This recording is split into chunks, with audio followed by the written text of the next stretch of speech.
Hello, hello, hello. Welcome to the stream. Hope you're all doing great on this Sunday afternoon. I'm excited for dinner in a few hours. Get some pasta. We have some tier lists to do because I enjoy doing them and I feel like I do them a lot. But then I look at my stream history and I'm like, oh, it's been 4 months since I did some tier lists, so I think I need to do some more. It's always like a 4-month gap, actually, now that I think about it. Regardless, I have a few ones that I thought would be fun. I have dating green flags, which is the one I currently have open. Dating red flags. A different version of dating red flags. I have icks. And then I don't know how long these will take to get through, but potentially we could just do other random stuff. I have some random things bookmarked. If people want to do them, I will send the links as usual. You can fill it out yourself. You can send it to me or post it in the Discord if you want. But yeah, pretty much just expecting this to be a chill, hangout, yap, talk, all that good shit.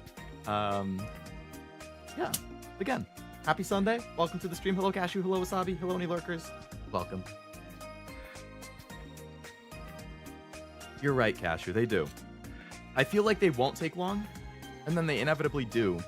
I'm like, how the hell, the character design and character trope thing. I think that took me the entire 3-hour stream to do that one tier list. I don't know if I was just that passionate, I had that much to say, or what, but, I don't know. Weird. That's just what happens when you have a yapper main as the person doing the tier list. Yap stream, let's go, let's go. I only need 6 hours to survive during new Monhunt season. Yeah, what did you... I looked this morning because I saw... You started streaming at noon yesterday. So you had already been going for a couple hours when I started my stream. And then I ended my stream. And I went into yours. And I was like, alright, so he's been going for about 7.5 hours. You know, that's pretty good. And then at 11... I checked your channel, and I saw you were still going, and I saw you had scheduled a part 2. And I was like, oh, it's probably for tomorrow. He's gonna play another 12 hours on Sunday. Nope. It was for midnight, or whatever, or 11 p.m. Right after that one was gonna end. I was like, oh my god, this guy. So I checked this morning, and I saw you went for what, 19 hours or something like that? That's... You came so close to pulling off a 24-hour thing. Would have gone for 24, but I wanted 6 hours of sleep and didn't want to sleep all day since I had stuff to do. That's fair. That's fair. You basically did pull an all-nighter. And if you still have editing and stuff to do... Yeah. I guess if you plan it out far enough in advance, you probably could pull off the 24, though. Impressive stamina, 100%. I think my longest is 8.5 hours. And I could have gone longer. I think I could do a 12-hour stream and be fine. But, I don't know about much longer than 12. So going for 19, trying for 24, insane. I respect it. Hello, Master. Welcome. Hope you're doing well. Red flags, green flags, good. Sometimes I feel like people can take icks too far. Yeah, I've seen some really stupid icks. The ones that I saw here, I think were mostly funny. Specifically, it's icks about guys. So... I know that there's certain icks that apply to either side, but the one that I have is specifically icks about guys. So I don't swing that way, but I thought it would be fun to rank anyway. Because yeah, I skimmed through them and they looked mostly funny. Nothing mean. People on TikTok saying a guy drinking a colored drink will give them the ick. Yeah, right. It's always dumb stuff. Sleeping on their side instead of sleeping on their back. What? Or vice versa. I don't know, it's always weird. Let me send the link to this in the chat before I forget.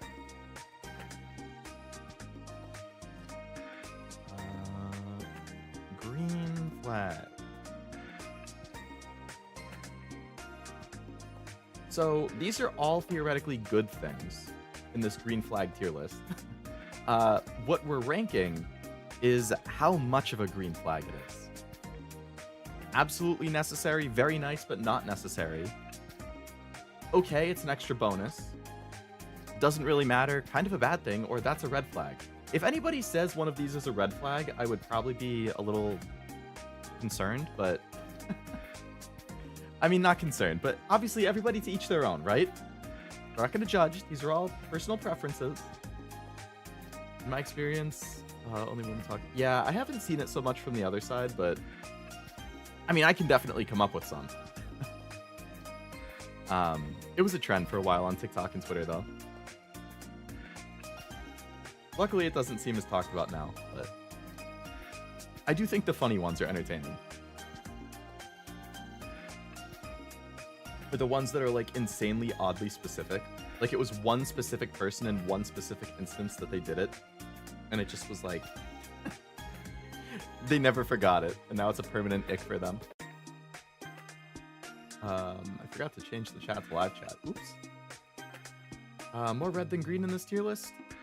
There are more red tier lists. I mean, there are more red flags in the red flag tier list than there are green flags. Also, hello, Ivan. Welcome to the stream. Famous ick list with 1 million entries. Yeah. Yep. Alright. Let's start looking at these green flags. The very first one, admits mistakes. I think being able to admit when you're wrong is pretty important. If you never admit to being wrong, I feel like that's a problem. That shines a bad light on you about willingness to take accountability. It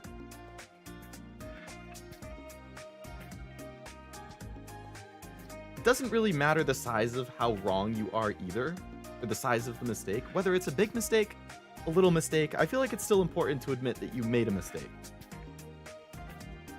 So I would say that is definitely necessary. You need to be willing to admit when you're wrong and apologize, and vice versa. Both sides need to be able to do that. Now, if you're in an argument, you don't realize you're wrong, you don't realize you made a mistake, and you're arguing about it, I'm not going to knock you for that. But once you find out, then you should be willing to admit, okay, yep, that was on me. That was my fault. I'm sorry. I've learned, good conversationalist. So, I'm not a super talkative person. Why is the top rank red and not green? Honestly, I was thinking the same thing, actually. I'm going to reverse the colors. While I reverse the colors, I'll talk about the thing. Good conversationalist. I wouldn't say that's insanely important to me, because I'm not super talkative, and you might be like, Leo, you are Mr. Yap. What do you mean you're not talkative? Well, I do yap a good amount, but outside of streams, I'm not super talkative. Alright, I've reversed the colors. We're good. Green flags are back on top. Potential red flag is on the bottom. So I don't need somebody who's gonna, like, talk and talk and talk and talk, right? You can't be a bad conversationalist. I don't want to, like, date somebody who can't hold a conversation. But you don't need to be a good one, necessarily.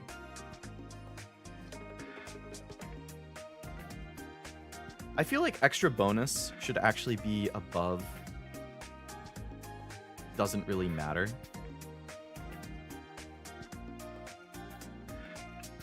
Personally. So I'm going to reorder that a little bit. Decent conversationalist. Yeah, you just have to be decent. I would say that's an extra bonus, but it's not necessary.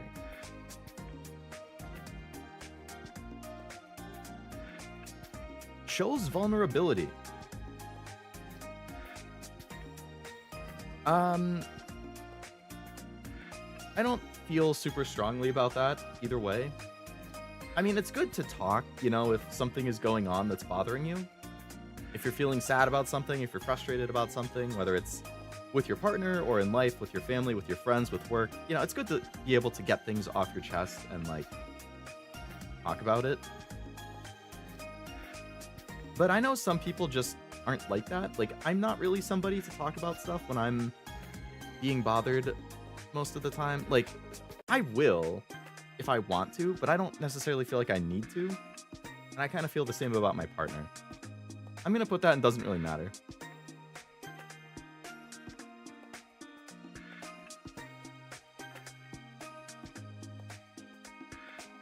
Yeah.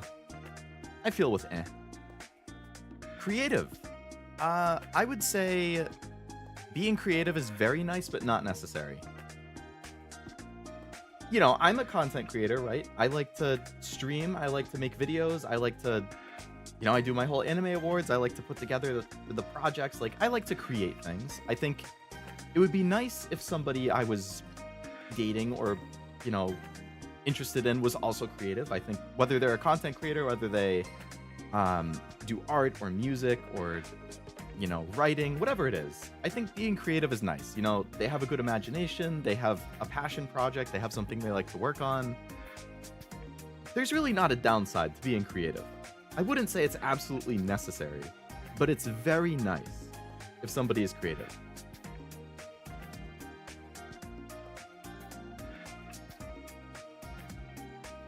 Takes care of themselves.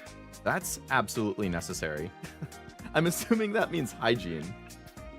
You know, they don't let their hair get crazy. They shower regularly. They brush their teeth. I'm assuming that's what that's what it means. If you don't do those things regularly, I definitely would say that's a massive red flag for me. But if you do take care of yourself, that's absolutely necessary. That's a huge green flag.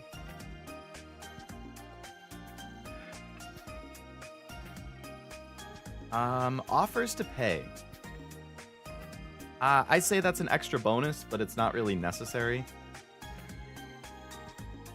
I'm the type of person who, like, in a relationship, I think it's nice if people, like, take turns paying for things, or, you know, depending on your income and stuff. If one person makes 2 times what the other person makes, then they pay 2 out of 3 times, you know, that kind of thing. Or, you know, the person who makes more is more willing to pay for things, and the person who makes less does more around the house or the apartment. Like, you know, it's nice to know that the other person is paying attention and is willing to, you know, put in the effort or the money to treat the other person from time to time. They don't have to pay every time. I'm more than willing to pay. But it's nice if they offer. Or pick the tab up theirself once in a while. Shows they care. Yeah, exactly.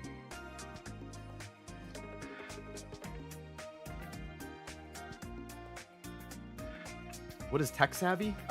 Just good with technology, good with computers, good with their phones.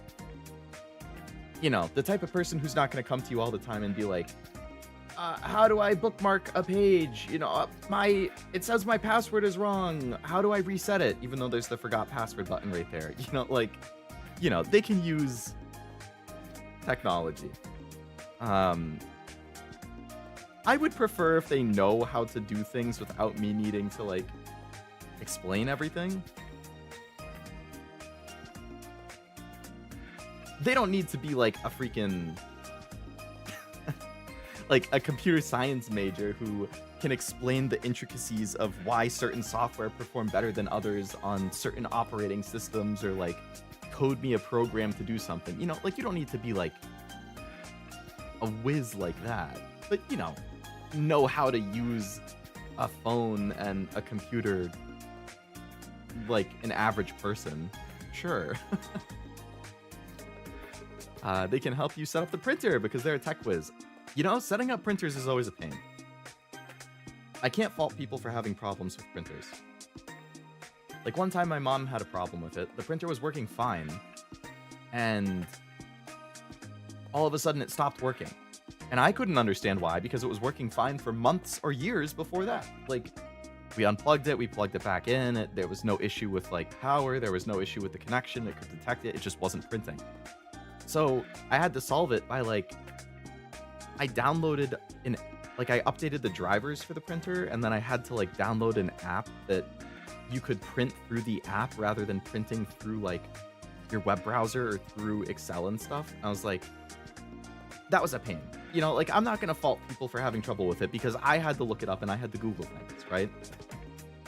I could figure it out, but I've seen the HP printer subscription controversy. I don't think I've seen that. Did you have to subscribe to their service to even be able to use the printer you bought or something? I'm not good at tech, but if the girl is good at it, oh boy, I feel like a relic.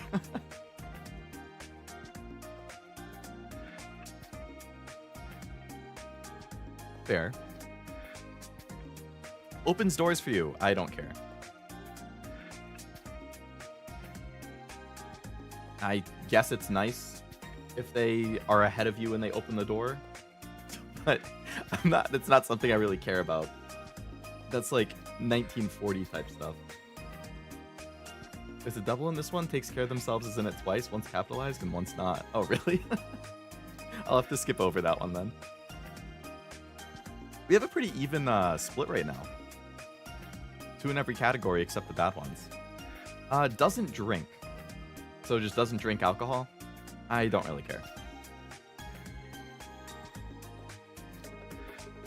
I drink, not like regularly, but you know, if I go to a concert, if I go out to eat to like a nice dinner with my friends, if I go out to like a pub with my friends, you know, every once in a while at home if I feel like it, like I'll have a drink. I don't, you know, if they don't drink, that's fine. You know, that's their choice. It's their life. If they don't want to drink, they don't have to drink. If they drink a ton, that would be more of like a red flag. But like, you know, if they just don't like alcohol, they're not interested in it, they don't like the taste, that's fine. I don't care.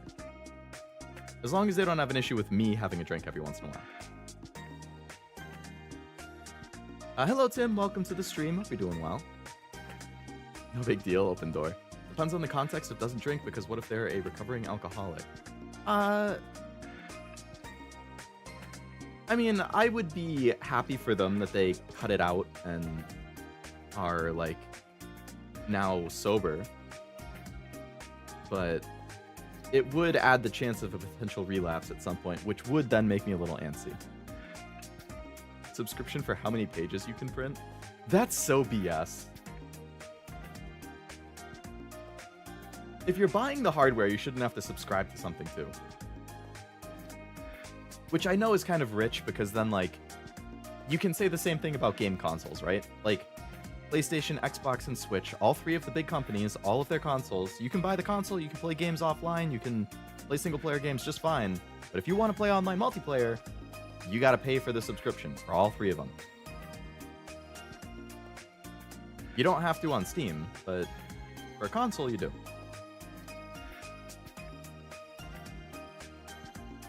Which, I mean, that doesn't bother me as much because you get perks from it, though, you know? It's not like a subscription to use... It is a subscription to use it, but, like, on PlayStation, you get cloud storage for your saves, which is really nice. You get the PlayStation Plus free monthly games, which is really nice. On Xbox, I don't think you get the free games anymore. You used to. On Switch, you get access to, like, the digital library of the virtual console stuff. Like, you get perks for subscribing. It's not, like, crazy expensive. It's fine. Doesn't do drugs. I would put that at... It depends on the drug. I would not be as bothered with, like, you know, weed gummies and stuff like that. Like, weed brownies, like... I don't really care about that. I would be bothered with, like, smoking pot, personally, just because I don't care if they do it. I don't have a problem with it. I just don't like the smell. So that would bother me, just because I really don't like the smell. I wouldn't want it in the house. And drugs outside of marijuana, I also would not be okay with, personally. Again, I don't knock people if they do it. I know people enjoy it. I think if you do it safely, it's probably fine. But personally, I would much rather they don't.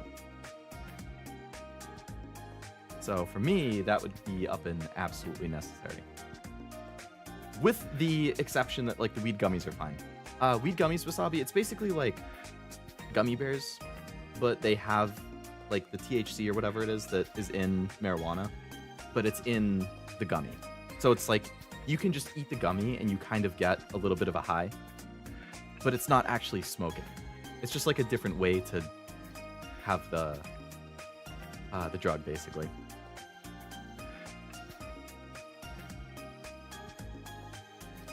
Yeah, exactly, Tim. There's definitely a difference between like hard drugs and not. Good with animals. I'm gonna put that in very nice but not necessary. Meaning, when I think of good with animals, I think like I'm not talking about like how they treat the animals, I mean, yes, how they treat the animals is important. You know, you need to be nice to animals. Be nice to dogs, be nice to cats, be nice to wild animals, don't throw rocks at them. You know, that kind of stuff. But if they're like scared of dogs, if they're scared of cats, to me that's not being good with animals. But like, I'm not gonna be bothered if they're scared of dogs or scared of cats. I get antsy around dogs that are really big. I have a small dog, and I'm fine with it. I'm fine with small dogs, I'm fine with medium dogs, but if they're a really big dog, if they're a really barky dog, if they're a really jumpy dog, it makes me antsy. And I've been like that for my whole life. So I think it's nice if they're good with animals, but they don't need to be. Weed gummies carved by gummy artisans who work exclusively in the medium of gummy. Yeah, gummy artisans. They can make like the David statue of gummies. They should be able to tame wild tigers. You have really high standards, Tim, but I respect it. Keep looking. Eventually you'll find a zookeeper who has tamed a tiger, and you can have a wonderful relationship. Shared music tastes. Very nice, but not necessary. If they have the same taste as me, and we can go to concerts together, awesome. You know, if we can enjoy a new album that comes out that I'm super excited for because we both like the genre, awesome. Do they have to like the same music as me? No. If they want to like Taylor Swift while I like metal stuff, that's fine. As long as they're not a hardcore Swiftie. Those people are crazy. Be nice to chihuahuas? Kicks like a football. Poor little chihuahuas. Master, don't you have a chihuahua? I think I remember when I first opened my Discord server, you sent a picture of it. It was named like, was it Nacho? Or something like that? Or Taco?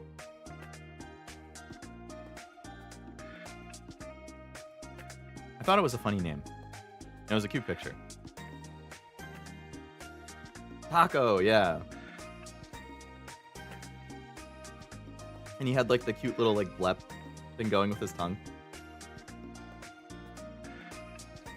I think it's funny how chihuahuas, like, every time I see videos of them, they're either super chill and cuddly and nice, or they're like gremlins who bark all the time and they hate when you come near them. And there's like, it doesn't seem like there's much of an in-between. I don't really know why.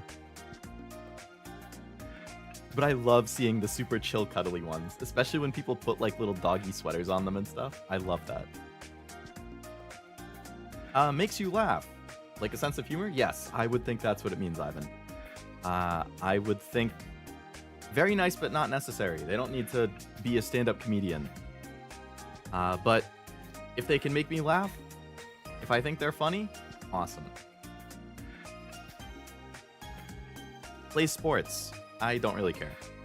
I mean, I guess it's good because it shows you're probably in shape. You're probably, you know, fit if you play sports. You know, it's good for teamwork. It's all that stuff. If you play sports, you're probably competitive. I'm not a very competitive person. I probably wouldn't do as well with a super competitive partner. But I don't really care strongly. You know, if they play a sport, cool. It's their hobby. I'm glad they enjoy it.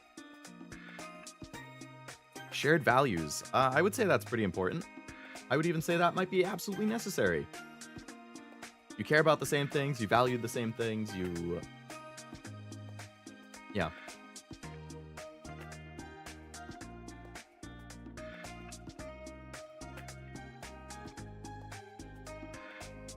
Tall.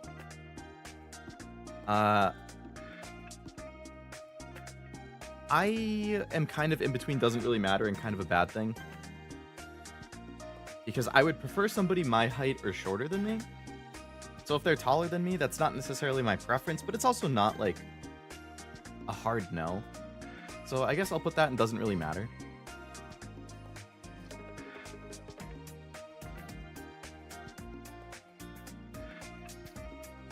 There's a lot more things in here than I thought. Yep. Big agree, Wasabi. Gives you compliments.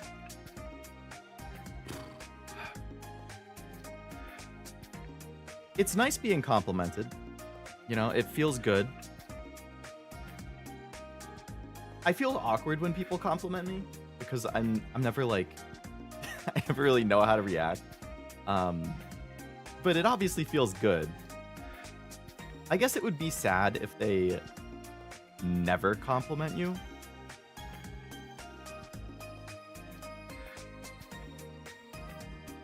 But I wouldn't be like thrown off if they don't like wake up every morning and they're like, wow, Leo, you're looking really dapper today.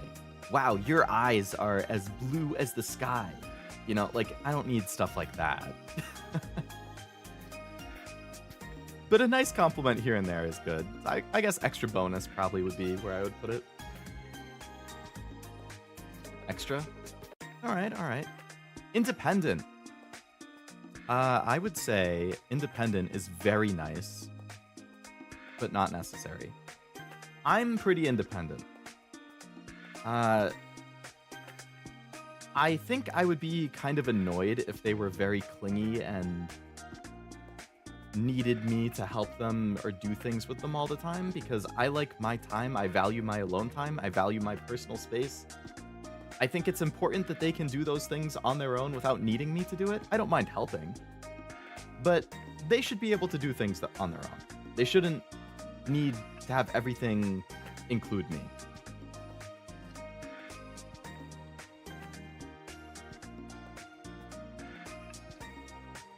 When you said play sports, I thought you said Wii Sports, mandatory. Okay, yeah, if it's Wii Sports, mandatory. We gotta be able to have a good bowling match. Love that stuff. I'm a romantic. I compliment my partner all the time. They love it. Very valid. It's one of those things, too, where I feel kind of awkward giving the compliments. Like, again, I'll do it, but I have to, like, work myself up to do it, because, I don't know. I think, like, everybody has their own love language, right? To some people, it's giving compliments. To some people, it's, you know, words of affirmation. To some people, it's physical touch. To some people, it's giving gifts. To some people, it's actions. Like, there's different ways that you can show your affection to people. For me, like, the words of affirmation, like, it's kind of, I feel kind of awkward doing it. Like, that's not my love language, I guess. To me, it's more of, like, the actions that show you care. Like, just, like, little things you do without saying anything, kind of, but, like, you'll notice, and it's like, oh, they did that, that's nice. You know, like, yeah, to me, it's more about, like, the actions than the words. But everybody has their own thing, which I think is cool. Everybody has their own way of expressing it.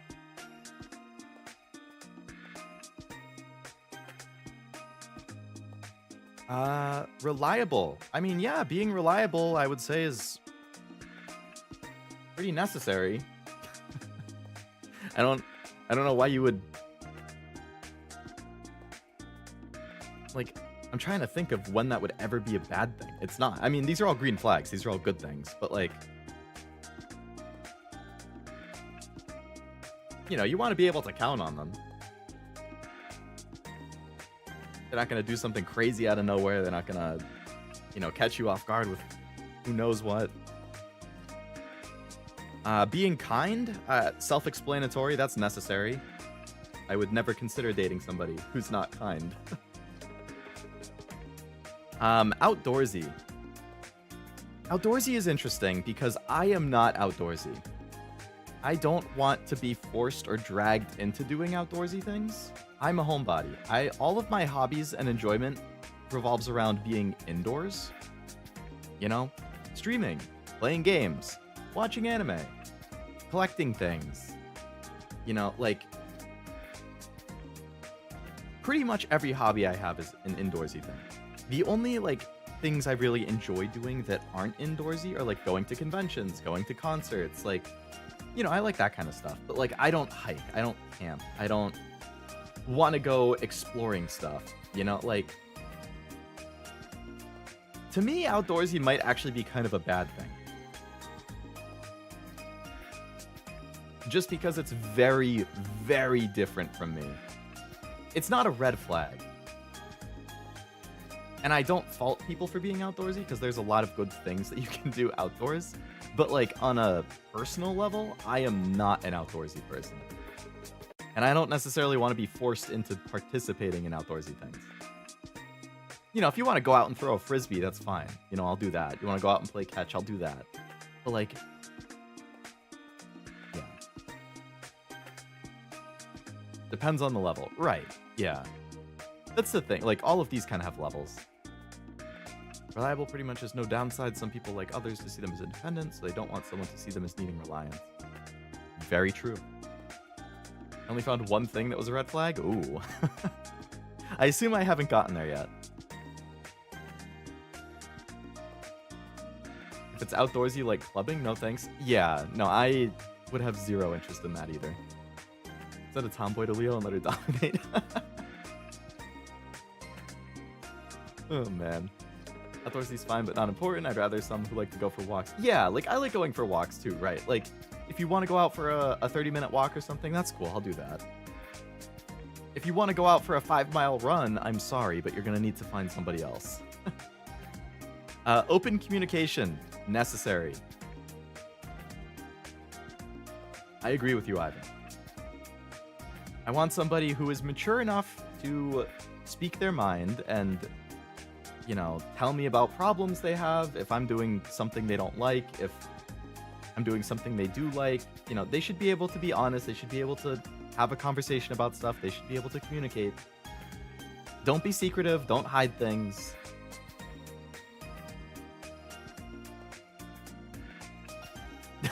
Slapping, spanking. Family oriented. I mean, I would say it's nice, but not like necessary for me. Some people don't have great relationships with their family, and that's valid. Like family oriented, I kind of also take as like they want to have a family, they want to build a family, like.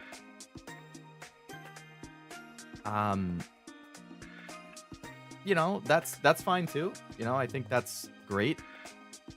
That's what a lot of people think being a human is all about, is falling in love and having a kid and, passing your genes on and continuing the population. Like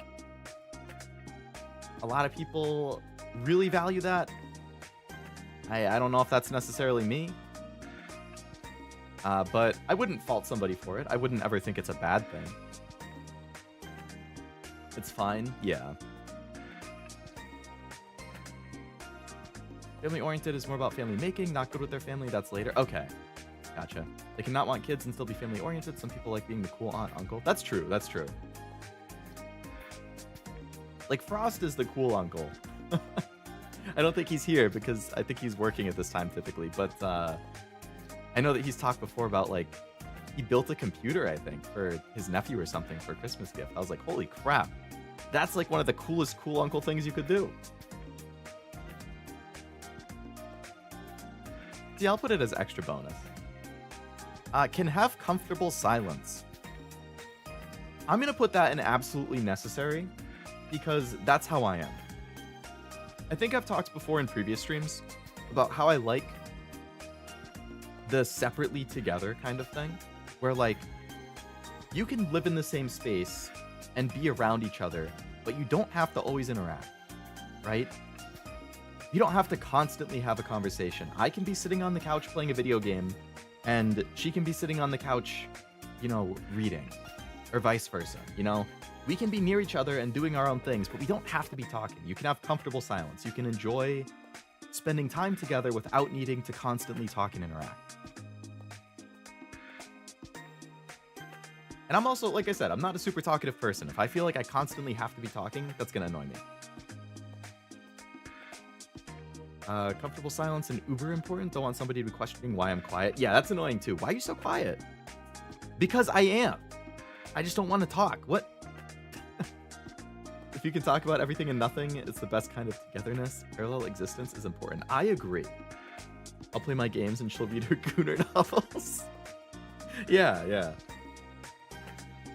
You can play Nikke. She can play Love in Deep Space. Then you guys can, you know, do your thing separately. And then you can argue about which one is the superior Gooner game.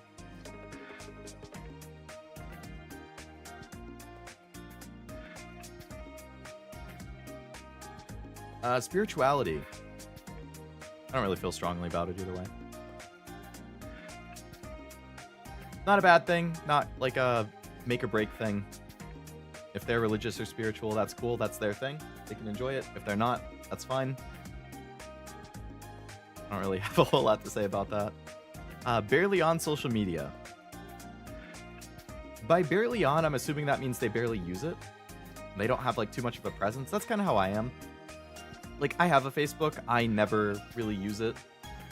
I have an Instagram. I don't think I've posted anything on it in like over 2 years. I have Twitter. I use Twitter a lot because I follow a lot of like VTubers. I follow a lot of artists, but I don't like post a lot, you know? So I would still count that as like barely on it. TikTok, same. Like, I scroll TikTok, but I don't really post things. Like, I would say it's an extra bonus if they're barely on it. If they use it more often, that's fine. I don't really have a problem with it, as long as they're not constantly on it. If they're the type of person whose life revolves around social media and likes and posting things, then that's a red flag for me. Doesn't take themselves too seriously.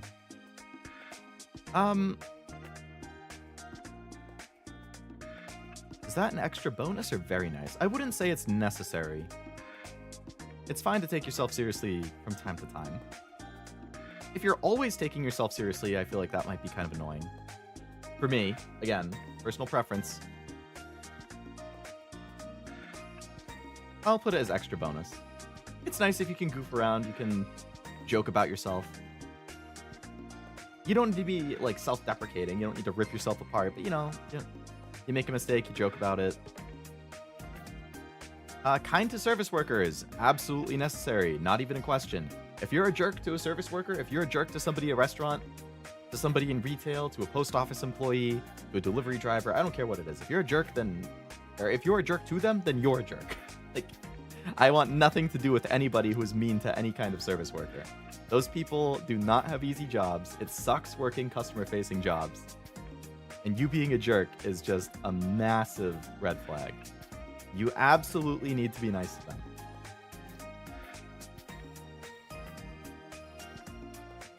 I don't know what a green thumb is, which is the next thing. Green thumb. Meaning.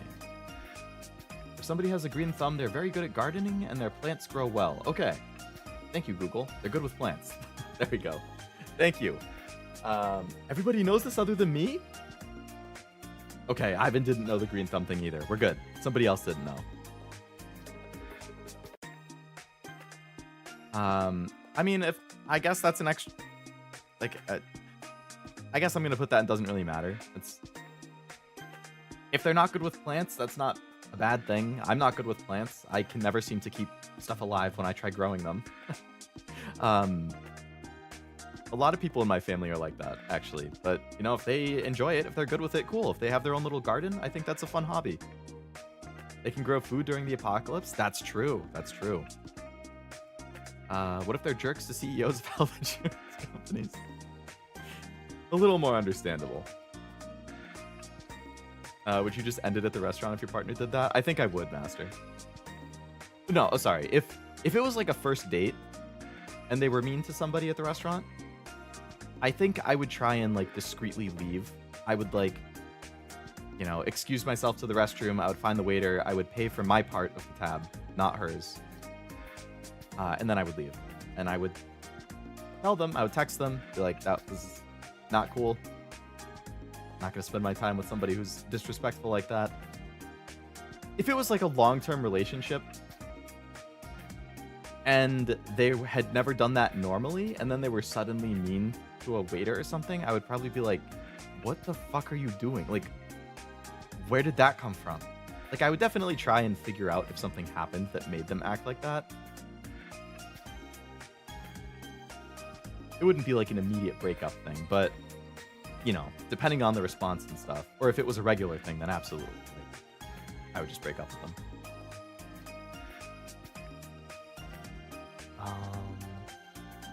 No plants, only concrete. Yeah, what the hell was that? If you gone into... Exactly. It's just embarrassing. It's rude and it's embarrassing. Gives you space. Absolutely necessary. I really value... I'm an introvert and I'm a homebody. I really value alone time and personal space. If I am stressed about something, if I'm annoyed about something, I like to have my own space to kind of work through it in my head. If I have been social lately, that drains my battery. I want to be alone to regenerate my battery. Like, I really need alone time. So I would say that is absolutely necessary, that I am allowed to have my own space. Does grand romantic gestures. What would a grand romantic gesture consist of? Because I'm not like a crazy romantic, so like that might actually not be a good thing for me. Serenade me? I would be mortified if somebody serenaded me.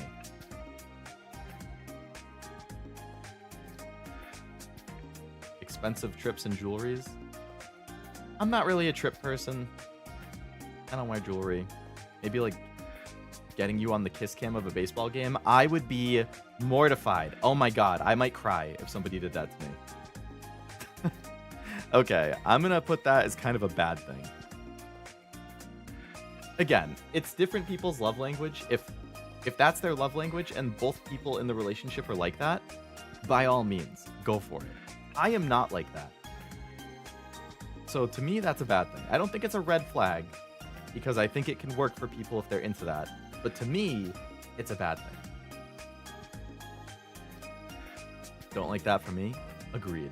Expensive flowers, chocolates, restaurant, dressed up, hire a band. Ugh, yeah, no. Absolutely not. And don't ever expect that from me. I will never do that. Maybe I would get them an expensive gift for like a big event, like a big anniversary or like something like that. You know, that's fine. But like, none of that other stuff you guys were talking about. I don't mind expensive gifts, but it says gestures, so they mean more often. Yeah, exactly. If it's gestures, yeah, I think it's more the actions than the gifts. Love bombing? Yeah, I wouldn't be into that either. Politically active? I don't really feel strongly either way. That's fine. That's something they're passionate about. Cool. Affectionate? Being affectionate's really nice. As long as it's...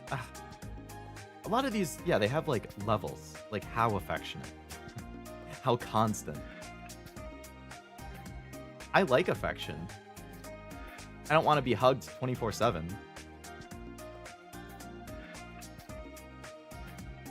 An occasional compliment is nice. I don't want or need to be complimented 24/7.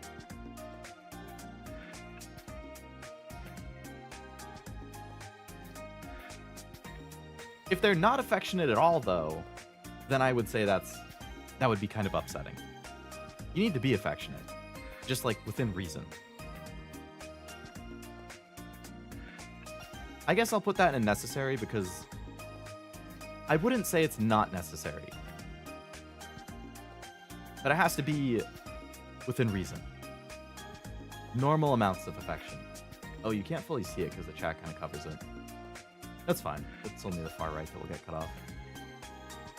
Love bombing is fine as long as it's not used maliciously. Sometimes you want to spoil them. Yeah, that's fair. Plays an instrument. I guess that's an extra bonus. If they can play guitar or piano or, you know, euphonium or whatever, that's cool. Again, I kind of feel like it goes along with being creative. Being creative in general, I would put above playing an instrument because it's more holistic, but like, it's a bonus. If they don't, that's fine. Actually, I'm gonna put that in doesn't really matter. Because if they don't play one, that's fine too. I don't play an instrument. Actually, no, I'll keep that in bonus. Because I value that. I value the bonus category more than the doesn't really matter category. But it's still, like, this is the doesn't really matter, but it's still cool if they do. Level.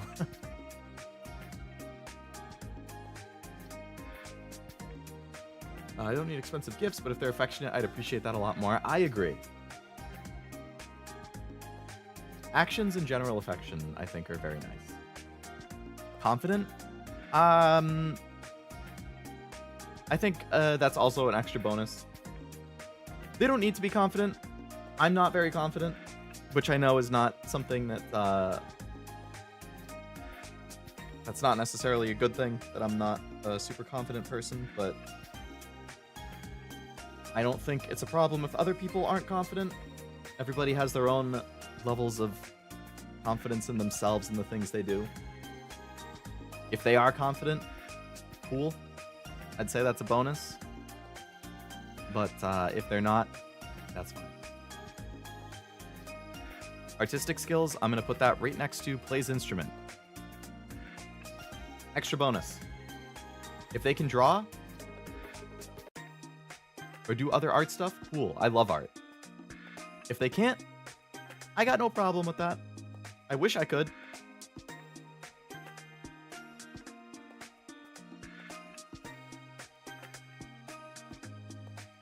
Stable job means having a consistent source of income, not that they work with horses. You never know, Tim. Maybe you're supposed to read between the lines on that gift. I mean, on that, I don't know why. I think I saw the word gift on the board here, so I said gift. Read between the lines on that option. No emotional baggage. I feel like a lot of people probably have something that is minor baggage. I would put that in very nice, but not necessary. As long as it's not too much. As long as it's not going to negatively impact a lot of things.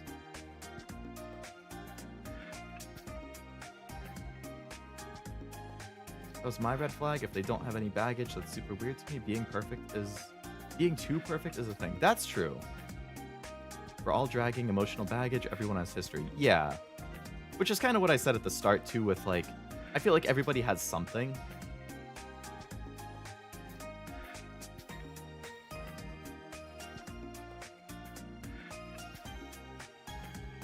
I don't want it to be something where, like, I'm constantly having them, like, go off about whatever their baggage is, you know? But, hello, Havu. Welcome to the stream. Hope you're doing well. Depends where you store the emotional baggage. The basement, the master bedroom. Yeah, preferably not in the bedroom. Yeah, you guys are right about the too perfect thing, though. I don't know if I would say it's a straight up red flag for me, but I guess I'll put it as an extra bonus. Actually, no, I'll put that in doesn't really matter. Because it isn't necessary, which is why I had it up here. But the more I think about it, the more I'm like, right. If they say they don't have any, and they really don't have any, does that mean they've never really struggled in life? They've never experienced a setback? They've never had a bad thing happen to them with their family or their friends or a relationship? Like, then are they not going to understand how they might be able to approach a situation like that in the future? Maybe. If you've never had something like that before. I mean, everybody has a first for everything. Goes to therapy? I mean, if you have something going on and you are going to therapy, I think that's good. Because you're not just bottling it up. You're trying to do something about it. You're trying to talk to somebody, trying to come up with a plan to solve it. Not needing to go to therapy is also cool. I mean, again, I feel like a lot of people probably have something they could probably talk to a therapist about, especially nowadays. But I'll put that next to no emotional baggage, I guess. I feel like they kind of go together. If they're constantly going to therapy, that's different. If they go to therapy every single day, I would be a little concerned. Shared hobbies. Very nice, not necessary. Self-explanatory. If they also play video games, if they also watch anime, if they also are a VTuber, that's awesome. If they like going to concerts, awesome. I think it's great to spend time doing things you like with somebody that you like. That being said, you know, if their hobbies are drawing, cooking, and gardening, and mine are, you know, video games, anime, and content creation, that's fine. We can have our own things, as long as you are respectful of each other's things. You know, don't try to stop me from doing my hobbies. I'm not going to try and stop you from doing yours. You know, let people enjoy their hobbies, and that's that. But if you do share it, huge bonus. Is the therapy working? That's the question. That's true. If it's not working, I feel for them, but we're making good progress. We're in the third to last row.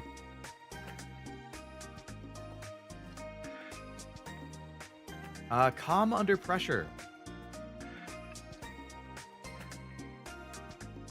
I would say they don't need to be calm under pressure. It's not absolutely necessary. It's definitely not, doesn't really matter though. It's one of the other two. It's either very nice but not necessary or added bonus. I don't want them to be a nervous wreck every time they're under pressure, right? I don't want them to fall apart and have a hysterical sobbing fit. They need to be mature about it, but it's fine to be nervous under pressure, you know? It's fine to be jittery. It's fine to be stuttering. It's fine to have the sweats. It's fine to get a stomachache, you know? But if you like completely fall apart and can't function, job interview? I hate job interviews. Yeah, that's a lot of pressure.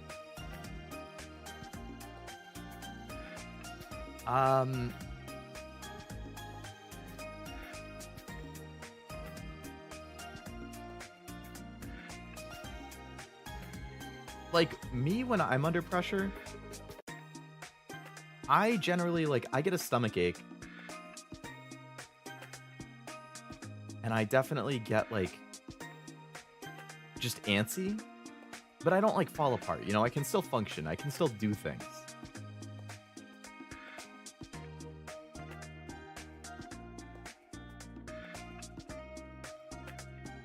I'm gonna put that in extra bonus, I guess. Intelligent? I mean, you don't need to be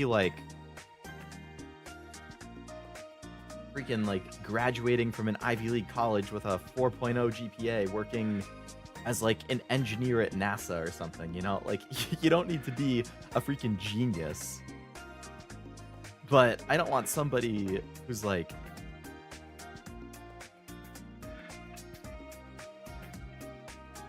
can't have an intelligent conversation, can't think about things in an intelligent way. So I guess I would put that in this. Again, you don't need to be a 4.0, but you need to be I don't know if that's absolutely necessary. Again, there's varying levels. On a scale of 1 to 10, where 1 is you don't have a brain and 10 is you're a genius god, you need to be at least a 5 or a 6. You need to be at least a 5. You need to be at least halfway there. You need to be average, at the very least.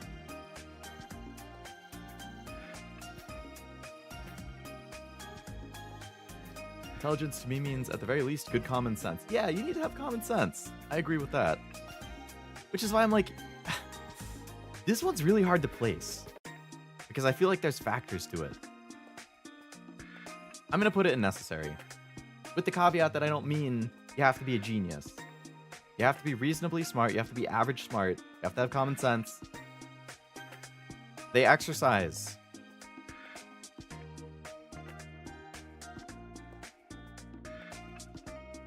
Somebody who never does any kind of exercise, I would say, is probably not... You don't need to work out 5 days a week.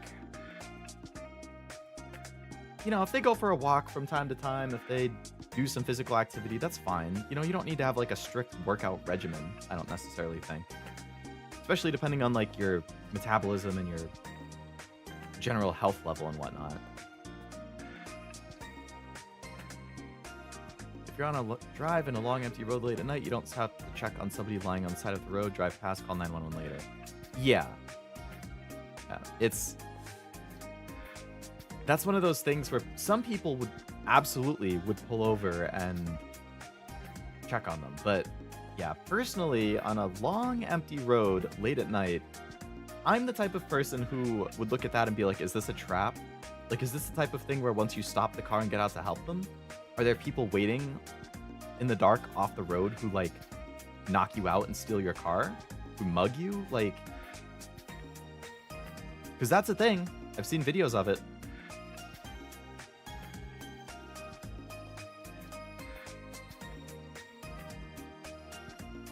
They have to know what data is at least, so you speak numbers to them. Yeah, especially as a scientist, you know?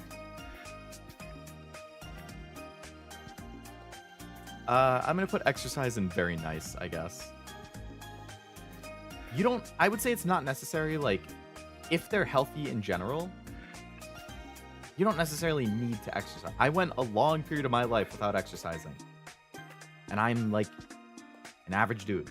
You know, like, it's fine.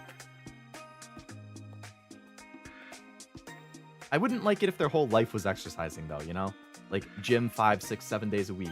They're there for 2 hours doing a workout. They're, you know, posting gym videos all the time. Like, okay, like, you know, it's fine if you have the hobby, but not for me. Doesn't smoke. Absolutely necessary. I absolutely despise the smell of cigarettes and cigars and all of that. I will not entertain having any of that in my house. Cigarette breath reeks. Everything about it sucks. It's super unhealthy. Absolutely not. You cannot smoke. That is absolutely necessary for me. Again, like weed, I would prefer if they didn't. But it's not a red flag. Cigarettes? No. Me too, and I feel like crap. People are actually pretty nice in general. Most understand that if you're in the gym, you're there to better yourself and you're always willing to help new people. Yeah, I've seen a lot of that. I think it's nice.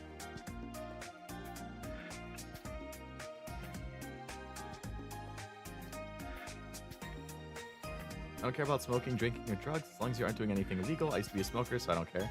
That's fair too. Speaks positively about exes. I think that's a good thing because it shows that you still like respect them. You still can see good qualities about them.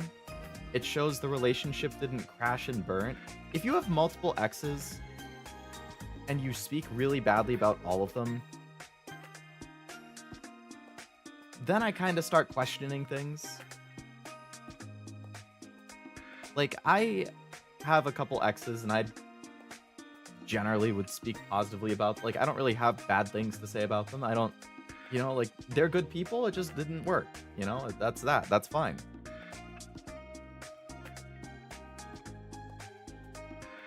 I think it shows a certain level of maturity if you can speak positively about them. Now, if you're gushing about your ex, that's another thing. I don't want you to gush about your ex. I don't want to hear it. But if you can be around them and interact with them and, you know, be fine with them. That's fine. Really shouldn't be brought up most of the time anyway. Yeah, I agree.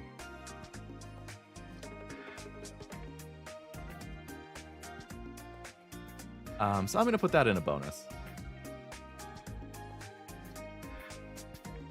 I think that's a bonus. I agree. That depends. Yeah. Sometimes you can't help what an ex does in a breakup. Right. Mm-hmm.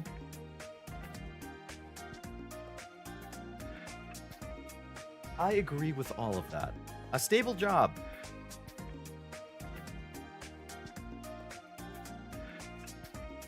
I understand the job market is horrible. I understand there's a lot of layoffs happening in a lot of industries. You know, like, I'm in tech, which is historically a very well-placing field, but even tech is being impacted with a lot of stuff. So I totally get it with the job market. You know, if you don't have a stable job because you can't, you know, like, if you go through 5 jobs a year over and over, you know, that's one thing. But, you know, if you have a period where you're unemployed because, again, the market sucks, you're actively applying and interviewing places, but you're not getting lucky, I get it. I see that happening to people I know. So it's definitely not absolutely necessary. But, like, constant unemployment would also not be okay. You need to actively be trying to have a job if you don't currently have one. If that makes sense. Depends if you like horses. I'm going to put that in very nice, but not necessary. Homesty? Oh, honesty. It's an N. I thought it was an M. The text is so small that I couldn't read. I was like, what the fuck is a homesty? Honesty. Absolutely necessary. Self-explanatory. Fun. I mean, being fun is pretty important. I mean, I don't know if I'd describe myself as like a fun person, because a lot of my hobbies are sitting at home and watching or playing things. But like, if you're into that stuff, then it's fun, right? Fun is contextual, depending on the person.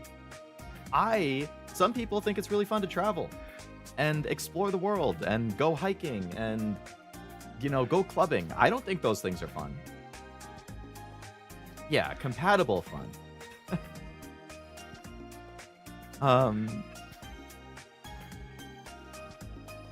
I guess, like, if they're a fun person, so what? Like, they don't sit in silence and do nothing all the time? Like,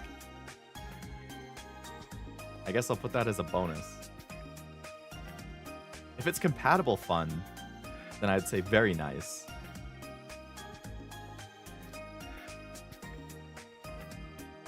They should be fun to be around. A homebody? I would say very nice, but not necessary, because I'm a homebody. It would be great if my partner was too, and we can just spend our time hanging out at home doing stuff together. Fun. Yay. But if they're not, if they like to go out and do things more often, you know, that's fine. Different people have their own things. As long as it's within reason. Because at a certain point, the compatibility is not going to work, right? Like, I'm a homebody. I'm willing to go out and do things from time to time, but I don't want to do it often. And in the past, like, I have an ex who was the opposite. They really liked to go out and do things, and they would only stay in occasionally. And, like, again, they're a good person. I respect them, but, like, the relationship doesn't really work. In the long term, we tried it. It doesn't really work because there's just too many times where I want to stay home and do something, and they want to go out and do something. And after too many times, it's like, okay, is this really going to work long term? Like, you have to look at it like that. And objectively, I don't think it's going to work. It has to be within reason. Another red flag test. What's your opinion on HOA? The homeowner association?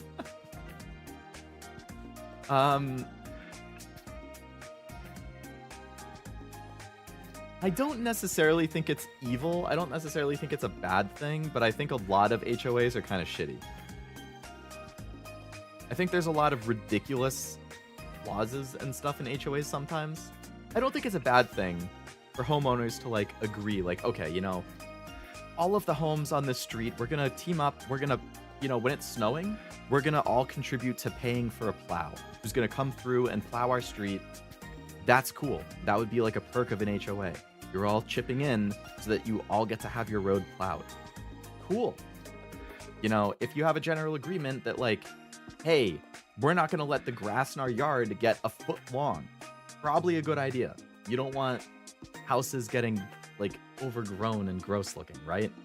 But like if they're ridiculous, if they're like your yard cannot have grass more than 1.25 inches tall. If it is, you're gonna get fined. Like that's some stupid shit right there. So it really depends on the context of like what is in the HOA. It's not like evil by default, but it can be.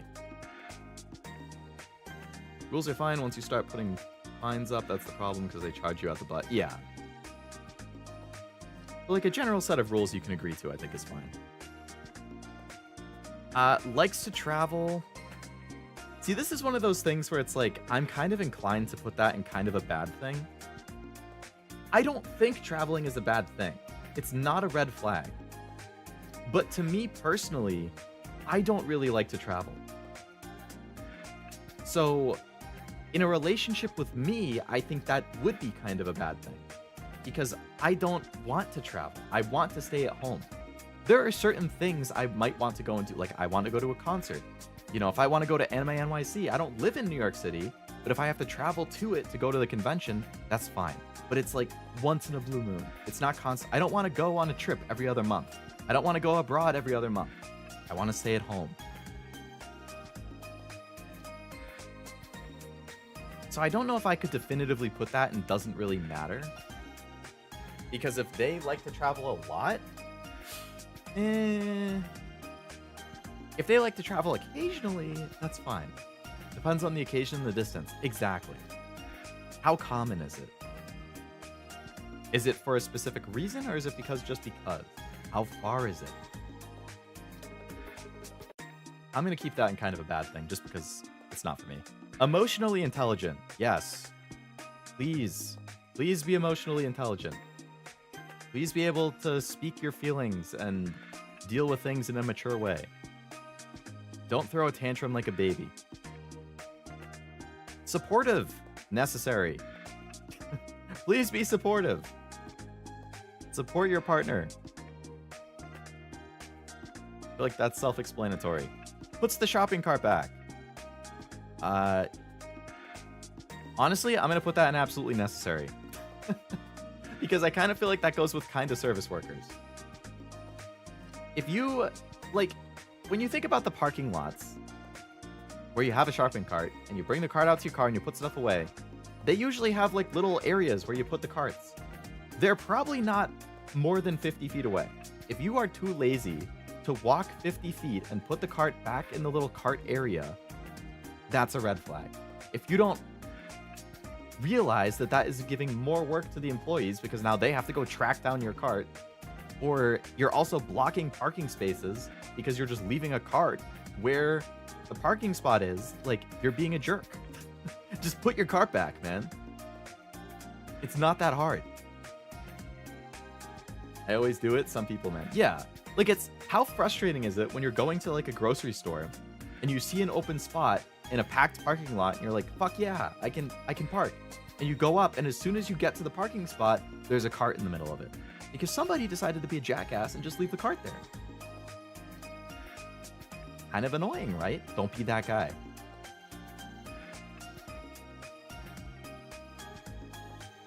Self-reflective. I think it's important to be able to self-reflect. You know, if something doesn't go wrong, look at the situation. Did I do something wrong? Did they do something wrong? Well, you know, why did it go that way? You know, how could I better myself? I think it's important to be able to look at yourself objectively and reflect on the things you do and how you act and how you can continue to grow and improve and be better in future situations. I'm going to put that in necessary. Ambitious. It doesn't really matter. I think if people are ambitious, that's cool. You know, they have a goal they're working towards. I have goals. You know, I want to get 1,000 subscribers on the channel. I think it would be great to get 5,000. I think it would be great to get 10,000. I have projects that I like to work on, like the Anime Awards. Like, that's an ambitious project. That's a lot of work.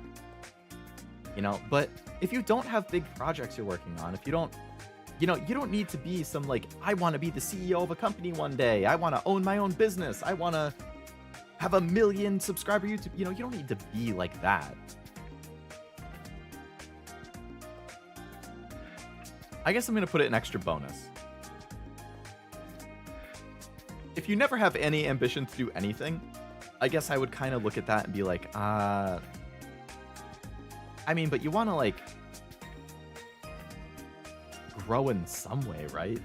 Whether it's, like, with a project or at work or personally. You don't just want to be stagnant all the time.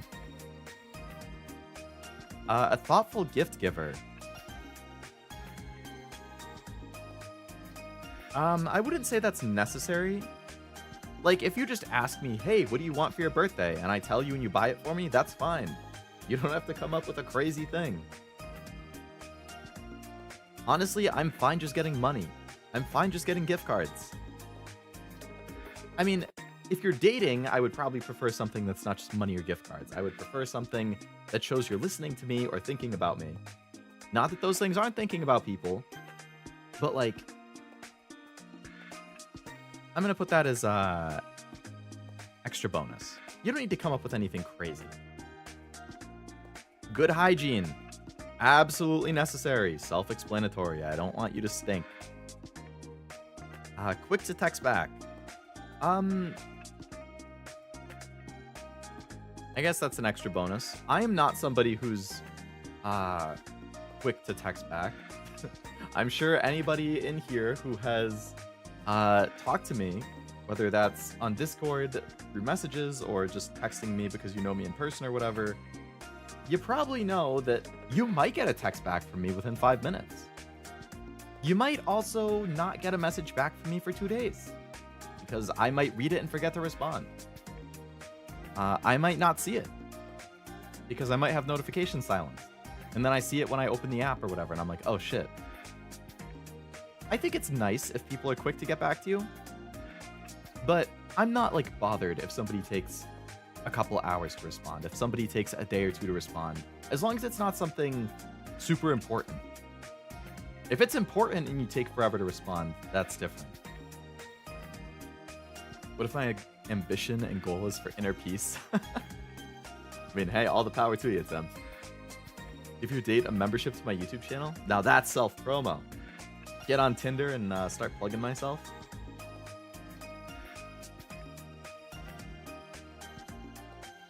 Text back pretty quick, at least on Discord. I try to not leave things hanging, at least in the server too often. Go get me a t-shirt with stuff you know I don't like. You don't know I like? Yeah. Right. Like, if you know I'm not super into sports, maybe don't get me a shirt for a football team or something, you know? Like, probably not my kind of thing. Hello, Karmatron. Welcome to the stream. Hope you're doing well. What's the criteria for Leo Discord? Like, joining the Discord? There is no criteria. Anybody can join. I just have a link in the description of all my streams. So if you want to join, you can click on the link.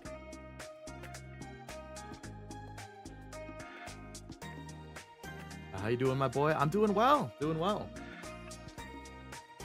Had a couple good streams. Really liked Pokemon. Really liked Yakuza. Had a busy weekend, but, you know, making progress on stuff. All things considered, doing pretty good. Can't complain. Hope the same for you.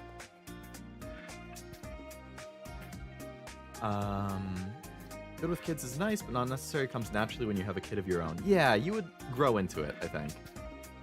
Need to play at least 3 gacha games. Now that's a restriction. Not a fan of dealing with kids, but I also understand they're kids and you shouldn't be an asshole to them. Yeah, I agree.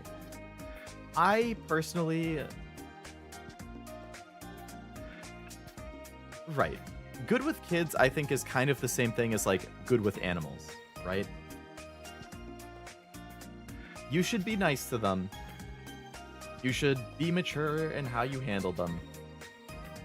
If you don't like kids, that's fine. If you don't want to have kids, that's fine. If you think kids are annoying, that's fine. Don't yell at a kid because they're crying in public, right? Know how to engage and interact with them.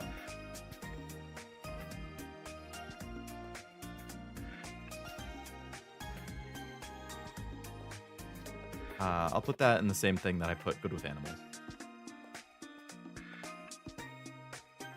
A good cook. I would say very nice, not necessary. If you're a good cook, awesome. Am I a good cook? I make some good Kraft mac and cheese. I make a really good breakfast sandwich.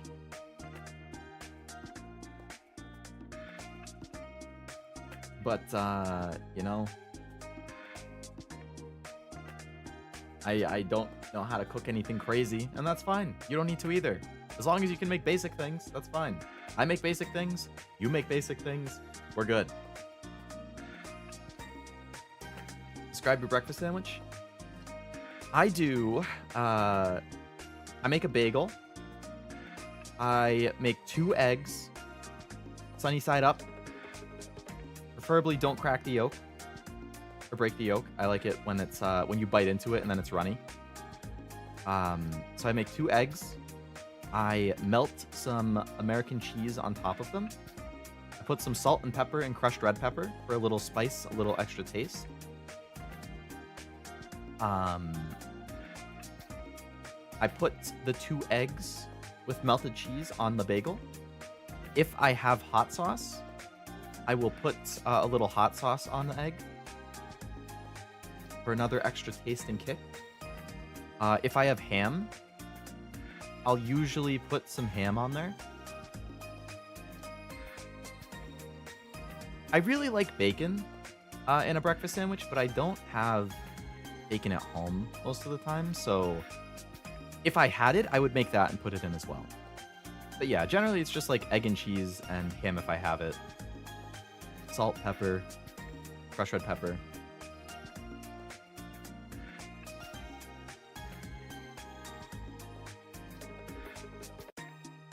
I'm 3 short to get in. I don't like kids. I hate them.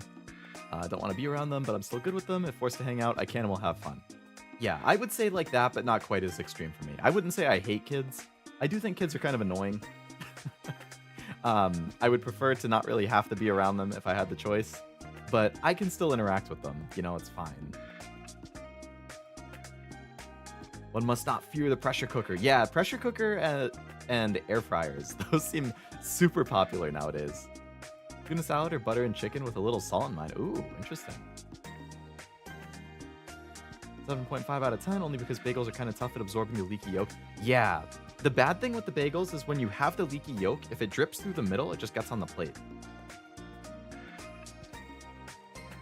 Toast, I feel like, is too flimsy. I think I like English muffins. Those are good for breakfast sandwiches too. Young children flock to me for some reason. You should be like a teacher or something. Shared movie TV show taste. I'm going to put that in very nice but not necessary again.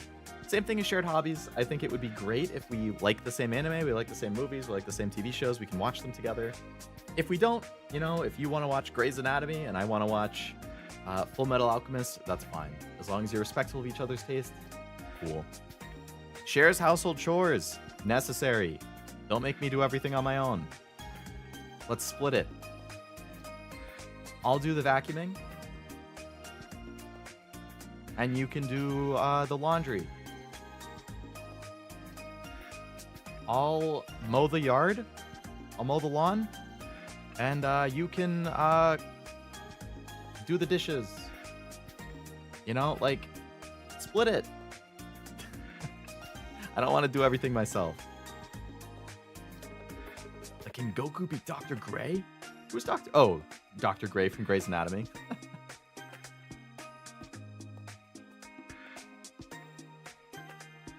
Organized. I would say nice, but not necessary. I mean, I don't want their place to look like a pigsty. I don't want them to constantly lose things. You know, am I the paragon of organization? No. You know, might I leave stuff on my floor from time to time and I'll just pick it up later? Yeah.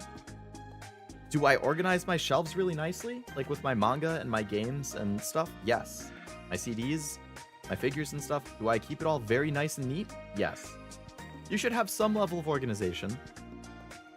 Don't be a slob, but you don't need to be, like, insanely organized, right? I don't mind doing dishes. I hate when someone else does it, and then I see there's gunk stuck to the forks and plates. Yeah, I hate that. I hate that. I don't like doing the dishes. But if my choice is not feeling confident that somebody else is going to do it, well, then I will do it. I don't really mind vacuuming. I don't mind mowing the yard, as long as the weather isn't horrible. Adventurous? That's better than liking to travel, because you can be adventurous in other ways. Adventurous doesn't necessarily mean I want to travel across the country and discover things. You know, it might just mean you're willing to try new foods. You're willing to try new things. You're willing to, you know, play or do something that you haven't done before. I think that's great. I think it's a little bonus to be adventurous. You don't just do the same things over and over and over again. We're really close to finishing. We're basically in the final row. I have a phobia of houses that the floor is all trash. Like, bro, how does it come to that? Yeah, like the hoarder stuff. Yeah, I don't like that either. Okay, the next couple are going to be very straightforward. Good listener, necessary. Loyal, necessary? I can't really imagine why anybody would put loyal anything below absolutely necessary. And good listener, it's also very important to listen. You know, don't sit on your phone while your partner's talking to you. You know, make sure you pay attention to the things they say and their feelings and all that type of stuff. Adventurous can mean dressing up as one of Leo's favorite anime girls? That sounds awesome! Yeah, cosplay. The NTR enthusiasts? Yeah, true. For them, loyal is a red flag. Good listener better than nagging? Gotta be loyal. What's the point to be together if not loyal? Exactly. I would agree that loyal would be towards the very front. Parmetrine, I'm not ranking them. I'm just tracking them in the order I saw them. If I were to rank them, then yes, loyal would be like right up towards the top. Definitely. Takes an interest in your interests. I would say very nice, but not necessary. You know, if they're interested in, you know, if they want to hear me talk about VTubers, if they want to hear me talk about anime or some new game I've been playing that I think is really cool, awesome. If they aren't really interested in stuff I like, that's also fine, as long as they respect the interest. You know, I don't like a lot of things, I'm sure. I don't have an interest in it. I'm not necessarily going to engage with it, but if my partner's talking about it, I'll still listen to them talk about it. I'm not going to ignore them. You know, I might ask them questions about it to, you know, feel more engaged. Like, actually, I'm going to put that in extra bonus rather than very nice. Good relationship with their parents. I'm going to put that in extra bonus as well. I know some people don't have a good relationship, and it's not because they're a bad person, right? Just because somebody doesn't have a good relationship with their parents doesn't make it a red flag. Maybe their parents were really shitty. Maybe something happened in the past that they completely lost trust in their parents. Their parents are narcissists. Their parents constantly force them to do things they don't like to do. Like, I think that's fine if you don't have a great relationship with your parents.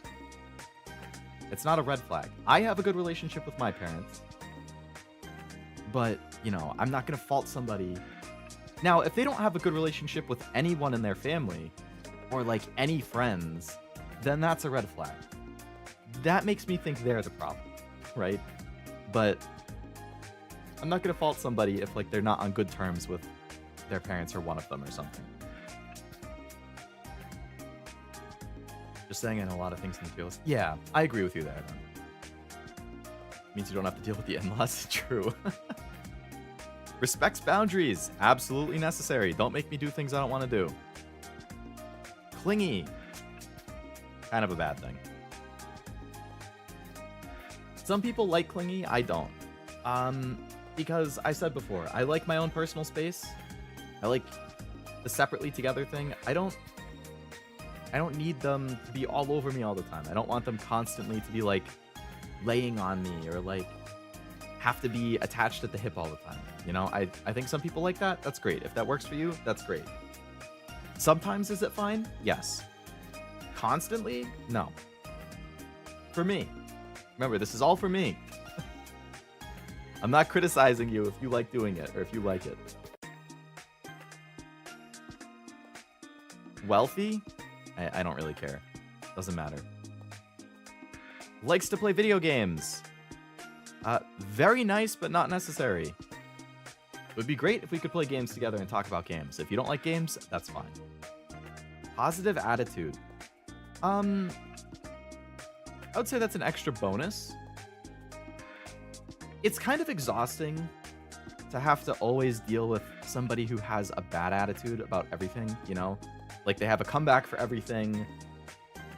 You talk about something and they focus on the bad things. Like, okay, like, can we not be such a Debbie Downer? Like, do I have a positive attitude all the time? Am I the paragon of optimism? Absolutely not. But, like, I'm not somebody who has a bad attitude. I'm never going to go into thing with a bad attitude. Actually, I'm going to put positive attitude as necessary. Because I don't want somebody who's going to have a bad attitude about everything. You don't need to be upbeat and happy all the time. But don't constantly have a bad attitude. Actually, I'll keep that an extra bonus. Likes to dance. I guess that doesn't really matter. I don't like to dance. I don't want to dance. As long as you don't force me to dance, then that's fine. Do whatever you want. Likes to read. I would say extra bonus. We can read manga together, or they can read novels and talk to me about some new book they're reading. Cool. Financially responsible. Necessary. Don't go gambling your money away. Don't spend a bunch of money you don't have. Don't get yourself into crazy debt. Don't, buy into pyramid schemes. Save money. Focus on bills before you spend for fun. You know, make sure you're taken care of on that side of things. Make sure you have a cushion in case something happens. Be smart with money. Likes to party. Red flag.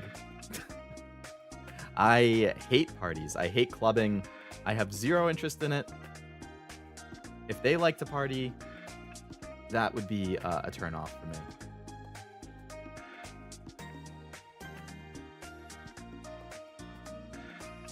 Okay, it's not a red flag if somebody likes to party, I guess. Some people like partying for fun, I guess. It's just like, for the average person, if you like to party, it's not a red flag. Like, it doesn't say it's something bad about them, which is why I kind of am now second guessing putting it in red flag. But like, for me, it's definitely a bad thing because I have zero interest in it.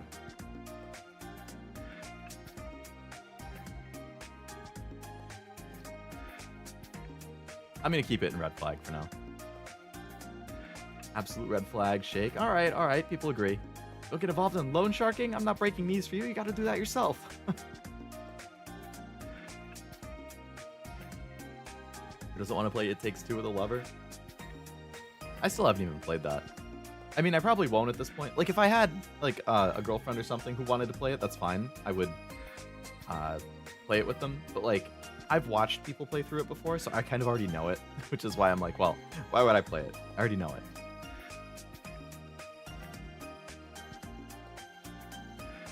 Positive is more than just being happy. Agreed. Likes to play board games. This is the last one, because the very last one's a duplicate. I would say liking to play board games is like liking to read. It's an extra bonus. It's not necessary. But, you know, I like some board games. I like card games. You know, if We can play board games together. Cool. I've really wanted to play Catan. I've heard so many good things about it. And I actually have Catan. I got it for Christmas one year. But I still haven't played it because I don't have enough friends IRL who are around me to even get a game going in the first place. And of the ones who do live near me, I think very few of them are interested in playing a board game. So I'm like, well, maybe one day I'll get to use it. I literally have like 2 friends who live in my entire area because everybody else, all of my other friends from high school or college have moved or live in different states. So I don't really get many chances. That's the whole tier list though. We have finished the green flag tier list and it took an hour and a half. Which means I am definitely not going to get through every single thing that I had saved, but that's fine. I think that was a good tier list. If any of you guys filled it out, if you want to post it, like I said, you can throw it in the Discord if you want to post it there. If you just want to, if you're friends with me on Discord or whatever and you want to DM it to me, that's fine too. Basically, alternative Monopoly. Interesting. I really don't know a whole lot about it. I have a friend who, by this thing, I played Arcasone last week. I haven't heard of that. I'll have to look that up. Arcasone?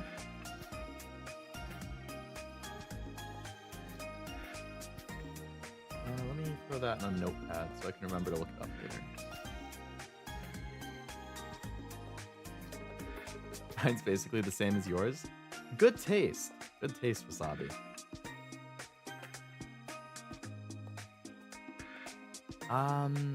Yeah, so that's green flag tier list. Good stuff. Now I have red flag tier list. There's a lot of things in there.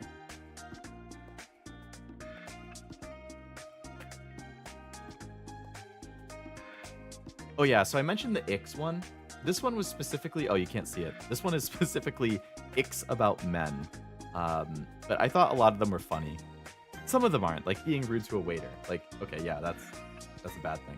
But then like using a gift card, having a pop socket, saying sorry instead of sorry, like using 5-in-1 shampoo, using emojis, using the wrong there, playing popcorn on the trampoline, but he's the colonel. Like, I thought these were all funny ones for the most part. So I thought it would still be kind of entertaining. Because none of them are like serious, or the vast majority of them are not serious. Shadow boxing, like who even came up with this list? Running up the stairs on all fours.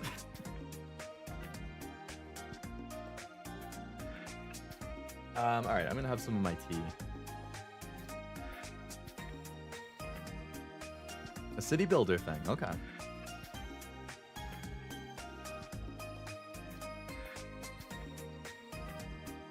Doesn't accept your invitation to Applebee's. Oh, now that is a massive red flag for our friend Armando, that's for sure. If you can't go to Applebee's and enjoy a nice dinner there together, what even are you doing? All right, I'm gonna paste the red flag tier list into the chat. Anybody would like to do that?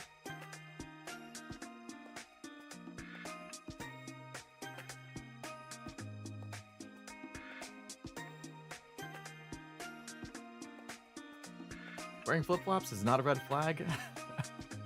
That's a word if I could. I don't like flip-flops because they really like aggravate my feet. Like the part that goes in between your big toe and the next toe, I feel like that always gives me like a blister or something.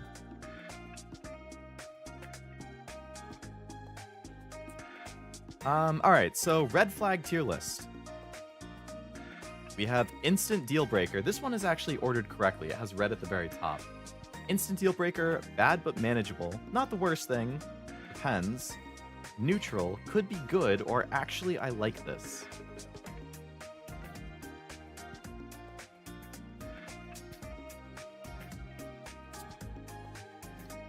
I just had a huge yawn.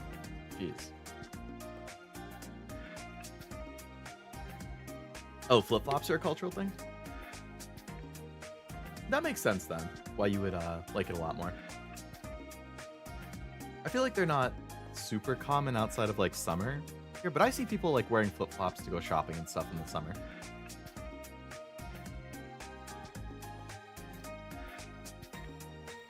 Alright, here we go. Relationship red flag tier list. Now that we've finished green flags, the opposite. Different political alignments. That would make it pretty hard to get along about a lot of things, I think. Is it completely unsalvageable if you have different alignments? Not necessarily. There's obviously levels within every alignment. Would I say that's an instant deal breaker? No. I would put that in bad but manageable. Depends on the extremes. I don't like the feeling against my skin. I have a personal thing against flip-flops, but that's because of the rubbery material. Yeah, I think I get you, Tim. So I feel like that's why it aggravates my foot. Brazil only has 2 seasons, summer and hell. Damn. I have all 4 distinct seasons, which is good and bad. Like, we get a lot of snow in winter. We have really hot summers. Spring and fall are really nice, though. Invested in politics. I really don't like talking about politics. There's a reason that I have a no politics rule in my... I mean, there's a reason pretty much every streamer ever has a no politics rule in their chat. Because people feel very strongly about politics, and that's not the place. Streams are not the place to talk about it. It's like, we're here to have fun and hang out and forget about the craziness of the world. We just want to play a game and chat and chill. So I would put that in bad but manageable for me as well. Different views is bad here, TBH. It's a deal breaker most of the time. I think it's moving in that direction for a lot of people. Practices a religion you are not involved with. I don't feel super strongly about that. As long as it's not like, you know, Scientology or something bogus. I'll put that in neutral.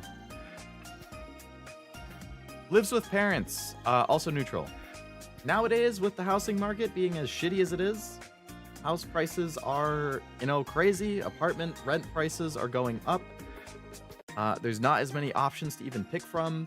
You know, you got companies like we were talking about the other day. Companies are like buying out houses, make them Airbnbs. Like, you know, I live with my parents. You know, I have friends who still live with their parents, and I'm almost 30 because that's the situation that we're in now.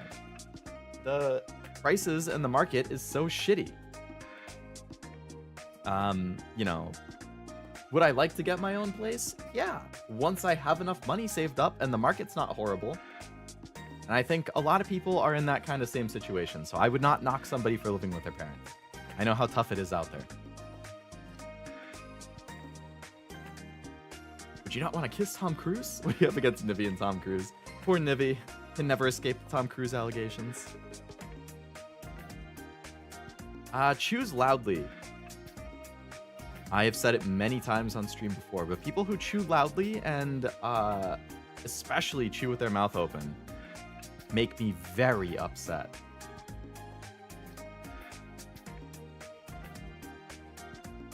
I'm actually going to put that in deal breaker. I would get extremely frustrated extremely quickly. Realistically, like, if this person is perfect and they just chew loudly, am I going to break up with them because of it? No. So I guess I'm going to put it in bad but manageable. I wouldn't break up with somebody for it if the other stuff was good. But it would definitely grind my gears. I hear stories of people who've moved to LA and there's like 10 to 12 people sharing a house with rooms that have partitions up to divide them among 3 to 4 people. Yeah, like that's how bad the market is now. People go in on houses together and they all just pay a little bit of the mortgage because that's all they can afford.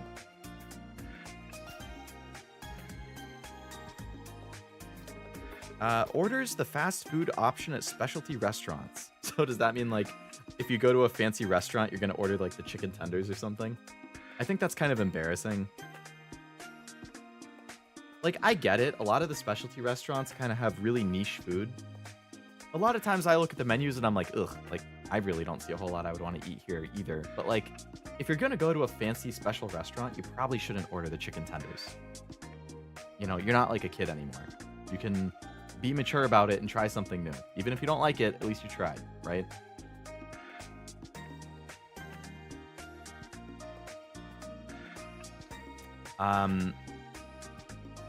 I'm going to put it in not the worst thing. I would definitely judge them a little bit. Picky eater. That kind of goes in the same... Look, all right. If you're a kid and you're a picky eater, that's fine. Okay? You're a kid. If you're an adult and you can't eat more than, like, chicken tender, burger, pasta, and pizza... If you cannot eat anything other than, like, the most basic of foods, that's kind of sad. Maybe grow up a little bit. Look, I get picky eater if it's, like, you won't eat anything that's expired, right? I'm kind of like that. If I open, you know, if I look at a carton of milk and the milk expired a day ago, I'm probably not going to want to drink it. I'll still smell it, and if it smells okay, I'll still use it. But I'm probably not going to be happy about it, right? Okay, Mr. Mac and Cheese. Hey! I wouldn't say I'm a picky eater, but I do love mac and cheese. When I'm at home, I eat what's quick and easy. But, like, if I'm going out to eat, I definitely can eat a good variety of things. Name a specialty restaurant? I'm honestly not even sure. I'm just kind of thinking anything that's high-end. Like, if you go to a nice place that, like, serves steaks or something, and then you order, like, a cheeseburger. Like, really? You're going to a steak restaurant and you're ordering a cheeseburger?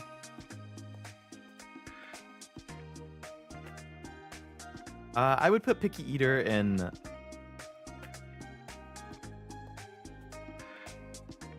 It really depends how picky. Like, okay, for me, a picky eater example, I don't like tomatoes. I don't like slices of tomatoes. Things made out of tomatoes, pasta sauce, pizza sauce, ketchup, that's fine, right? But if I have a slice of tomato on a burger, like, I'm the type of person who's going to say no tomato when I order it. If I forget to say no tomato and they give it to me with a tomato, I'm going to take the tomato out and I'm just going to put it on the plate. And I'm going to eat it without it. Right? So, like, I'm going to put it in not the worst thing because I wouldn't bat an eye if somebody did something like that. It also, again, it's contextual, right? If I'm out on a date with somebody, or I'm at a fancier place or something like that, I'm probably just going to suck it up and eat it. Okay? But, like, if I'm out for lunch with, like, one of my best friends from high school or something, and I forget to say no tomato, I'm just taking the tomato out, man. Inconsistent communication. What exactly would that mean? Like...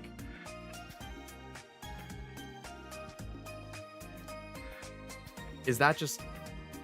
like what I was saying before, it's like, oh, I might respond in 5 minutes or I might respond in 2 days. Like, if it was a relationship, I would expect them to respond faster. You know, I might put a little more effort into, like, trying to get back faster if it's, like, somebody I'm dating. I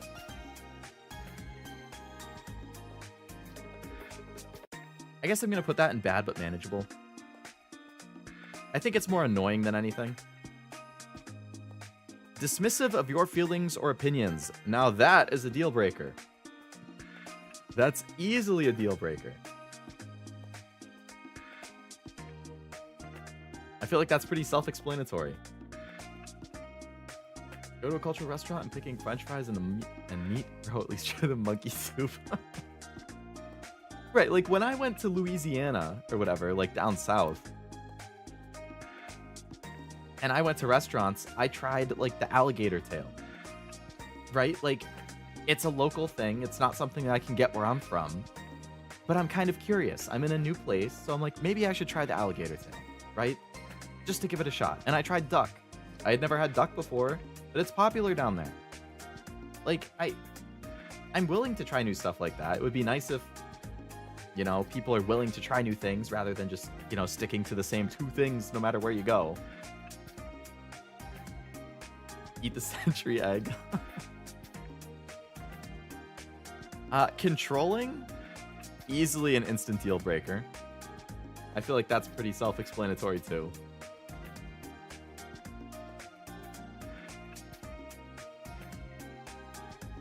I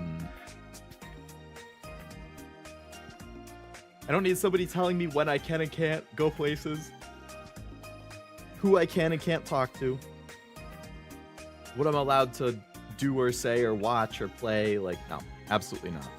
Buzz off. We have a soup made of cassava that's cooked for a week to take off the poison in the damn. So, like, it has to actually cook for a week straight to nullify the poison, basically.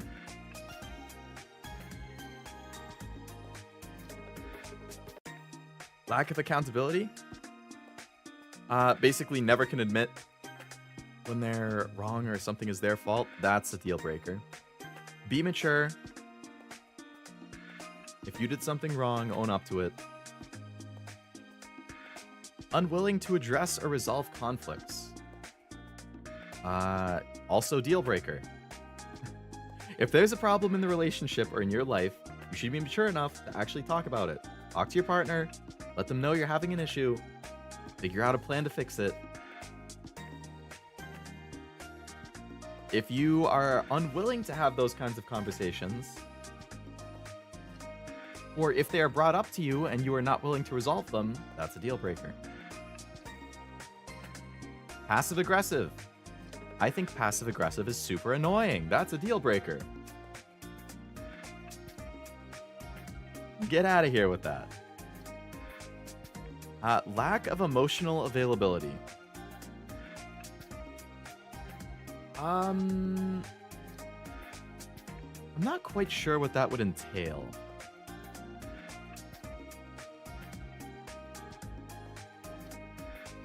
I think in everybody's life, there's going to be points where you're not going to be emotionally available. You know, like, if it's constant, I think that would be a deal breaker. If it's from time to time, I think that's manageable. You know? Like, if there's somebody who suffers from, like, depression or something, right? When they're having a depressive episode, they might be more emotionally unavailable. That's fine. They're going through something. You know, if they just lost a family member or a friend or a pet, they're probably going to be emotionally unavailable. That's fine. I understand. But if they're constantly in that state, that's not good either. So I'm going to put that in manageable. Because I'm assuming it's not... Yeah, I'm going to keep that in bad but manageable. I mean, people also need to realize, especially as you get older, like, life doesn't stop just because bad things are happening, just because, you know, you're sad. Like, I hate it. I get it. You know, I wish it wasn't the case, but you can't just suddenly, you know, not work for a month because something happened. Unless you work at a really nice job with really good benefits, you know? You can't just stop eating. You still need to go to the grocery store and buy food to eat, you know? Like, you still need to clean your house so you don't live in filth. Like, you have to keep doing things. But, yes, exactly. The world doesn't stop.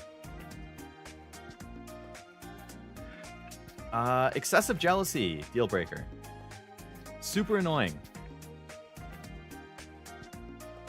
Unless people give you casseroles. The classic, like, yeah, no, that's like a classic sympathy thing. I don't know why casserole specifically, but maybe because it's easy to make and it's pretty hearty.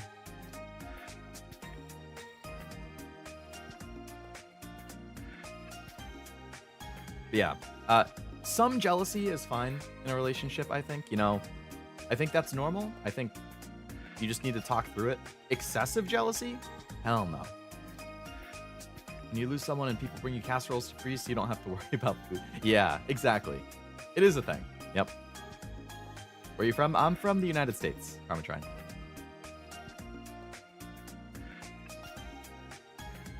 Constantly negative.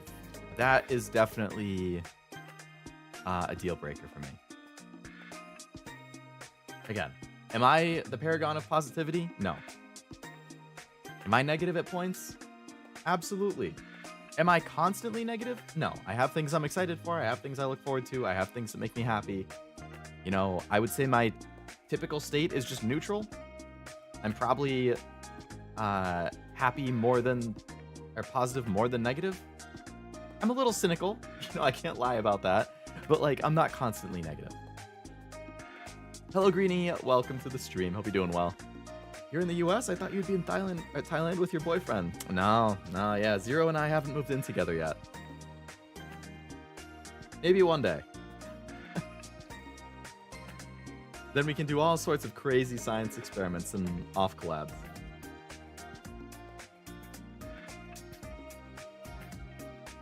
Disregarding boundaries. That's definitely a deal breaker. Boundaries exist for a reason. If you disregard them, you're kind of a jerk. You're not even kind of a jerk. You just are a jerk. I think it's manageable. Some people had enough of the world at some point. If you can change that, you find the best people in the world. That could be the case. There's definitely points where just a lot of bad things happen and you're feeling beaten down from it. Could just take the right person or the right thing to change it.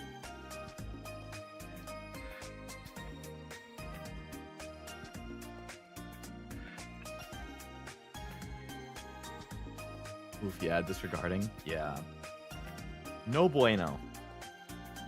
Doesn't have the same music taste whatsoever. I don't care. They can listen to whatever they want. I can listen to whatever I want. Again, it's all about respecting each other's likes and dislikes, right? If you don't like metal music, if you don't like screamo stuff, I get it. It's niche. Not a lot of people like the screamo stuff. I do. I don't like a lot of pop music. I don't like a lot of rap. But you know what? I'm not going to make fun of somebody for liking it. If they like it and they get enjoyment out of it, then that's what matters.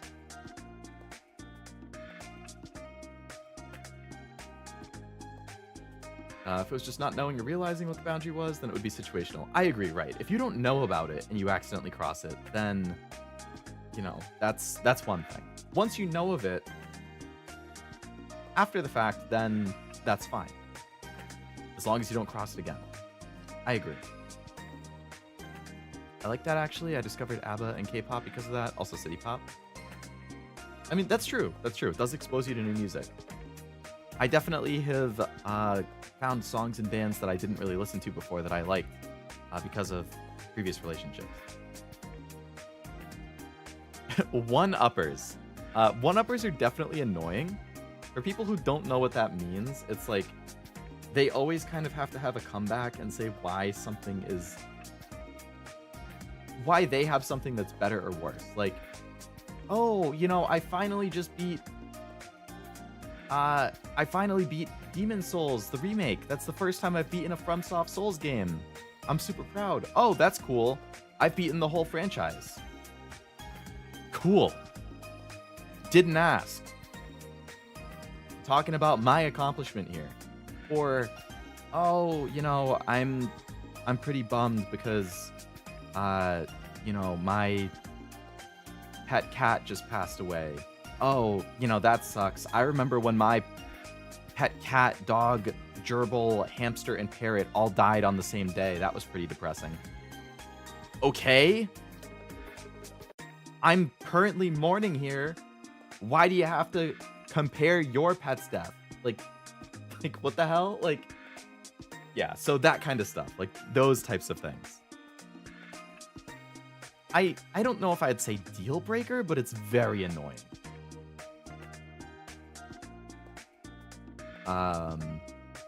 Deal breaker for Parmetrine, bruh. It would be situational. If it's just for games, then annoying, but when it comes to actual mode, right. It definitely is, right. Like, for a game, I would be like, oh, okay. Like, I might be a little put off that they're not just gonna congratulate me or be like, oh, that's cool, you know, I'm playing the other ones. You know, I've beaten the whole series, but you know, I could give you some, you know, like, it's all about how it's framed, I think. But right, with traumas and emotions and stuff, that would be a deal breaker. I'm going to put that in bad but manageable because I do kind of feel like it depends on the seriousness of it. Excessively complimenting, I don't think that's a bad thing. To me, it might be a little annoying or a little uncomfortable, again, because, like, I don't really know how to react when I get complimented.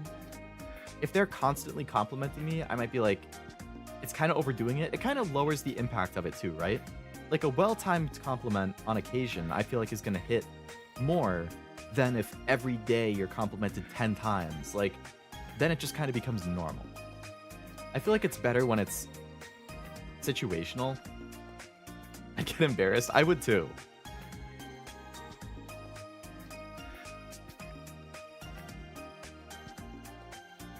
I feel like that's, I don't know if I'd necessarily say it's bad but manageable, but it's not something I would personally like. And very, very much depending on the intention. That's also true. Yeah. Never compliments is worse than excessive, I would say.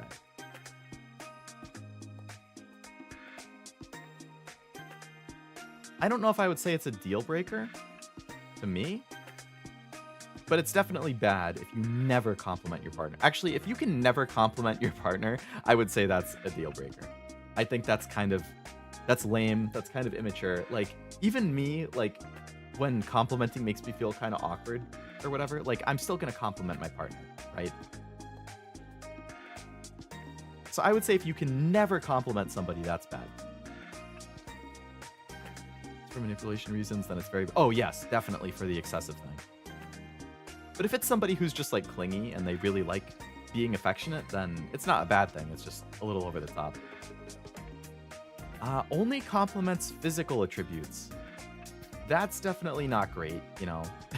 Yeah, it's nice to compliment somebody's, like, eyes or smile or body or whatever, but, you know, it's nice to compliment their personality or their voice or their laugh or, you know, when they do something that you appreciate or that they thought was cool. I don't think that would be a deal breaker, but it's definitely bad, I would say. Bad but manageable. Constantly late. You mean like Leo Lovelace, who's constantly 3 minutes late to his own streams?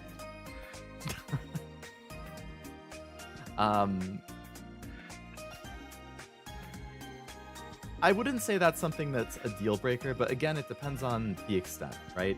If you're 3 minutes late to things pretty often, it's like a minor annoyance, but I would start to get used to it.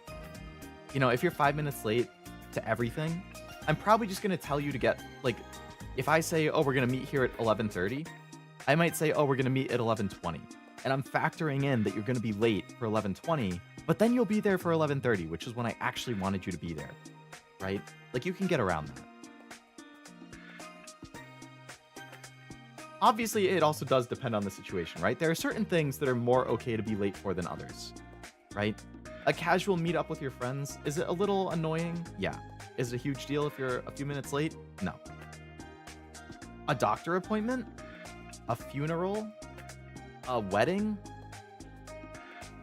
You know, a plane? You really shouldn't be late for those. You should go out of your way to be on time or early. So I'm going to say it depends on the situation. If they're late to, like, super important things, that's really bad.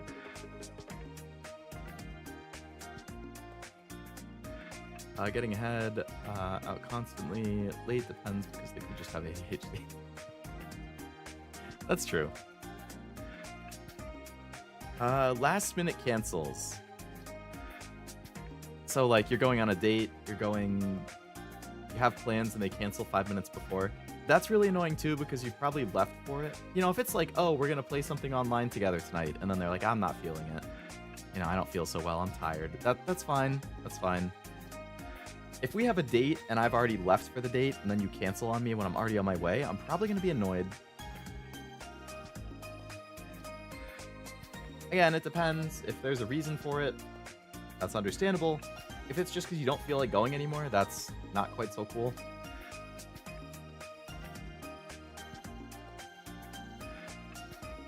I guess I'll put that at bad but manageable. Rude to service or retail staff. I believe we've talked about that. Yeah, we talked about that in the green flag one. That is absolutely an instant deal breaker. Does not have a single close friend. I would feel a little sad for them. But like some people are like that, you know, extreme introverts, people who are very socially awkward or socially shy, they might not have a single close friend. Maybe they have acquaintances, maybe they have a bunch of online friends that they're friendly with, but they don't, you know, get super close with. That's fine. I'm going to put that as depends on the situation. If they don't have a single close friend because they're a shitty person, deal breaker. If they don't have a lot of friends because they're super shy and awkward and they want to make friends but they can't, that's fine. That's kind of like Bochi from Bochi the Rock, right? Up until she meets the girls in the band, this was her. For whatever, 15, 16 years of her life. She didn't have a close friend. She just sits in her room all the time. Doesn't talk to anybody. But you can see when she is exposed to people who are willing to spend the time on her and get close to her, she gets friends. I always told my friends who call me to hang out, assume I'm not coming, but if I show up, I show up. If they're used to that, that's fine too. Yeah. Brags about how good of a liar they are, that's a deal breaker. Not something that you should be bragging about in the first place, and if it's true and they actually are a really good liar, I also wouldn't really want to deal with them. I wouldn't be able to trust them. My anxiety sometimes makes me back out at the last second. Like that I understand too, right. Like there's a lot of factors for that that could be true. What if they brag about being a good liar, but they're trying to cover up for being a bad liar? I guess that's kind of ironic.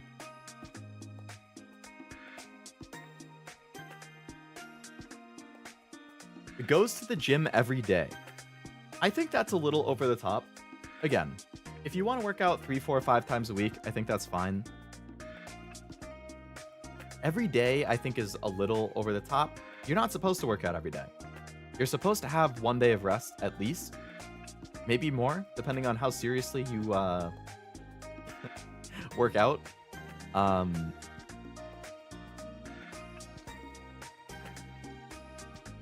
You know, if they're actively trying to improve, I'm going to put that in neutral. I wouldn't say it's necessarily a good thing to go every day, but it's definitely not a bad thing. Now, if they never go to the gym, again, this was in the green flag one. You don't necessarily need to go to the gym if you're like a healthy, you know, build and weight and whatever. If you get natural exercise because you walk a lot, because you know, whatever, like, it's not necessarily a bad thing. It depends. If they never go because they're lazy and they're not healthy and they just don't want to, that's a bad thing. If they don't go because they don't really need to, that's fine. What if they're a ludicrously good imposter in Among Us? I would respect them because I'm a horrible imposter. Not if you rest one group of muscles and work on some others? That's true. That's true. Or just do like a day of cardio instead of muscles for that day.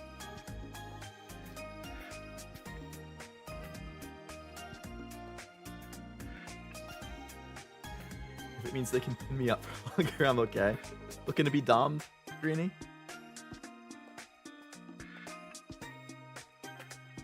Has a mental disorder.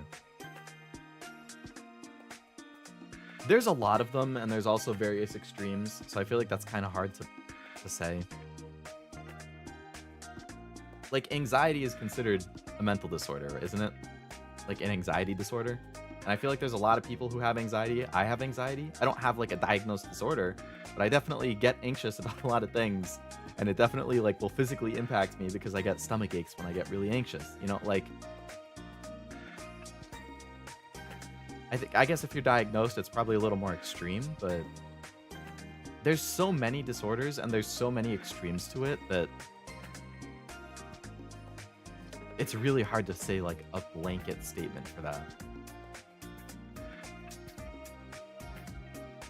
Very dependent on which one. Yeah. Yeah. I'm gonna put that in, I guess, depends. Just because it depends which one. And again, even if you have one, you know, like if you are going to therapy or if you like are on medications for it, that's fine too. You know, you are working to improve yourself. Like, it's not necessarily a bad thing. There's a lot of depends with that. No shade towards antisocial personality, but people can be in a relationship can be problematic. It could, yeah. I mean, a relationship is very much about being with the other person, so if you can't really do that, that would make it harder. I honestly don't necessarily know what neurodivergent, neurotypical mean. I'm gonna have to look up definitions for those. Neurodivergent. Having a brain that forms or works differently. Might mean the person has different strengths and struggles from people whose brains develop or work more typically. Some people who are neurodivergent have medical conditions, but it also happens to people where a medical condition or diagnosed hasn't been identified. Possible differences include medical disorders, learning disabilities, and other conditions. Possible strengths include better memory, being able to mentally picture 3D objects more easily, the ability to solve complex mathematical calculations in their head, and more. The word for people who aren't neurodivergent is neurotypical. Oh, so that's what the other one is. Okay.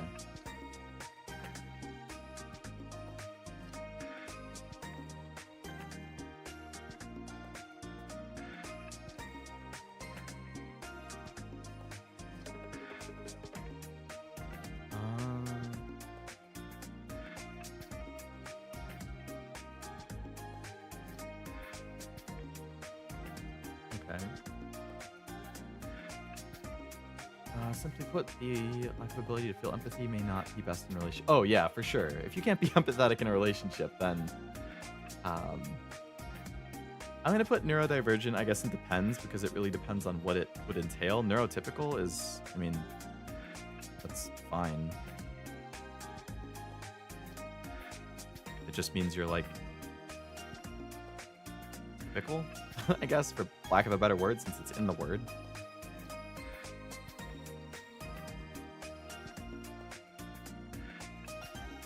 Makes plan for the future without consulting your preferences. Deal breaker.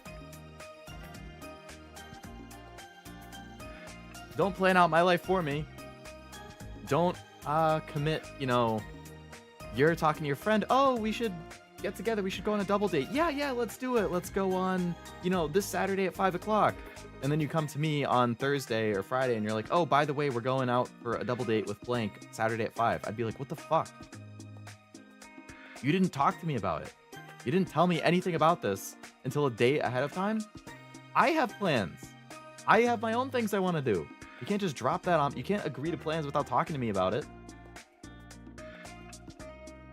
And that's like a super low level example. You know, like if you're planning out bigger things, that's even more of an issue. That would be really annoying to me. Longest relationship never lasted more than a month. I'm going to put that in depends. If you've only had one relationship and it was when you were like 18 and you tried dating for the first time and you were like, actually, I don't like this person, you broke up with them, that's fine. If it's happened a couple times, I guess that's fine. But if it's like a long-lasting trend, like if you've had a lot of relationships and none of them have gone past a month, that would be a huge red flag for me.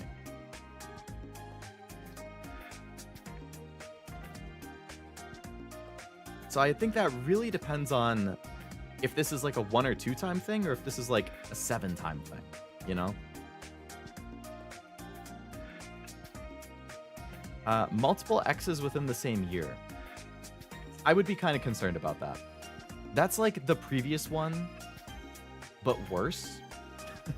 Because it's like as soon as you get out of a relationship, that's like, no, I'm immediately dating and trying to get into another relationship. I don't necessarily think it's healthy to always feel like you have to be dating somebody, to always feel like you have to be in a relationship. It's fine to be single.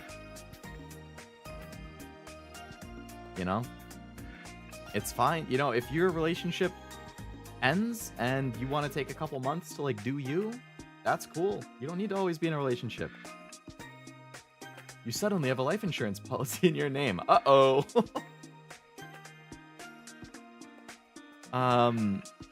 You know, they could have also just had a really bad stretch. There's, again, like factors to this. They could have had really bad luck.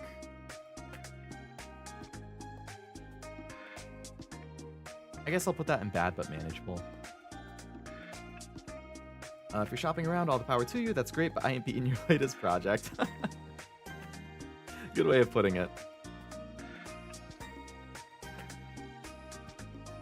Never been in a relationship? That's not a bad thing. Some people are late bloomers. Some people don't really get interested until later. I would say that doesn't matter. I mean, you're kind of... The risk with that is that if they've never been in a relationship, they might not have, you know, experience with how to... They don't have experience with how to be in a relationship, and that's definitely something you learn over time.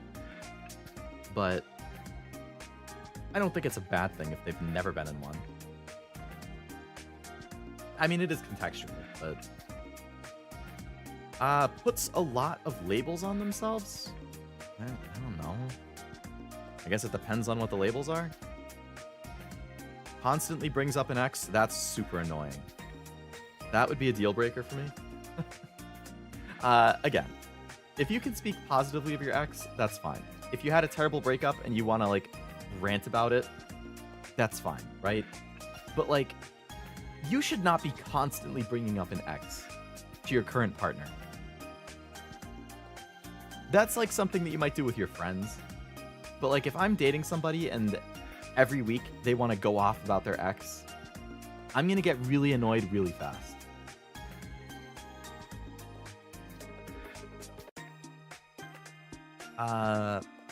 Lacks empathy. I think there's certain, like, conditions where people just lack it. I'm pretty empathetic. I would prefer if somebody I'm seeing is empathetic. Is it a deal breaker? Actually, yes, it would be a deal breaker if they don't have it. Because then they can't understand if they're, like, hurting or insulting somebody. Like, mentally or emotionally. That's definitely a deal breaker. Don't want to hear about it. Exactly. It's fine that it existed, it's fine that it happened, but I don't want to constantly hear about it. Males with only male friends, females with only female friends. There's nothing wrong with that. A lot of people, especially growing up, they really only have friends of the same gender. That's kind of how a lot of schools are growing up. I feel like it's not until you're, like, probably in, like, for a lot of people, maybe high school or college, that you really start to get friends of other genders. Like, I don't know. I feel like that's definitely something that as you mature, it becomes more normal. And even then, like, I don't... Like, I have friends of both genders, but, you know, if I was on a date with somebody and they told me they don't really have any guy friends, I wouldn't think anything of it.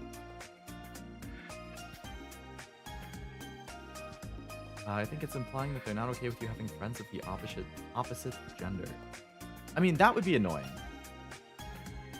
I mean, I guess, like I have controlling up here. Like, I don't know if that might be part of, like, rolled into controlling.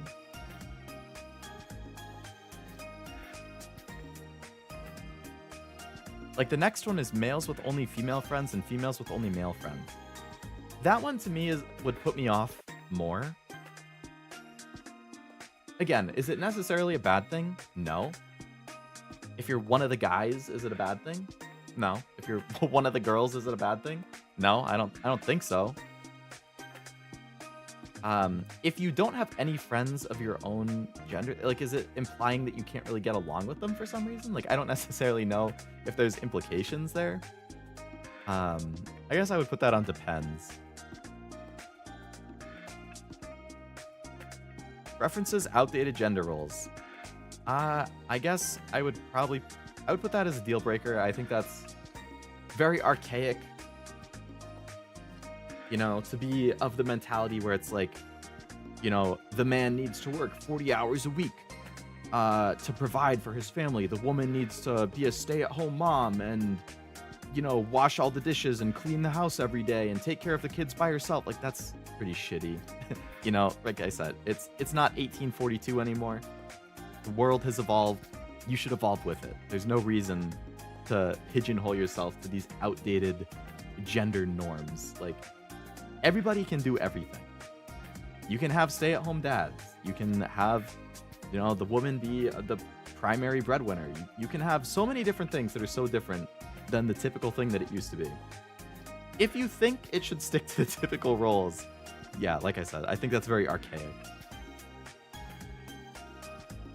You can find their whole life on social media. So they use social media a ton. I don't necessarily think that's a deal breaker, but I would think it's annoying. You don't need to take a picture of everything. You don't need to post about everything. Would that actually be a deal breaker for me? Because I don't really have much of a social media presence.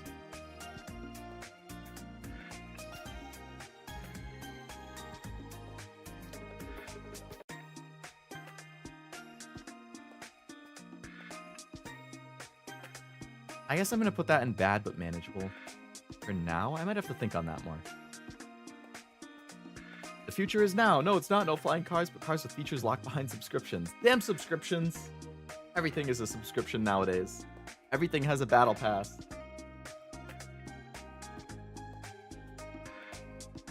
Once you start having single player games that have a battle pass, that's how you know we've lost.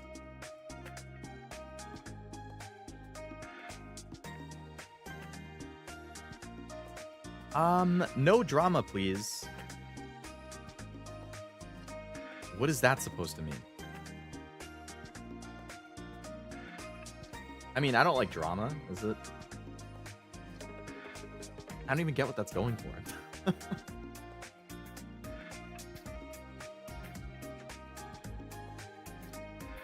No drama, please?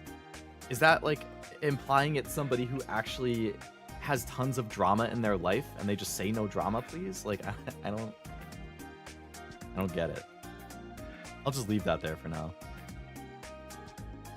Actually, I'll put that in its own category. We'll add a new row. I don't get it. All right, furry. So I am not a furry. I have zero interest in that. But I am also somebody who believes people should be able to, you know, engage with, you know, if that's their fantasy or whatever, you know, if it's not hurting anybody, if you want to be a gooner to furry stuff, if you want to have a fursuit or whatever, like, that is definitely not for me. But I don't think they're, like, weird or a bad person for liking it. Everybody has things that they like that, you know, it's their thing. Would I date one? Probably not. But it also, again, there's like extremes, right?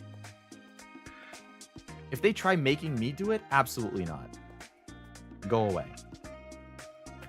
If they, like, are very casual about it and, like, they don't have the suit and everything, maybe I could tolerate it. I don't know. I've never really been in that. I don't think I've ever met one in person. Like, so, like, I wouldn't say it's bad. It's definitely not something I would look for.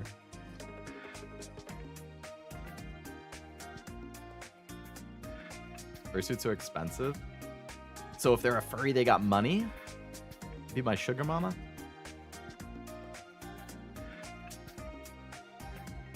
I guess I'm gonna put that in deal breaker just because I don't think I personally would date one, but I don't think like this is like I don't think this is anywhere near as bad as the other things in here, which is why I'm kind of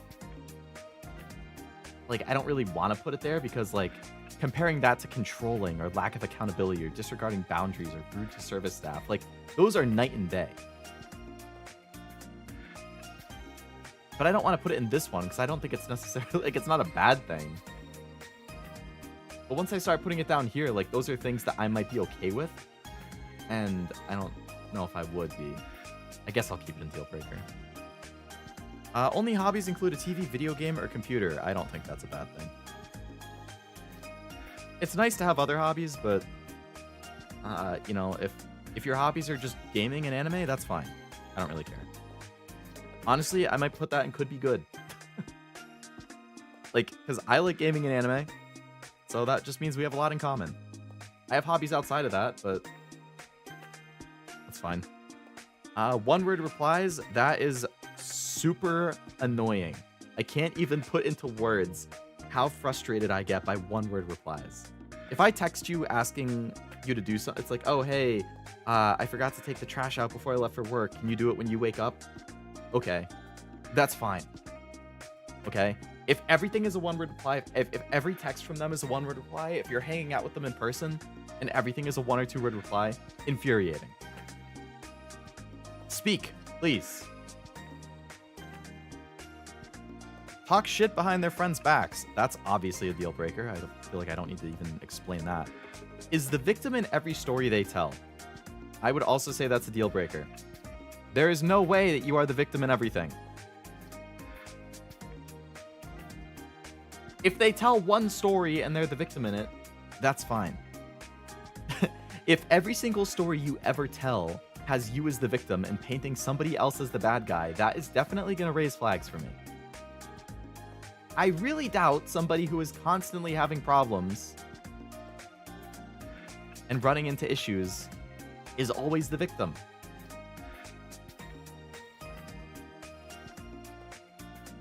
They act like they're better than everyone else. I don't even know why some of these are in here because they're so obviously deal breakers.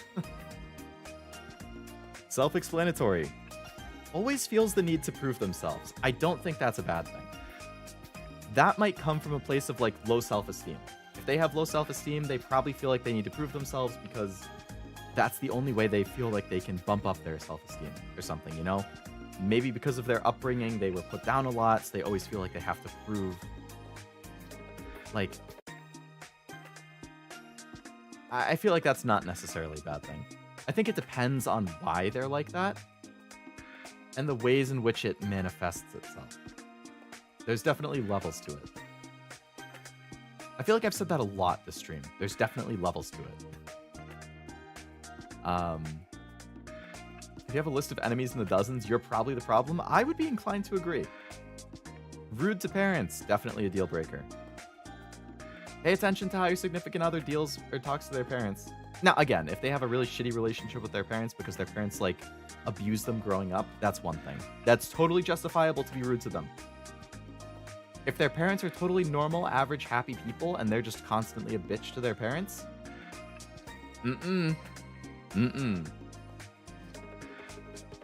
Can't text in complete sentences. I don't know if I've experienced that, but it sounds like it would really annoy me.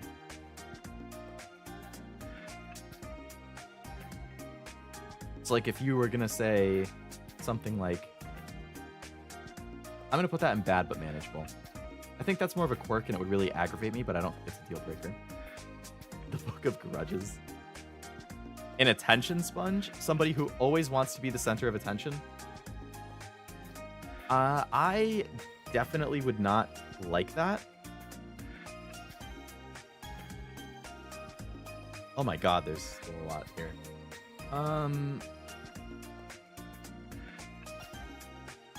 I think that would be super frustrating. It would definitely make me wary that's like, if you're not getting the attention that you want from me or from like your friends, where might you go to get the attention? But again, like if somebody has low self-esteem, they might like attention because that might make them feel better, you know? Like, I'm gonna put that in bad but manageable. You have to make all the big plans. That's definitely annoying. Like, we should share responsibility for that. I shouldn't have to do everything.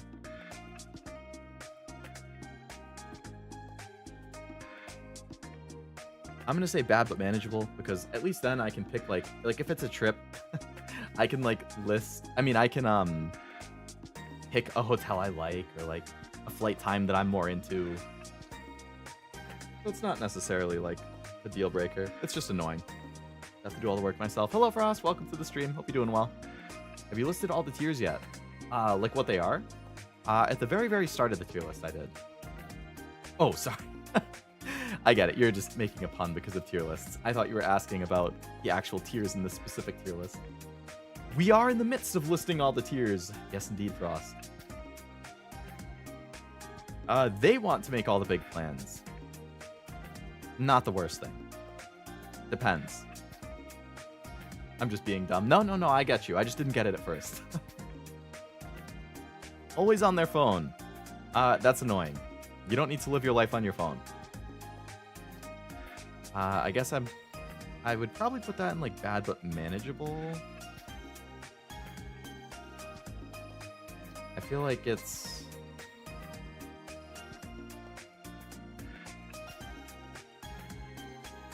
Honestly, no, I'm going to put that in deal breaker. Like, if I can't go out to dinner without you being on your phone, if I can't watch a movie with you without you being on your phone, that's definitely a deal breaker. Into celebrity gossip or reality TV? I don't think that's a big deal. A lot of people like talking about celebrities in reality TV. I don't personally like it, but I know a lot of people do. That's pretty typical. I don't think that's a bad thing. If you're obsessed with it, that's one thing, but if you just like to talk about it here and there, that's fine.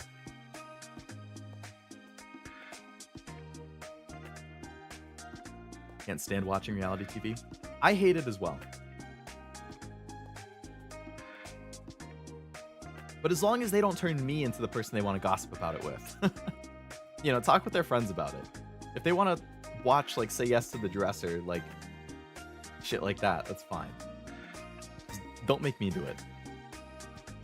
Has anyone made a horror movie list called Tears for Fears? If they haven't, you should. You should patent that or copyright that. Bad hygiene or doesn't take care of their health. Self-explanatory. Deal breaker.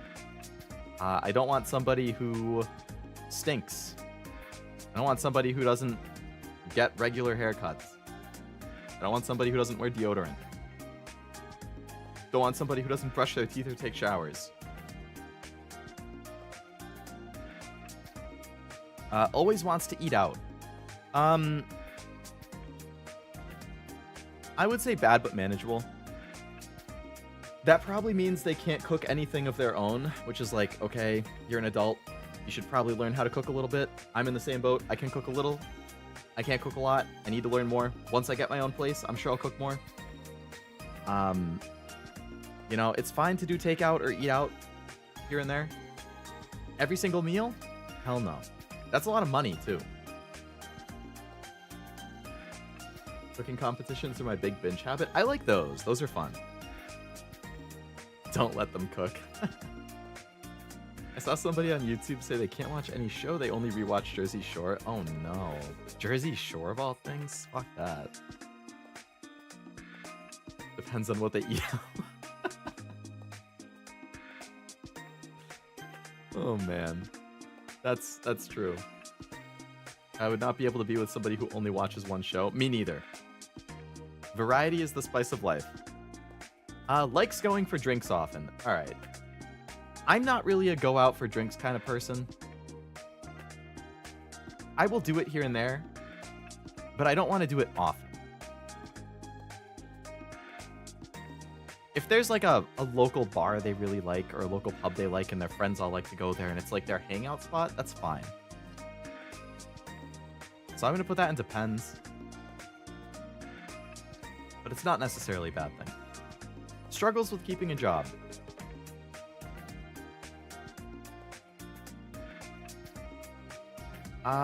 There's a lot of factors to that. The market kind of is shitty. I get it. If you struggle to keep a job because you're just not putting in the effort and then you get fired for it, that's obviously a huge problem. Or because you're like a liability in the workplace. So I'm gonna put it in bad but manageable because there could be other factors. Honestly, I'm kind of cool with that. I enjoy cooking as long as they're open to learning. I think cooking together would be a really good couples activity. Imagine watching School Days over and over again. Of all things to watch over and over again, that. I'm known to reread Bakuman or FMA every couple years, but I can't imagine constantly consuming the same media. Me neither. Like, there's those people who are like obsessed with The Office or whatever, right? I like The Office. I think it's a great comedy.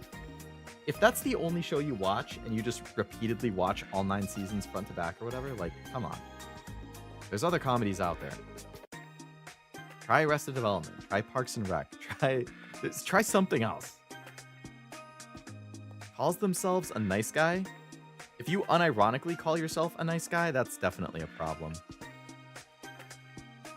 But I'm just a nice guy, my lady. Nice guys like me don't do stuff like that. Deal breaker. Oh, they might just be awkward and not realize, so bad but manageable.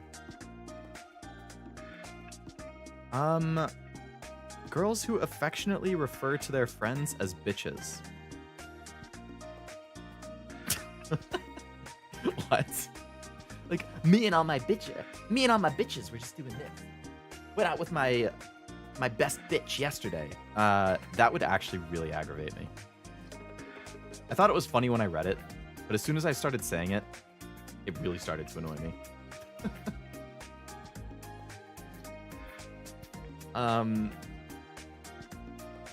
If it's affectionate, what's the problem? It's affectionate. I mean, that's true. That's true. I don't know why they can't just say friends, personally.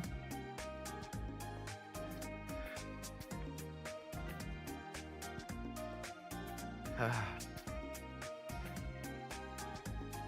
gonna put it in not the worst thing, because it's not a deal breaker, but it would definitely annoy me. Even if it's affectionate, I'd be like, why can't you just use the word friend? I consider myself a nice guy, but I don't use it as some moral high ground that I look down upon others. Me too.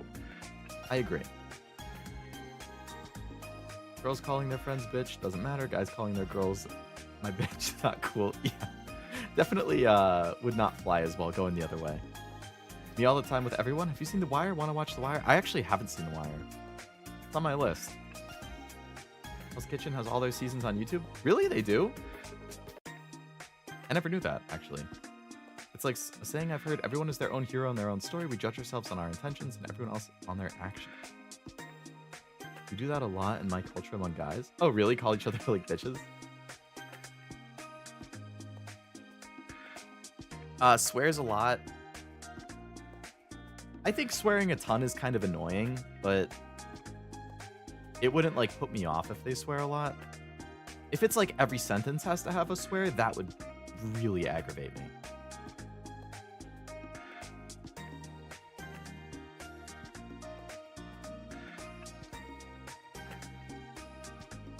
I'm gonna put it in bad but manageable.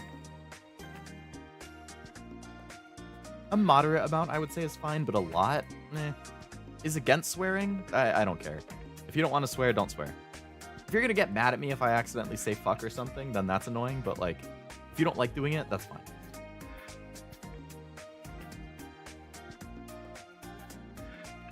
I swear a lot vocally, luckily I communicate with you through typing. It's all like, this is more specifically for me if I'm dating somebody though. So you're safe there.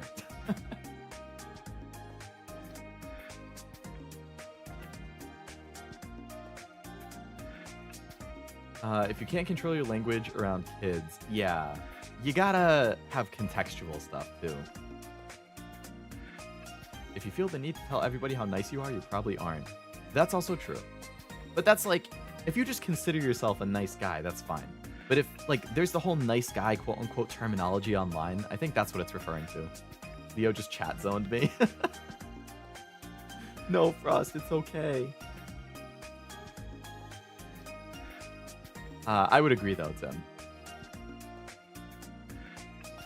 Like spicy food. That's a good thing. I like that. I like spicy food too. Dislike spicy food. I don't care. If you don't like spicy food, no problem. You like sweets. That's fine. As long as you brush your teeth. Dislike sweets. Don't care.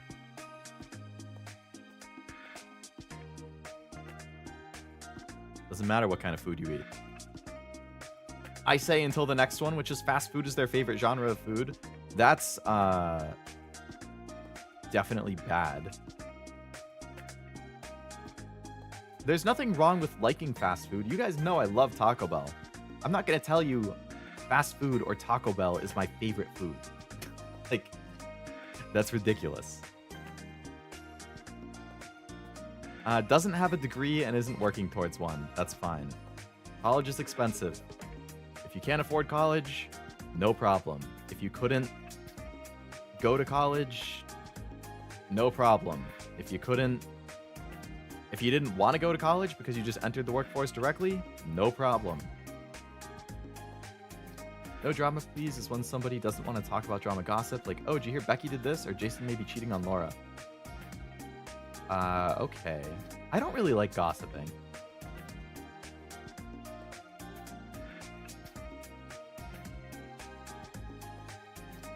I'm gonna put it on depends on the situation. Calling fast food a genre of food hurts my soul. I can imagine. Oh my god, there's still so many in here. I want to finish in the next like 20 minutes. Oh boy. Starting to eat spicy food again helps my sinuses. My stomach feels used to it now. That's good. That's good. Working up the tolerance. I made mac and cheese for dinner last night, and I put my crushed red pepper in there. And I had Taco Bell the day before that. 2 days in a row of spicy food. I had horrible heartburn, actually, Friday night. The type of heartburn that wakes you up in the middle of the night, and it's like in your throat and you start gagging. Yeah. Wasn't very happy. Has a lot of debt. Again, contextual, you know, like a lot of people who go to college have student loan debt. That's pretty normal. It's usually a pretty decent amount. So if that's why you have a lot of debt, that's okay. If you have a lot of debt because you just keep spending money and you don't pay it off, or you like to gamble, that's definitely a problem. So now I don't want to become responsible for their debt either.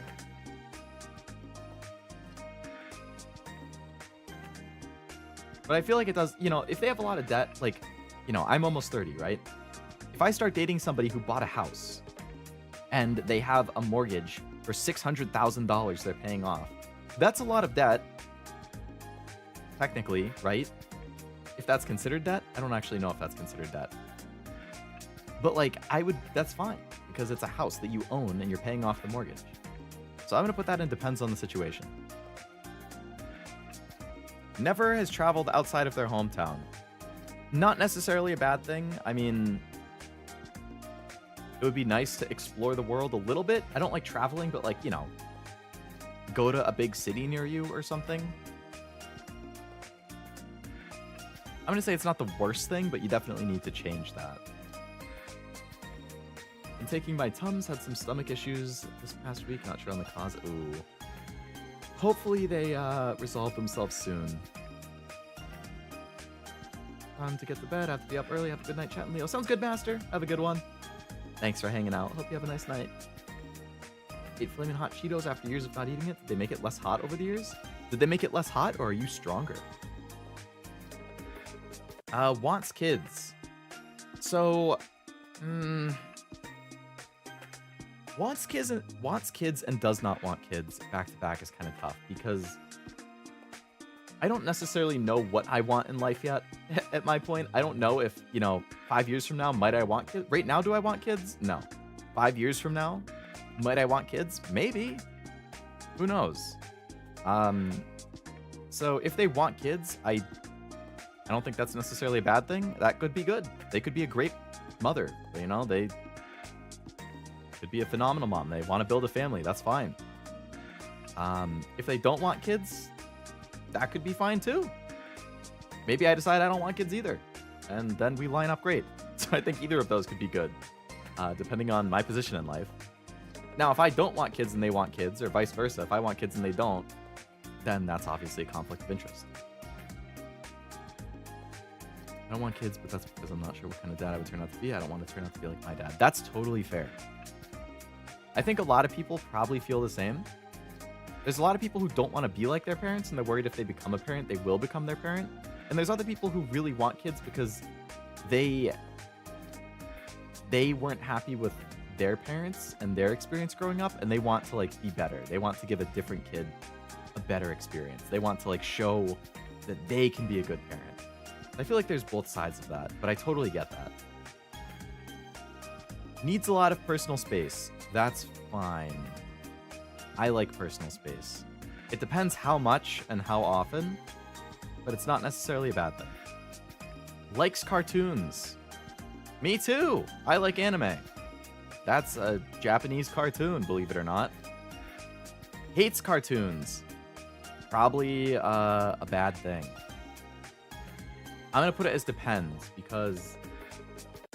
Actually, no. I'm going to lump all cartoons together and say that's a deal breaker. Because if they hate cartoons but I like anime, and they consider that a cartoon, we're going to have a problem. What if I like cartoons but hate anime? I feel like that's probably okay. As long as you didn't, like, berate somebody for liking anime. But if you like Avatar and SpongeBob and regular show and stuff, I think that's fine. Talkative online, but silent IRL. Talkative online is cool. Silent IRL is... I'm definitely quieter in person than I am on streams. But... I'm gonna put it as depends, because it really depends how silent. We talking like mute? Even then, mute's not necessarily like, I don't know. Would I date a person who's mute? I think I would. If they have a good personality. Your friends don't like them? That sounds like a deal breaker. I trust my friends. If my friends are all telling me that they're a bad person, I think they're probably right. Extreme involvement with parents. You know, I mean, that could mean a lot of things. It could mean like their parent has health issues and they're very involved in their healthcare. Is that a bad thing? No. Does it mean that if you're dating them, you might partially become responsible for it and have to support them through it? Yes. Are you willing to do that? I don't know. It depends. It's very situational. Could just mean they have a good relationship with their parents and they, you know, get together for dinner a lot. I don't know. I'm going to put it as depends. I think it really depends on what the involvement is. Has an addiction. That's a deal breaker. Unless your addiction is to talking about fate, then it's cool. Only text you at night. I mean, that would be pretty annoying. You can't text me during the day. But maybe they're just super busy with work and stuff. Maybe they're so busy at their job from 9 to 7 that they can't really talk during the day, but then they're talkative after they get home and have dinner. That's fine. But if their addiction is gacha games or Monster Hunter Wilds, then you can talk to either me or Cashew. Bad at communicating. I'm going to say bad but manageable because it depends how bad they are and what types of communication. Describes their exes as crazy. Not necessarily bad. That definitely depends on the situation. The ex could have been crazy or it could be their fault. Who knows? Cheated in the past. I would definitely have my guard up a little bit. I would be a little more wary. But, you know, maybe they were young and dumb. Maybe they... You know, if they were like 18, 19 and they made a stupid decision and they've regretted it ever since, like, you know, I think that's probably fine. If it was recent, I would definitely be more wary. I think if you have a lot of crazy exes, there may be a common factor that you need to analyze. I agree. Yeah. Like in a relationship or a math test? I'm thinking a relationship. I'll put it as bad but manageable because it depends on, like I said, if it was recent, if it was more than once, not good. If this was something they did a long time ago when they were younger and they regret it, I would say that's manageable. Needs to be reassured often. Minor annoyance, not a huge deal. I'll put that in neutral. Disrespects animals? Self-explanatory, instant deal breaker. Trust issues? Very annoying. I think people having trust issues is justified, depending on their past experiences. But if they constantly want to like go through my phone and they constantly want to look at my computer and they constantly are asking me questions about where I'm going and who I'm talking to and what happened today, that would wear me down really fast.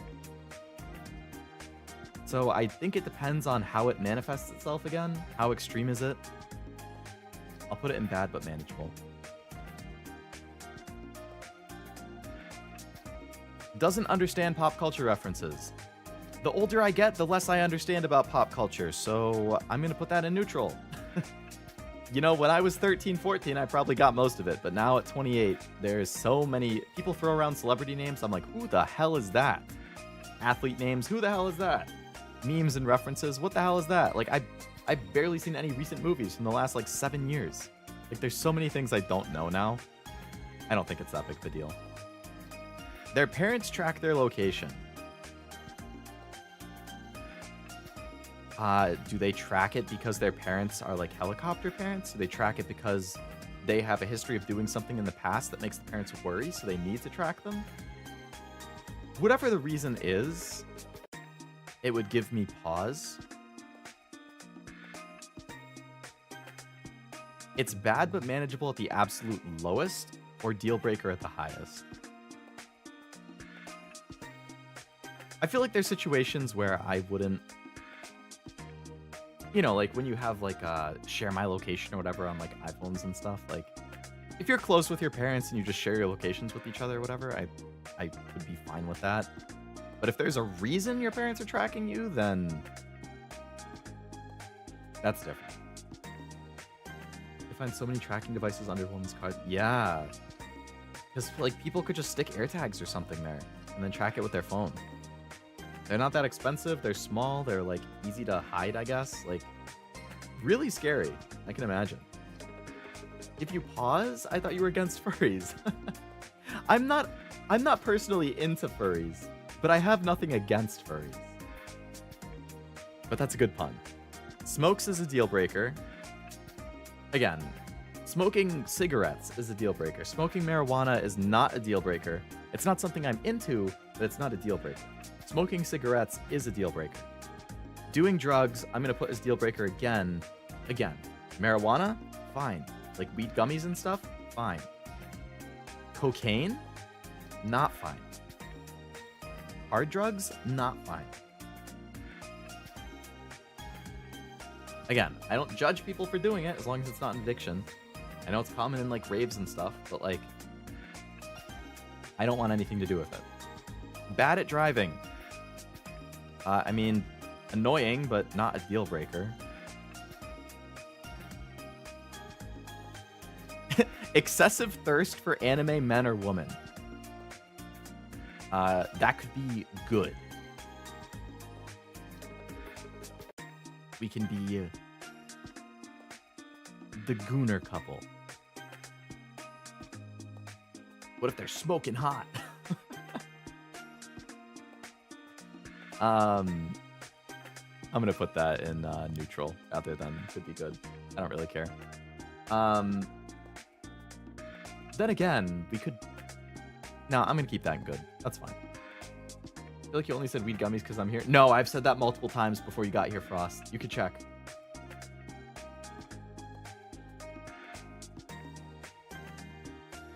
If you look at the green flag tier list before that, I definitely mentioned weed gummies and I said I was fine with them. Rest assured, it's not just because you're here. I've had a weed gummy before, for what it's worth. I got nothing against them. It's mostly that I hate the smell of the smoke, like Tim said. So like actual smoke, like cigarettes and smoking pot, would definitely drive me crazy because I do not like the smell of either of them at all.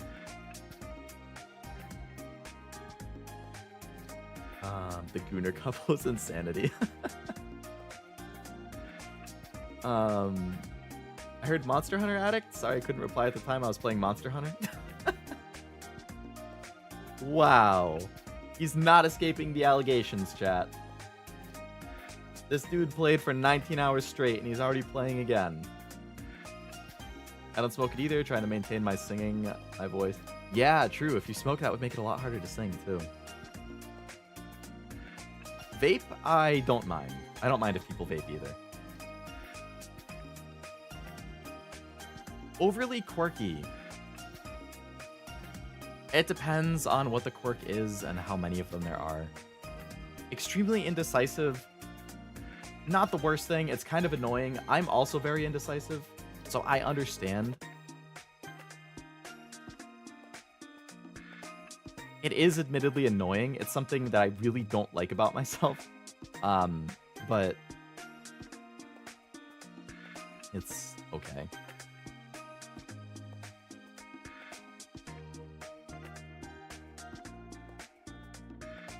That was a quick decision, ironically. That's true. Overly quirky, like a manic pixie dream girl? No thanks. Has a very specific coffee order? I don't care. That's fine. Quotes TikToks IRL? That could be good. I quote TikToks IRL. Then I might know the reference. We might know each other's references. Like Cashew was talking about the boom guys on Monster Hunter yesterday. Gamer? Good. I like that. Has a stuffed animal collection? That's fine. I have plushies. I have merch of anime I like plushies. I have a big Rimuru plush from that time I got reincarnated as a slime. I have some like Nestle berries. I have some other plushies and stuff. So I think that is not fine. I mean, that's not a problem at all. A girl with a masculine hobby or a guy with a girly hobby, don't care. Like whatever you like. Could even be good, depending on what it is. Gaming is typically considered a masculine hobby, isn't it? If you're a girl who likes gaming, all the better. Anger issues? Back up to deal breaker. We had a bunch of good ones in a row there. I guess the anger issues thing too is like, again, to what extreme, how often does it appear? But I would definitely... I don't really do well with people like that. It's one thing if you're tilting at a video game, that's fine. But if you're like a break stuff person or a scream at people person, depends on if they're working towards it. Yeah, like if they're in therapy for it and stuff, like that also is a good sign.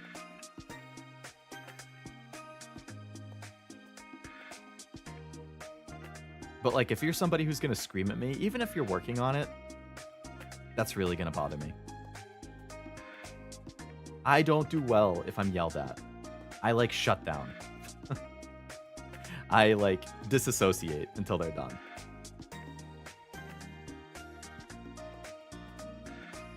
Gamer, I hardly knew her.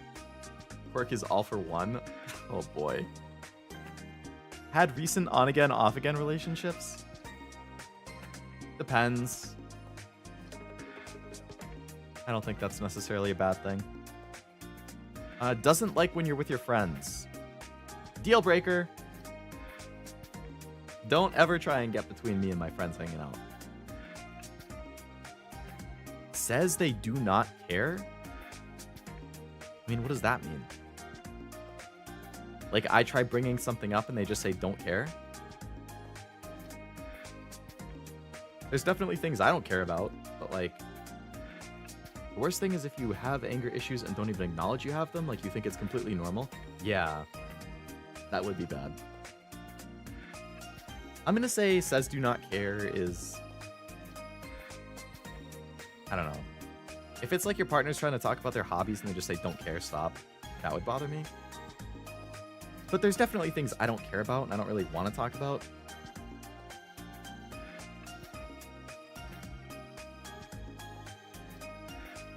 I guess I'll put that as bad but manageable. They say whatever a lot. Ugh, annoying. I'm gonna put that as deal breaker then. Atreus style? Freaking Atreus, man.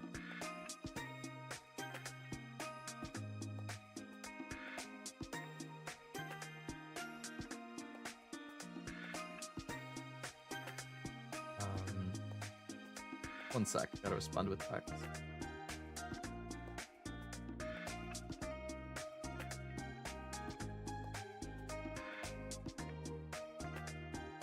Actually, I need to run for a quick idle meeting, now that I think about it.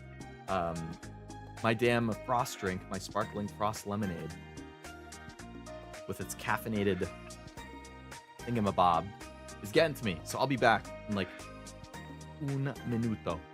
BRB. Wherever my mouse is so I can click on BRB. There we go, BRB.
Okay, we back. Thankfully, I didn't slip, but I was only at a brisk jog, so I took your advice to heart, Frost. All right. Refuses to try your hobbies. It's fine to not want to try a hobby, but I think it's also a little disrespectful to not even, like, entertain it. Like, I would be willing to try my partner's hobbies for the most part, unless it's something I'm, like, decisively against. Also, hello, Jack. Welcome to the stream. You're doing well. Minute 48. Oh, man. So I think refusing is just kind of disrespectful. So I understand not wanting to, but like,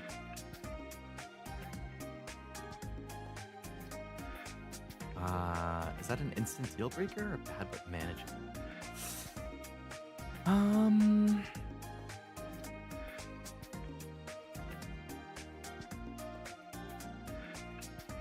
How goes it, Jackson?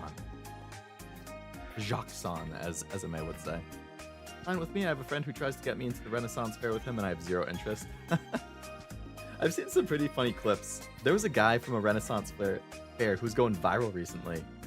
Not recently, it was sometime last year. Like the pickle guy. I don't know if anyone saw the pickle guy.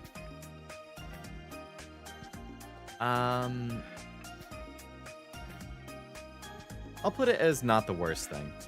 Depending on the hobby and stuff, I totally get it. Like if I was dating somebody and they like horseback riding, I'm sorry, but I'm not trying it. Horses freak me out. And I don't want to ride one. So I got nothing wrong, nothing against you riding horses, but I'm not doing it. I'm sorry. I'll actually put that in depends then. 'Cause yeah, the more I think about it, it's like if they're super dismissive and rude about it, that's one thing. But if it's like reasonable, that's another thing. Only pickle guy I know is Rick. Oh my god, that's just Pickle Rick. I still haven't seen the most recent season or two. No motivation, dreams, or goals. That's kind of sad. I think having a goal of some kind to work towards, whether that's at work or in your personal life or in a game or in a creative endeavor, is really good. Keeps you going. If you just want to be a slug who does nothing all the time, like...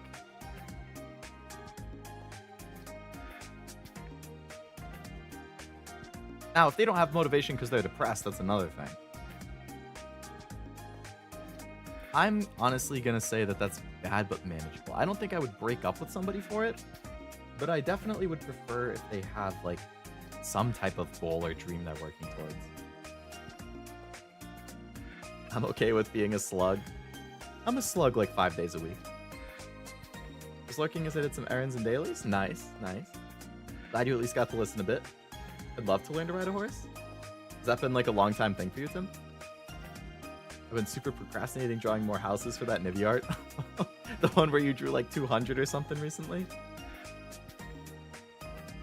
Season 7 was a good return to form. That's good. I think the last season I watched was 3 or 4. And then I heard it kind of went downhill a little bit. It's good that it came back. But if they have a goal or dream that leads to them being depressed, what if they're better without it?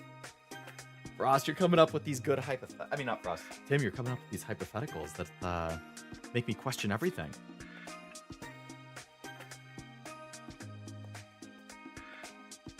Won't let you use their phone is a deal breaker. I'm not the type of person who like wants to go through their phone or doesn't trust them and stuff. I don't have trust issues. I'm not like, you know, gonna be looking for your phone. But if I want to make a phone call, if I want to look something up and I don't have my phone on me and you have yours and I say, hey, can I use your phone to look up something quick? And they say no, I'm immediately concerned. Why would you not let me use your phone? What is in there that is a problem if you let me use it?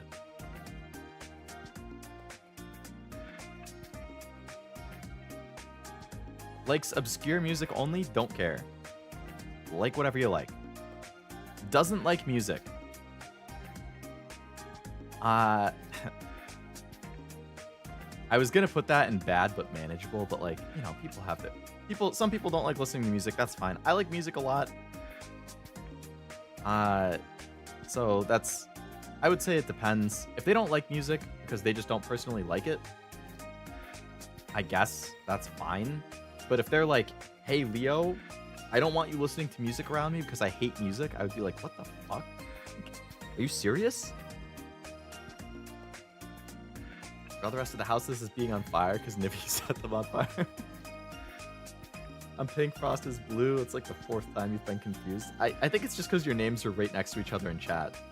So like, as I'm reading it, I might then glance at the name and then be like, oh shit, that was the message next to it.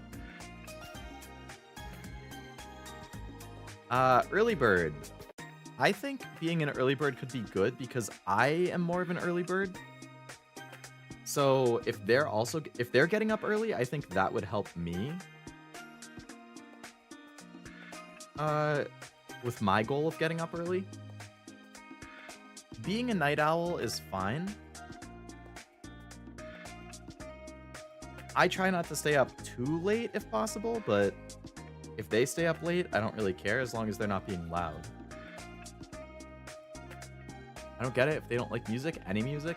I find it hard to believe that somebody could like no music, but I'm sure there's like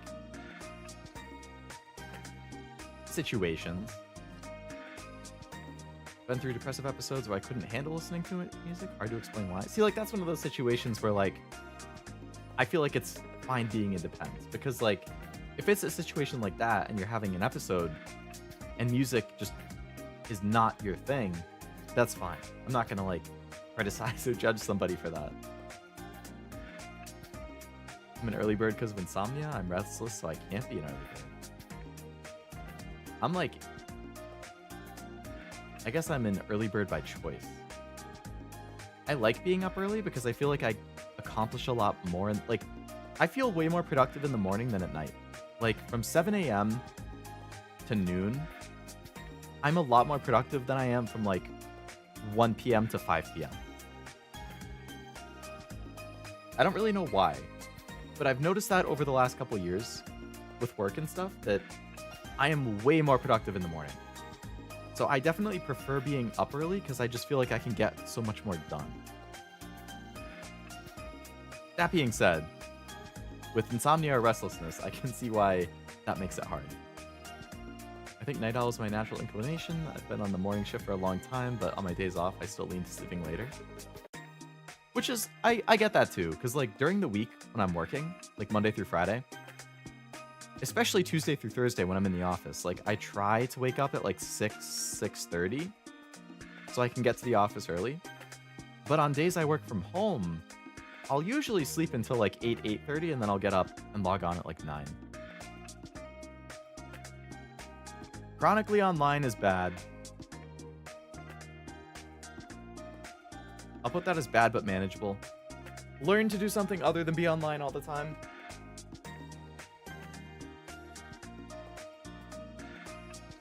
I'm online a lot, but I'm not chronically online. A Disney adult? Liking Disney as an adult is fine. Disney adults as a thing, like if you know what a Disney adult is, kind of cringe, personally. Again, it's fine if you like Disney, but to like make it your whole life and personality and like, I don't know. Like I've seen videos of people who are like 35 years old and they'll go to Disney and they're wearing like the Minnie Mouse ears and then they see the Minnie Mouse like plushy person, costume person walking around and they start like sobbing and they're like, Minnie, oh my god, it's Minnie. I'm like, you are 35 and you're sobbing loudly because Minnie Mouse walked past you. Like,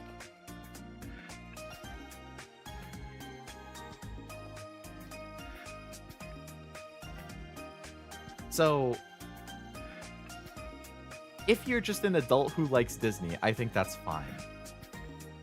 If you're just genuinely really passionate about Disney and you're an adult and you love going to Disney World because it's a huge part of your childhood or whatever, that's fine.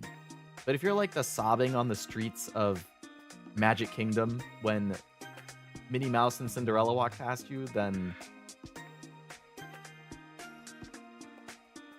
I don't know, man. But like, I mean, I've had times where I'm like so happy that I tear up. So like, I kind of get it. I guess it's like being in public about it that kind of gives me a little more of an ick. I don't know. Used to think I was chronically online, then I met people who were really online. Yeah. Like I thought I was online a lot when I was in college, and then I start seeing some of the stuff in the last few years, and I'm like, jeez. I think the only one I know is QT Cinderella, and she seems pretty together as a person. It's like, if they're together as a person, that's fine, you know? I put Disney adult in depends. See what you mean? Crying to Disney, but then we all spent nights crying Cashew. Watching Cashew cry to Heaven Burns Red. I mean, one of these days, I'm sure I'm gonna cry to something on stream too. It's just a matter of time. I've come close a couple times. Metaphor's ending, Persona 3's ending, Episode I Guess is ending, Outer World's ending. Sorry, Outer Wild's ending. All 4 of those definitely got me. I don't think I cried. I teared up on all of them. Like, I'm sure if I play To the Moon, which Frost has mentioned, that one will definitely get me.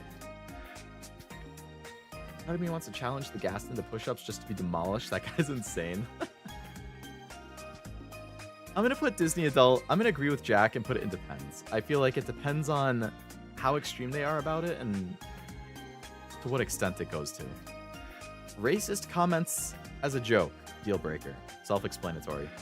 Dark humor. So I like dark humor, personally. There are obviously, again, like limits with it. Like certain things, I don't want to give examples, but like there's definitely certain things within dark humor that even I, who would say I like dark humor, I read it or I see it and I'm like, yikes. Like, oh. So I'm gonna put it as depends on like how dark and how often. Watches porn, don't care. Do what you like. Watches prawn. Oh, I should have said it. Heaven Burns Red? He's summoned. Cashew appearing when you mention Heaven Burns Red is like me appearing when you mention Fate. Something will just make it happen. I want the To the Moon stream so bad, you have no idea. It's on my list. On the list. I think, so I've mentioned before that I'm probably going to be moving soon, so I think around the move, there's definitely going to be inconsistent schedules for me with like, hey, you got to pack everything up. So like I won't have a computer set up. And then I won't necessarily have something set up like while we're trying to get internet set up and, you know, furnish the house and, you know, depending on the timeline, like if I have to move like, you know, like if the house sells in April, but we don't have a place sorted out until May and I have to live somewhere else for a couple weeks, I might not be able to stream. I might have super sporadic things like, so I think around that, I might just have like, oh, if I have a chance to stream amongst all the busyness, I might just do a gorilla for like a one-off game that I can beat in 3 or 4 hours or something. Like, that's a good case for potential To the Moon or something. Where it's like, yeah, it's gonna suck because it will be inconsistent for a few weeks probably, but we'll see. Speaking of fate, today is Sakura's birthday. Oh, nice! Sakura's great. Happy birthday, Sakura Mato. One of the 3 heroines. Does not ever dress up for a date. So, it's fine to have a bunch of casual dates, but like if you're going to a nicer place, it's probably nice to like wear a nicer outfit and stuff. So I would say it depends. If you never go on super nice dates, that's fine to not dress up for it. But like every once in a while, it's nice to put a little effort in. Not just show up in sweatpants and a sweatshirt, which is what I'm wearing right now. Tries to act cool. I don't even know. I guess it depends. What if your Disney adult partner wants you to dress up in costume to go to Disney with them? I would really rather not. If they begged me, or they like asked me really nicely, or they were like, I know this isn't your thing, but it would mean a lot to me, and you know, if you do this, I'll do like whatever other thing you've mentioned wanting to do that I haven't done before. You know, like if there's like a trade-off, I guess that's fine. But like, I would really rather not. Like Al from Hololive trying to act cool. When she does it, it's fun. For sure. That would be and could be good. Assumes familiarity very early on.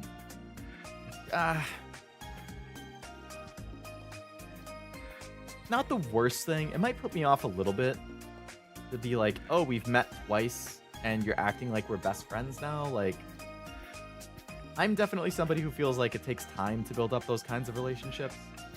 So I'm not saying it's like a deal breaker, but it would definitely put me off a little bit. But different people are different. So I'd wear a Stormtrooper or Boba Fett costume. It would hide my face in public. That would be cool, yeah, like going in a Star Wars costume. Especially if you go to like the Star Wars area and you take pictures with like Darth Vader and stuff.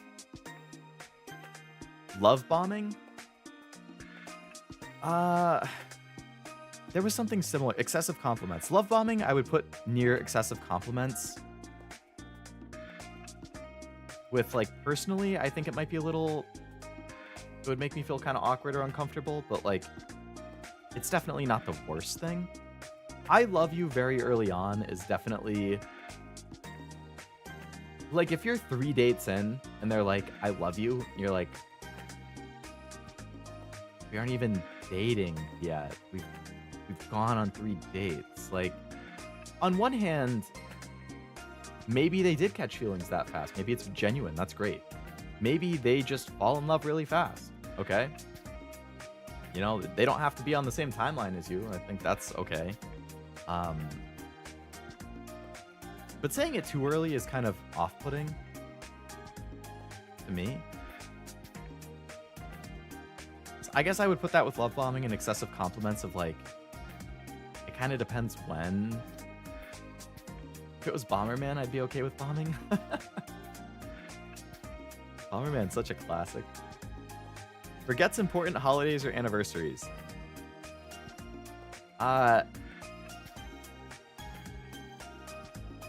You know, if... I can't say I'm not guilty of forgetting a birthday of a friend at some point. I felt horrible about it. It hasn't happened since, but there have been times that I've forgotten important things.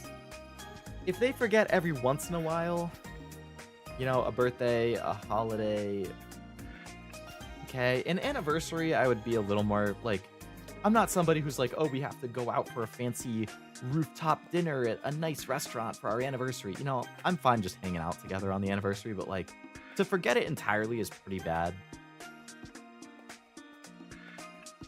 I feel like it kind of shows they don't really care, potentially.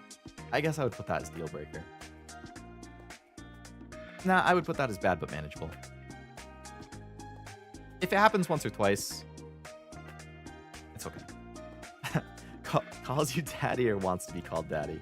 Not my thing. Would I say it's a deal breaker? No. I would say bad but manageable. Believes in conspiracy theories. Probably depends on the conspiracy theory. I would lean more towards... I'm going to put deal breaker. There are certain ones that I feel like maybe have some merit, but like... actually, okay, you know what? I'm going to put it in bad but manageable because there are certain ones, like I said, I think they might have more merit, but like... There are certain ones that if they do believe in it, I'd be like, are you fucking kidding me? Like, it really depends on what it is. Depends. Yeah. I like Bigfoot encrypted stuff, but whether I'm right or wrong doesn't hurt anyone. Yeah, like those types of things I think are okay. When it's more of like political conspiracy stuff, then I'm like, or like people who don't think the moon landing were real, I'm like, are you serious? Like, it's fine to believe what you want, but... The Earth is flat. Shut up. Unless Bigfoot is real and they're hurting people. Yeah, that would be a little different. I think cryptids are... Did I mention Disco Elysium before? You, Tim? Cryptids are in that game. I thought it was kind of neat how they incorporated it. That was my first exposure to them, actually. Like how Chibidoki's mom called Chat Daddy. What? She must have lost her mind at that. I can just hear her screaming. I tend to forget my own birthday because my usual days blend together. Are you reminded by like your mom or something texting you like happy birthday? It's like, oh my god, you're right. It is my birthday today. I don't believe government conspiracies for the most part. Business conspiracy theories. Yeah, business ones I could get more behind.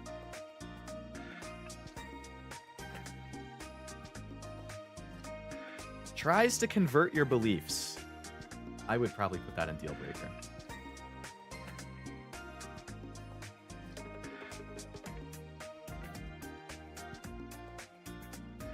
Haven't heard cryptids since Secret. What is Secret Saturday? I believe we've been to the moon, but I would believe that when racing, the Russians, the US might have cheated. Just for like the optics of it. Has no filter, I would also say is a deal breaker. This kind of goes back to when we were talking about the swears a lot thing. You need to know when it's okay and not okay. There's definitely certain people you shouldn't say certain things around. And you need to understand when it is and isn't okay to do those things. Everybody needs a filter to some extent. I just say what I believe. I ain't got no filter. No, shut up. Get one. Install one. You're not a child. You're an adult. Old cartoon that shares a universe with Ben 10 and Generator. Oh, really? There's like universe crossovers with them? That's kind of cool. Strongly believe in zodiac signs, horoscopes, astrology. That's one of those things where I don't necessarily believe in it, but it also doesn't really hurt anybody. I know people who are really into it, and they're like totally cool. They're totally normal. They've talked to me about like astrological signs and star signs and stuff, and I was like, I don't really get it. Like, but if you like it and you have fun with it and you believe in it, that's fine. You know, I don't think it hurts anyone. I don't like getting drunk because it gets rid of my filter and I have a lot of dumb thoughts. But if you're like getting drunk with your friends, you know, like that's kind of a safe space, right?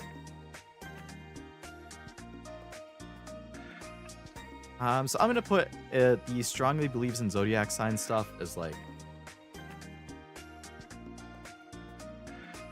depends. If it's like their whole personality, that's one thing, but outside of it being their whole personality, I think it's fine. Secret Saturday is a Cartoon Network cartoon where the family called the Saturdays look into cryptids. That actually sounds kind of interesting. I only like astrology just so I can be like ghost Scorpios. I'm a Virgo. Throws away leftovers? I mean, that's fine. I eat leftovers. Wait. Okay, throws away leftovers.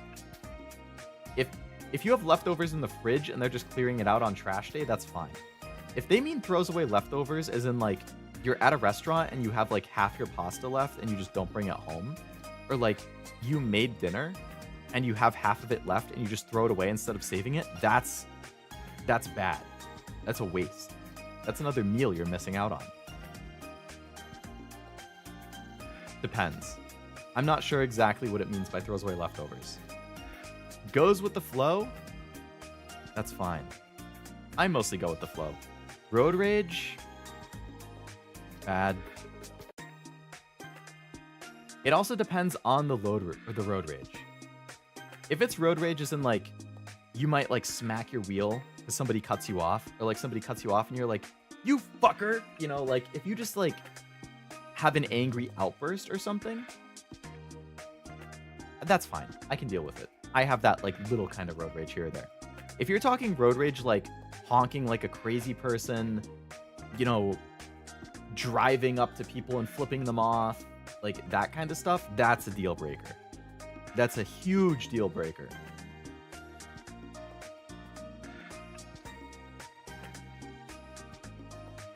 But if it's just like a comment, that's fine. I didn't think people took horoscopes seriously until I met some people a few years ago. They're always out there. I'm a Leo. You're a Leo? I'm Leo. He's Leo. We're all Leo. Any more Leos I should know about? Leo is the one right before Virgo, I think, right?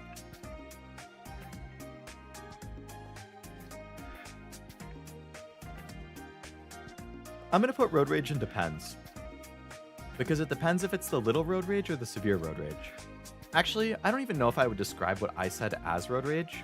So I'm going to put it in deal breaker. I'm going to assume it's the really bad one. Meows and Leo voice. Meow. Meow. Meow. Meow. Meow, meow, meow, meow. Fellow Virgo? Nice. Wants to live together within the first year or before marriage. I don't think there's a problem living together before marriage at all. I think that's actually good. I think you should live together before you get married, because if they live like a slob, that might be something you want to know before you like propose. Within the first year is extremely aggressive.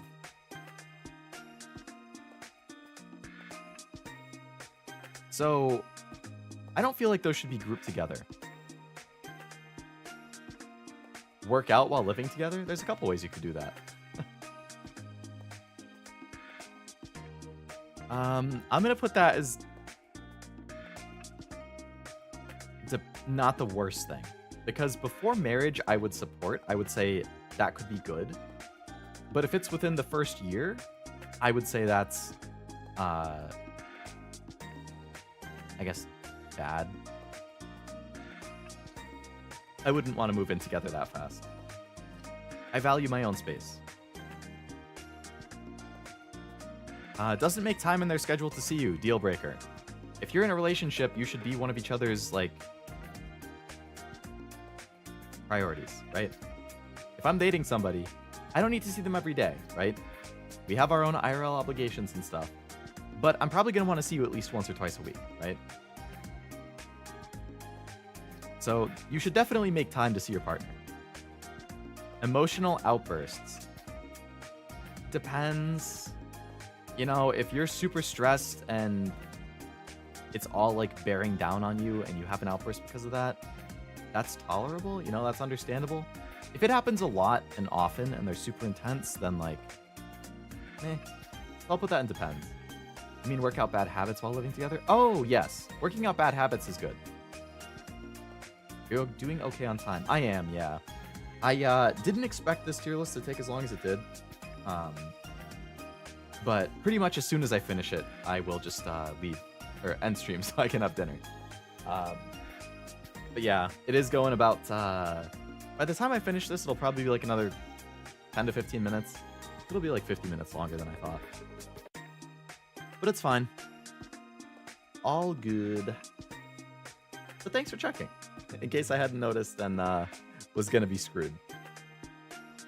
Solves disagreements with the silent treatment. Yes. Deal breaker. You're not 15. You can be an adult and have a conversation about it. Use your words. Project your voice without yelling. Don't yell. You know? But have a conversation. If you silent treatment people, I think you are a child. No offense to anybody who might silent treatment in the chat.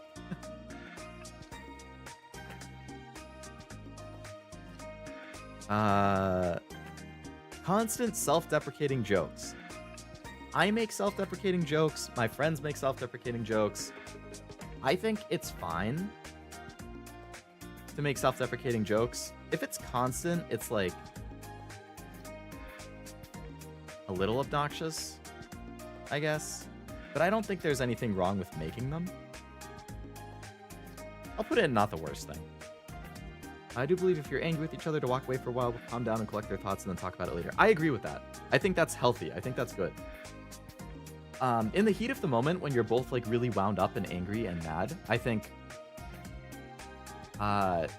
you can't have like a productive discussion if you're both in that headspace.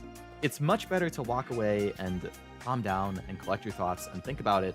And then once you have a better grasp on it, then reconvene, talk about it, talk through it. I totally agree with that. I'm thinking more of solving disagreements with silent treatment is like not being willing to do that, not being willing to have a conversation. It's just like, I'm mad at you, I disagree with you, so I'm just gonna shut down and be silent until you admit that you're wrong and I'm right. But what you're saying, Tim, I would say is that's a very good thing. That's a healthy way to do it. That's how parents deal with kids.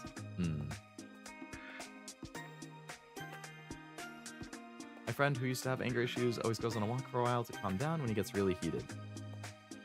I think that's a good idea. Whatever you need to do to calm down. Definitely when I get stressed, I like to go for a walk. Going for a walk and listening to like nostalgic or comfort music, I think are my big things. Or just watching like a tried and true video that like always makes me laugh. Helps lift your spirits a little bit. At least your friend is self-aware about it and deals with it. Agreed. Self-deprecation is a sign of humility. That would make sense.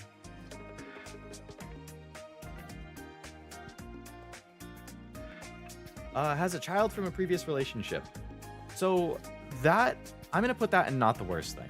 That by itself is not necessarily a bad thing. I think, you know, maybe their partner died. Maybe they had a kid and it didn't work and they split up. I think that's fine. I think that's part of life. I don't think that's a bad thing, but personally, since I currently don't think I want kids, and I'm not really in a place to have a kid and stuff, I wouldn't date somebody who had one, because it's just not something I have the capacity for. I don't have the time, I don't have the energy, I don't have the money, I don't have the desire to do it. And I also think that's fine.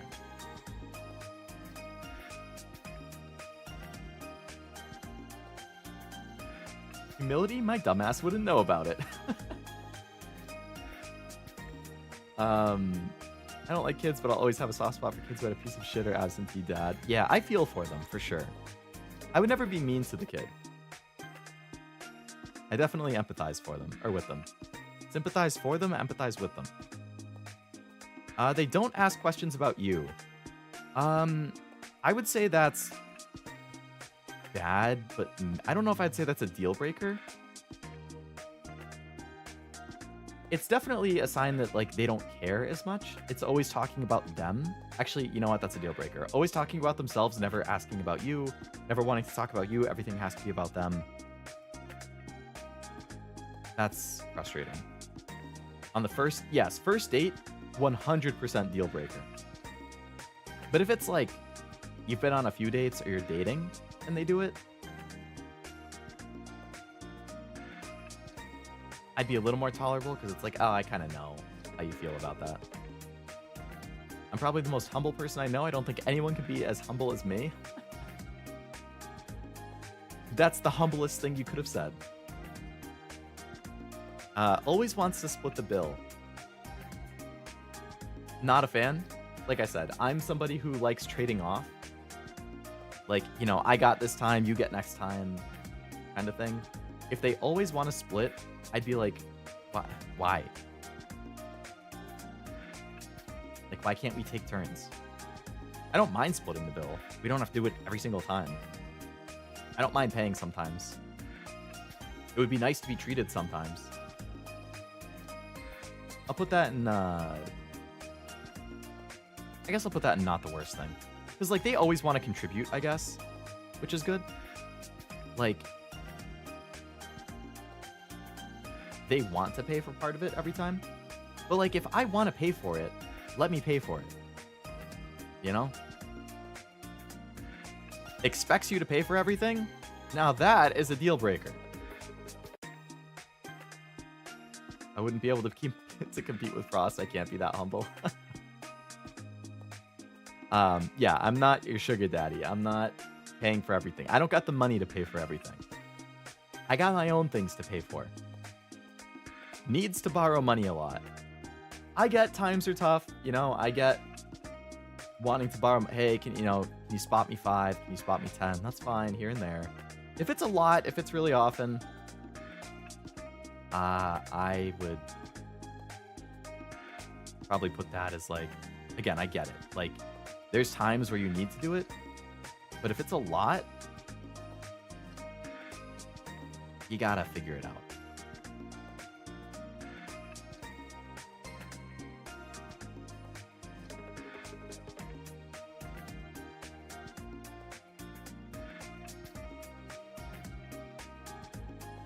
I think if I had somebody who always wanted to split and I wanted to treat them, I would hard establish pre-meal that I'm paying. Yeah, just so they don't, like, get caught off guard when you try paying and then they're like, what? But we always split. No.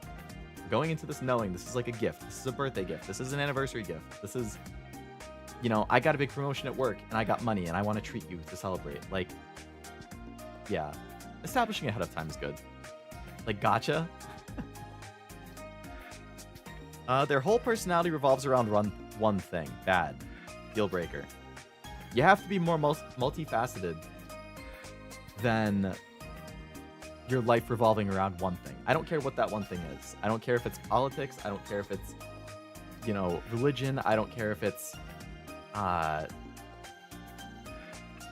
you know, a specific piece of media.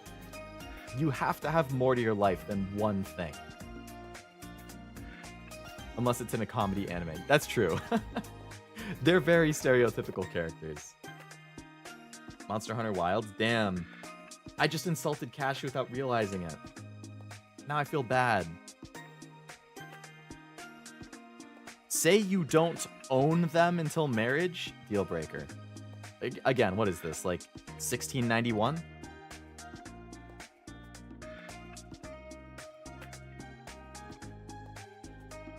Get out of here with that. My number one hyperfixation is VTubers. But there you go, you have multiple hyperfixations, which means your whole personality doesn't revolve around one thing.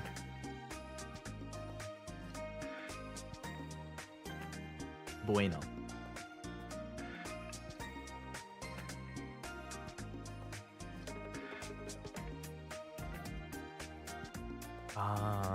They always change the plans to better suit them. Deal breaker. If you have plans, stick to them.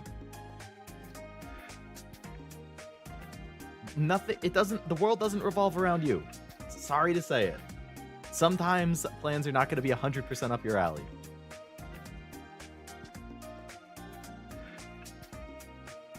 I thought it's Heaven Burns Red. How is he supposed to rank Heaven Burns Red versus Monster Hunter Wilds on his hyperfixation list? Cashew do be watching every VTuber clip I post in their Discord. I do too, but I'm slower with it. I feel like Cashew would watch it fast. With me, it's like, I'll see you post it, and I'm like, oh, I gotta watch that later. And then I'll forget, and then like after 5 days, I'm like, oh shit, there's 3 clips I gotta watch. And then I watch them all like in back-to-back-to-back succession. I was doing that the other day, actually. I think I watched like 4 or 5 that you had sent in a row. And you can probably tell, because you'll get like the little notification or whatever that I'm reacting to them. I noticed you hard binged the other day. Yeah, I did. If you can't handle me at my worst, you don't deserve me at my best. That's a deal breaker. I hate that quote. I despise that quote. That's what people use as an excuse to be a shitty person and then not take accountability for it.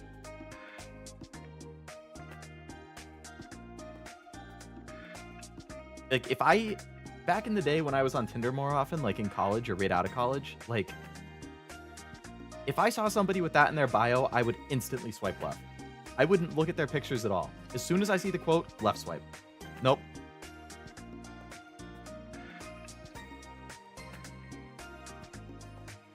That ASCII Othello clip is god tier. That was really good. When she's just like, so here then? And Kayori is like immediately like, hold on a second. What's going on here? Am I being baited? What? The end of it all though, when she just like completely turned the board around, I was like, holy shit. I've never actually played Othello, but it looks like it would be fun. They miss high school. I mean, there's aspects of high school I miss. I don't think it's wrong to miss high school. I think, like, I miss being around my friends every day, 5 days a week, you know? Like, knowing that I could show up to school and I would be able to hang out with my friends throughout the day in, like, a free period or at lunch. We would always be able to get together and shoot the shit. Like, I miss that now that I'm an adult and, like, my friends have moved all around the state, all around the country. Like, that's a bummer. You know, it's so much harder to time our schedules together to see each other. Even just to play games online, it's hard to link up a lot of the time. So I definitely miss that. I miss that, like, life was easier. You know, like, I miss that all I had to do was wake up, go to school, do my homework, work a part-time job. It was, like, easy, less stress, didn't have to do my taxes, didn't have to work a full-time job, didn't have to worry about the housing market when I'm trying to move, like, so I miss aspects of high school. I don't think that's a bad thing to miss it.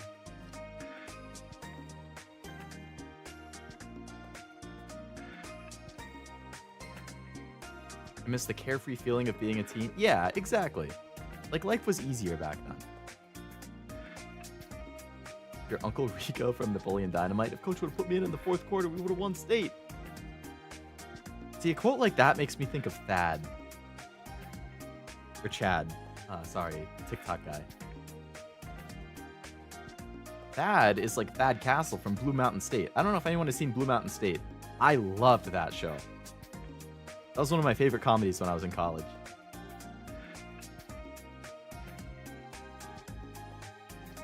Unsure about their sexuality.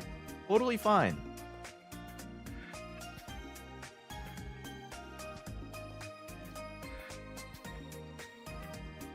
Constantly wants to take selfies or take photos together. I feel awkward taking pictures. I'm a lot better now than I used to be. I used to like despise being in pictures. I'm fine with it now. Like if somebody's like, oh, let's take a picture together. Like that's fine. I don't like doing it a lot. But like here and there, it's okay. It's not the worst thing. They want to like, you know, make memories. They want to have a picture of the moment. Like whatever.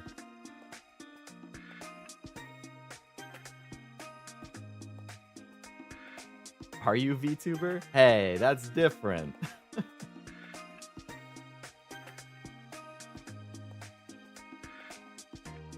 Never heard of that show? It's good. It's good if you like comedies. Has a lot of noticeable tattoos. So tattoos are...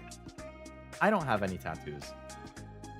I think tattoos can go one of two ways, really. I think good tattoos are actually really attractive. Personally. Like a nice sleeve or like, I don't know, a good tattoo on like their back or something or their hip or whatever. I think that can be very attractive. But if it's like, I don't like tattoos on the face. I don't like super obscene tattoos. Like something like a tramp stamp, obviously, is like that's memed for a reason. Like, so I think it depends what the tattoo is and where it is. So I'm gonna put that in depends, because it could be good, depending on the person and what tattoo it is and where it is. Or it could be bad. So I'm gonna say depends.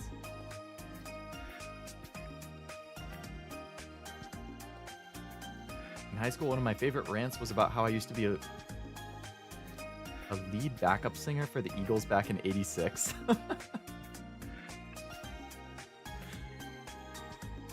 That was your past life.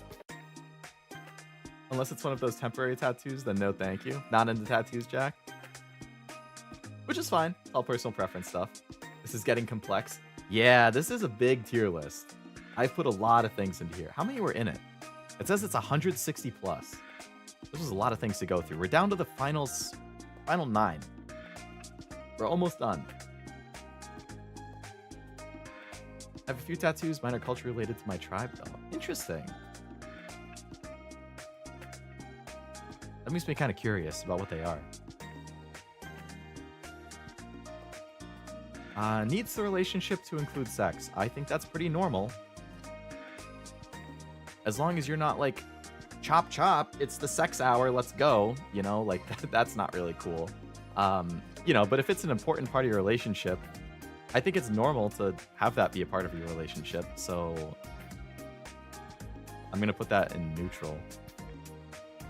Actually, I'm either neutral or depends, because the word needs makes me feel like, I don't know, like what does that mean? Like we have to do it 5 times a week or else. Like that's kind of gross. But like if it just needs to be part of the relationship, I think that's pretty normal.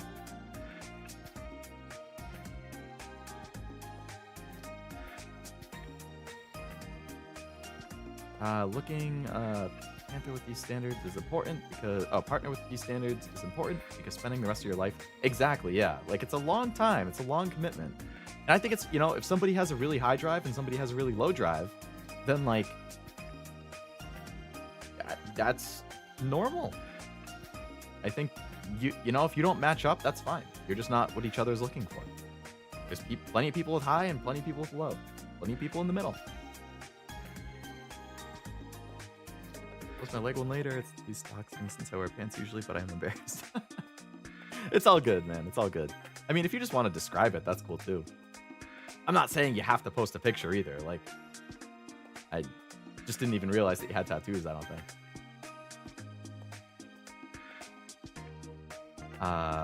Constant messy living space. That's annoying. I would say bad but manageable because, I mean, I've been messy before, you know, I mentioned before, sometimes I have stuff on the floor of my room or whatever, or like, you know, things build up a little bit, but I will always clean it. Like, I won't let it constantly be messy.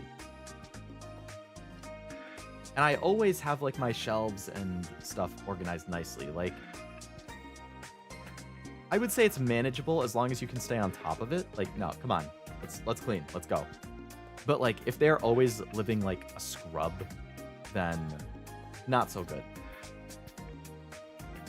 Basket weave design for my tribe that's a basic representation of our legend about how the sun was created. That seems cool. Basket weave design. Too much snoo is bad. R.I.P. pelvic bone indeed. Brittle. They don't express any issues during the relationship. So I'm gonna say depends, right?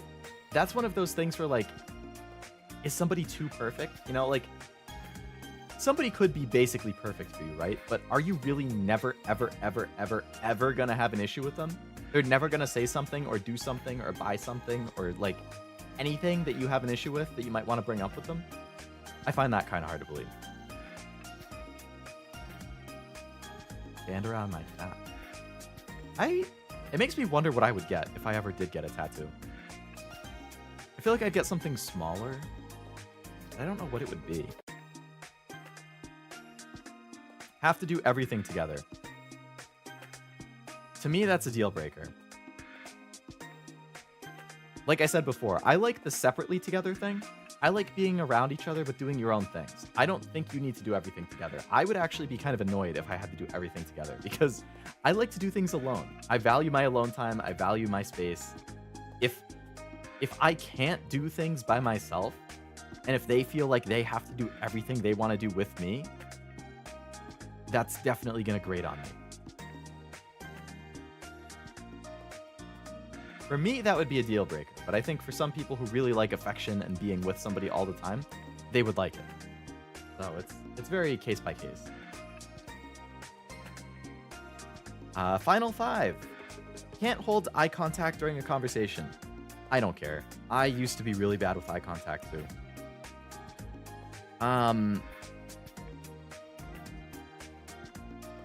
Like I've said before, I was super awkward, super like shy, especially as a kid and a teenager. Like, I barely could make eye contact. If I did make eye contact, I'd like look away immediately. I'm not like that now. I'm totally fine with eye contact. I actually kind of force myself to look people in the eye just to like get over it. And it took me a while, but like I am 100% fine with it now. But I totally understand people who can't do it because they feel awkward. It's like embarrassing. Like, I get it. It's not a bad thing to me. The perspective of that is a relationship sharing one life or sharing 2 separate lives together. Yeah. To me, I'm more of the latter. 2 separate lives together. You're each living your own life, but you're also living a life together. So you're sharing your 2 lives. You're not doing everything together. It's not one life that contains 2 people. Doing everything together can lead to burnout? Absolutely. My other 2 tattoos are black bands on my forearms with negative space, bear paws. Bear paw being a family symbol with both my brothers also having it in different ways tattooed on them. That's cool. I like the linked ones like that. Like where multiple people get the same thing. And like to them, it's like, oh yeah, you know, we all have this. It's keeping us connected. I think my mom and my sister have something like that. I'm too shy to look people in the eye. That was how I was for a long time, Jack, so I totally get it. Lack of a social life. Also not necessarily a bad thing.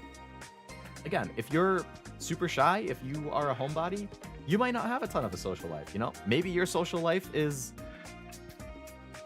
you know, playing games online with strangers. That's fine. Maybe it's just playing games online with friends. That's fine. Maybe it's talking in a chat for a VTuber and you don't really do much social outside of that. That's fine. You're still being social when you're talking in the chat, you know? Like, I consider this socializing. Like, I'm talking with you guys as I'm streaming. I'm hanging out with you guys as I'm streaming. To me, that's a social thing, you know? But, like, even if you don't do any of that, even if you just sit in your room and do stuff, even if you go out to eat, even if you go out to do things, doing it alone is still not being social. Like, that's fine. I don't think there's a problem with not really having much of a social life. So I'm going to say neutral. My oldest brother has it as a trail going up his arm. Middle brother, a big one. Oh, you're the youngest brother? I'm the older sibling. Not their first marriage. Don't like 50% of marriages end in divorce nowadays or something? I don't think that's that big of a deal. If it's not their first, I'm going to put it as depends. It depends why the previous one ended.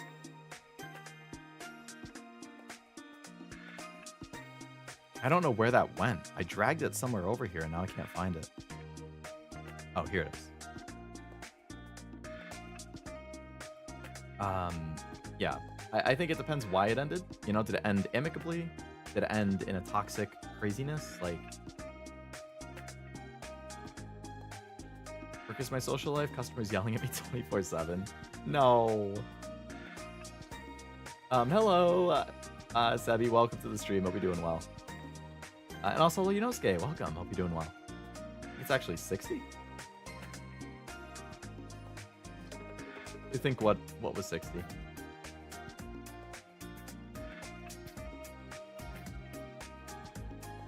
I also have one older and younger sister. Wow. 5 siblings. I just have one. Treats you like their therapist. I don't like that. Deal breaker. It is totally fine and good to talk to your partners about problems you're having. Oh, percent that ends in divorce. Really? It's close to 60 now? That's so sad. I feel like, yeah, it's like back in the day, a lot of people got married because it was expected and they didn't really want to, and then they divorce when they get older. And then a lot of people just like get married to get married, and then they realize it's not for them or it doesn't work well, and then they get divorced. Nowadays, I think with people like in our generation and below, it's probably, or like millennials and below, but maybe like zillennial and below especially, it's probably going to be less common, I would like to think, because people are getting married later. Like, they're more focused on themselves, I think, and they're only really getting married when they feel ready for it, which I think is a good thing.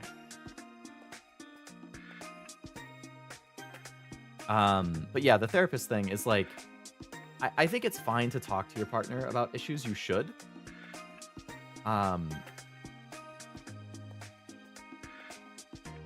You know, it's better than keeping it bottled up.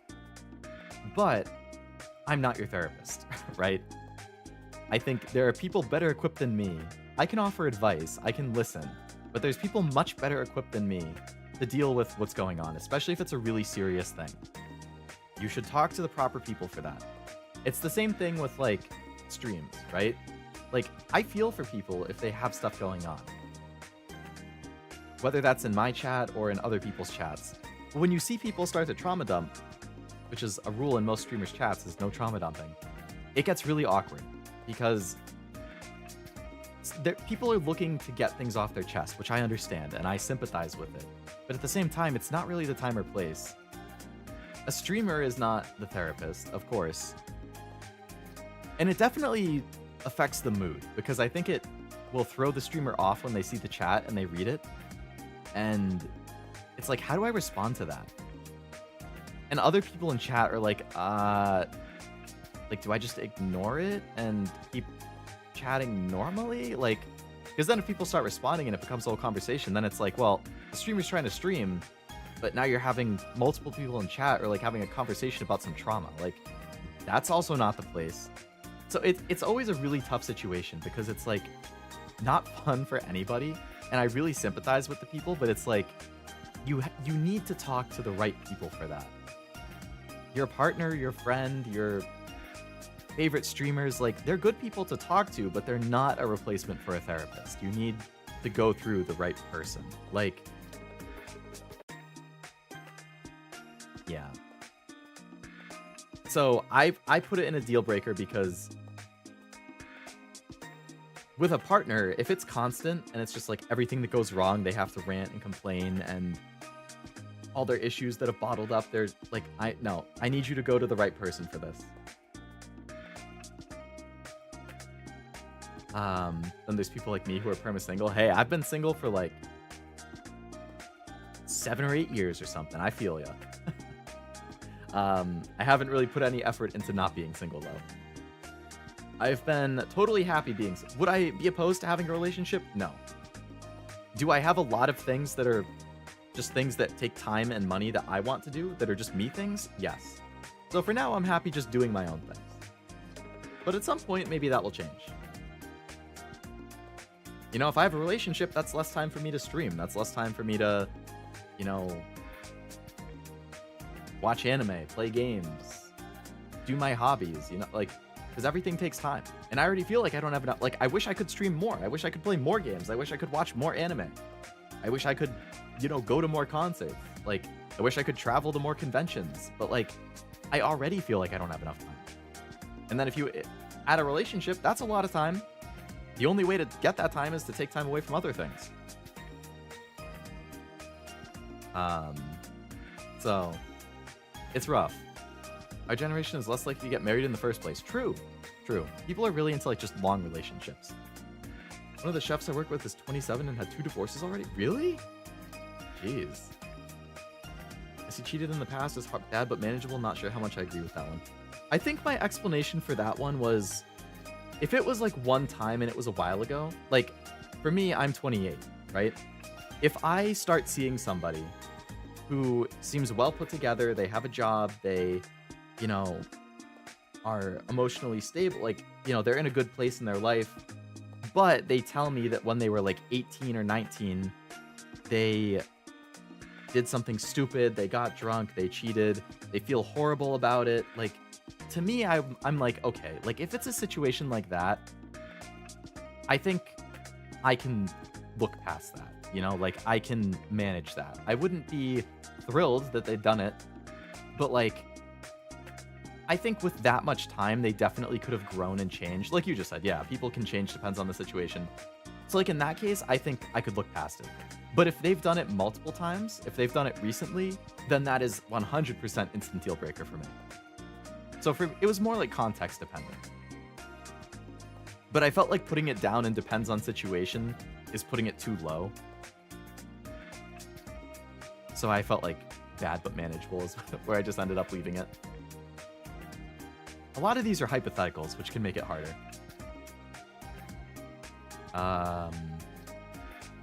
Rookie numbers, been single for 23 and counting. Can go for a new record.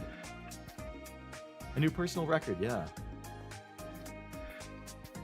I mean, it also depends if you're trying to or not. Like I said, I've been single for like 8 years or whatever, but I'm not really trying to look for a relationship. If it happens naturally, you know, I meet somebody at work, I meet somebody through a hobby I like, and it develops into that, awesome, cool. You know, I'll try it out, but I'm not like actively looking. Weddings cost a lot of money. They do. They do. One of my friends is getting married this summer. I'm going to his wedding, and I'm sure he's going to be spending a lot of money on it. Be married in a courthouse with those piggy cufflinks from The Simpsons, then maybe a ceremony somewhere nice, like nature or a colorful autumn day, also with the piggy cufflinks. The piggy cufflinks are non-negotiable, huh? Yeah, I definitely would prefer a very, if I were to ever get married, I would prefer something very small. Like just close friends and family. Very small wedding. Reception. Like, I've seen a couple people from my family have done like just like backyard weddings, basically. Like they rent out, they invite their close family and friends to their backyard. They set up a bunch of chairs, they have food, they have catering, and people just kind of hang out at their house and they have the ceremony in the backyard. And it's really chill. And I like that kind of thing. Keep it small, keep it casual. I really don't want like a huge massive wedding with like hundreds of people and all that stuff. That's too much money and too stressful. I'm on the I'll keep chatting normally, if only to get it off the screen. I know the pain of looking at chat again and seeing the same awkward message over and over. Yeah. I do appreciate when people do that. Like, they just kind of keep chatting and get it off. If I get married, we're just signing some documents and spending some quality time together, if you know what I mean. Yeah, Yu-Gi-Oh! Tournament. What more quality time is there than a Yu-Gi-Oh! Tournament? The last one I've just had sitting here, not an active listener. What is the difference between an active listener and an inactive listener?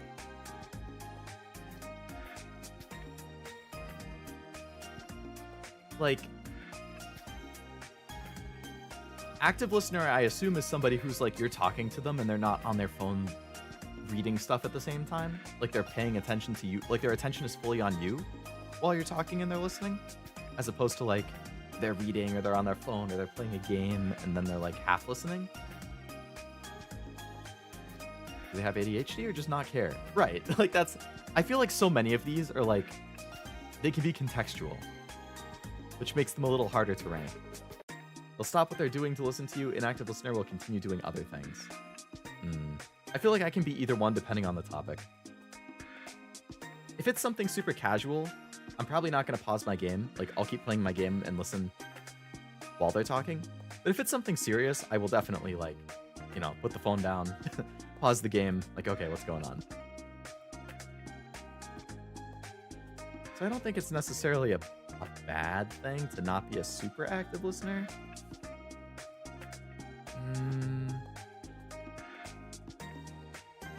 Like, if I'm just trying to talk about some, like, funny thing that happened at work or whatever, do I need the person to, like, pause the TV show they're watching? No, as long as they're listening. But I guess you don't necessarily know. Like, if they're just mm-hmming through it, they're probably not really listening. I guess I'll put it as bad but manageable.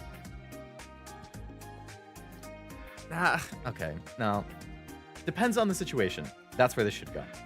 If it's a serious situation and they're not being an active listener, bad. Deal breaker. If it's not a super serious situation or it's just like something casual, then it's fine. It's fine to not be an active listener. I'm not going to be offended if you like keep playing your game while I'm talking, you know? Relationship would be nice, but it would host a new set of problems, single or not single. Yeah, there's pros and cons to both single and relationship, for sure. I won't say Yu-Gi-Oh! A new soul to send to the Shadow Realm.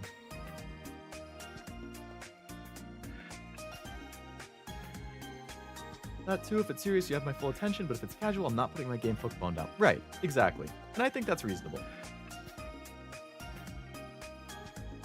That was really long. I can delete that. I don't get it one now. I did not expect there to be this many things. I mean, I know it says 160 right at the top, but I didn't expect it to take 2.5-ish hours to go through this whole thing. That was a good tier list, though.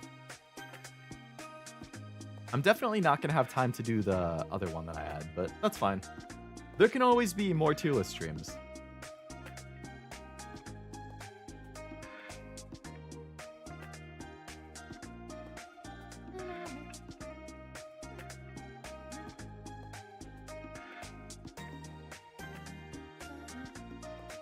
I really like this new background music I found. My original background music is pretty nostalgic for me, but like, I don't know. I'm a fan of the new music I picked out for the starting, ending, BRB, and chat stuff. This one kind of gives me like Claned vibes, which I liked about it too.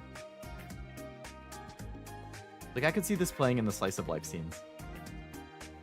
Because Claned's my favorite anime. In 4 months? Yeah. My tier list streams tend to be like every 4 months on average. Lo-fi and chill? Hell yeah.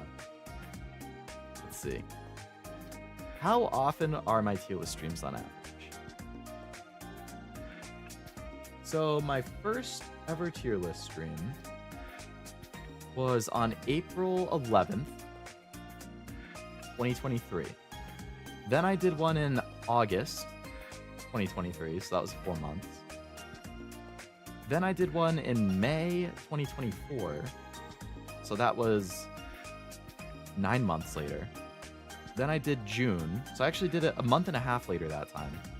Then I did October, 4 months. And now I'm doing early March, which is about 4.5 months later. So, like, outside of the 9 months one, the 9 months and 1 month average out to 5. And then the other ones are all about 4. So yeah, roughly 4 to 4.5 is the average. I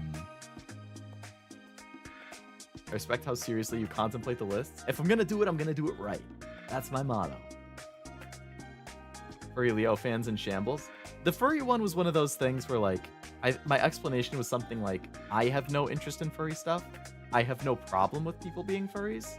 I don't judge. If you want to buy a fursuit, if you want to be a furry gooner, if you want to, you know, go to furry conventions, by all means, you do you. But I don't think I could date. Like, if they were very casual about it, not like fursuit level, like if they were very casual and they didn't force any of it on me, or like try to talk to me about it, then that's fine. But like, if you were to come up with a list of like things you like and limits, that would definitely be one of my limits. Like, that's not something that I want to like really talk through in that context, if that makes sense. So like, I don't judge it. I think people should do what they want. But if I was dating somebody, I would prefer if they're not a furry. Unless it was super, super, super casual and never really comes up. Your old outro music was really fun. I missed that beat. That was a good one. I can't lie. Nice jam. Thought it was Stardew Valley for a second. Soon it will be Yakuza music. I can't wait to play more Yakuza, man. I had so much fun with both Soul Silver and Yakuza this week.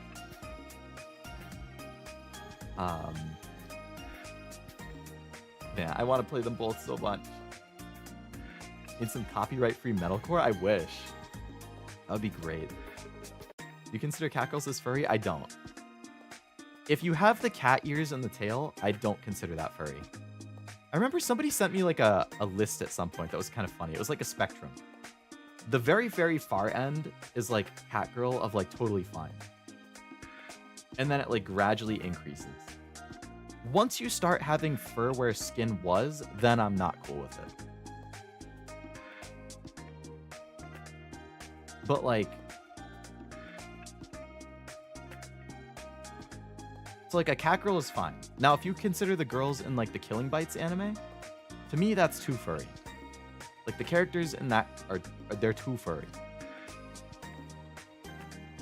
But like, you know, the Chocola or Vanilla or like Raftalias of the world, like those are fine. I sent you the scale I use. Oh, you have a scale? Maybe it's the same one I've seen. This is the same one I've seen, yeah. I'll put that up quick. People can see the scale I was talking about.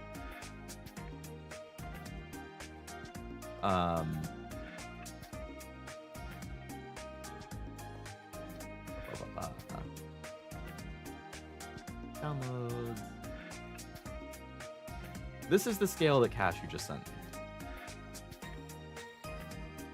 So, like, catgirl would be step 1. Which I agree, not furry. And then it kind of increases from there. Step 2, step 3 is like B-stars, if you guys have seen that. Step 2 is like Killing Bites. And then step 4 and 5 are pretty self-explanatory. Step 5 is just like, or step 4 might be Pokemon. I don't know if 4 or 5 would be Pokemon. But yeah, 2 is like Killing Bites, or like the main character from BNA, if anyone saw that. Brand New Animal, the Trigger anime. 4 is like Sonic. Yeah. Sonic works for that.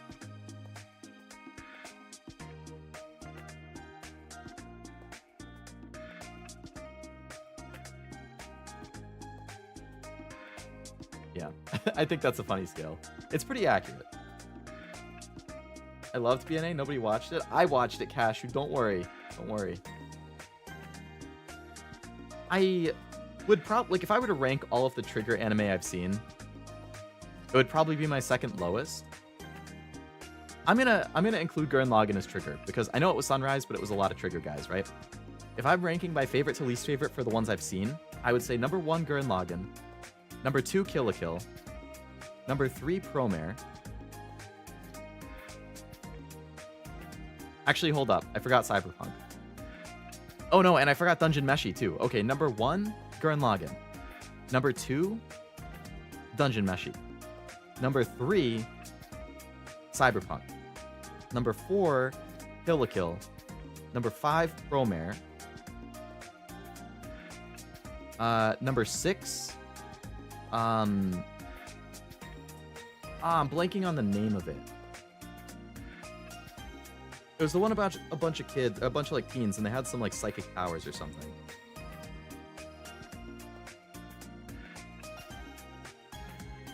I can't think of the name. It had a really, really, really good opening. I'm pretty sure that was Trigger. That would be number 6. Number 7, yeah, Kisnaver. That's the one. Kisnaver number 6. Number 7, I would say, is BNA.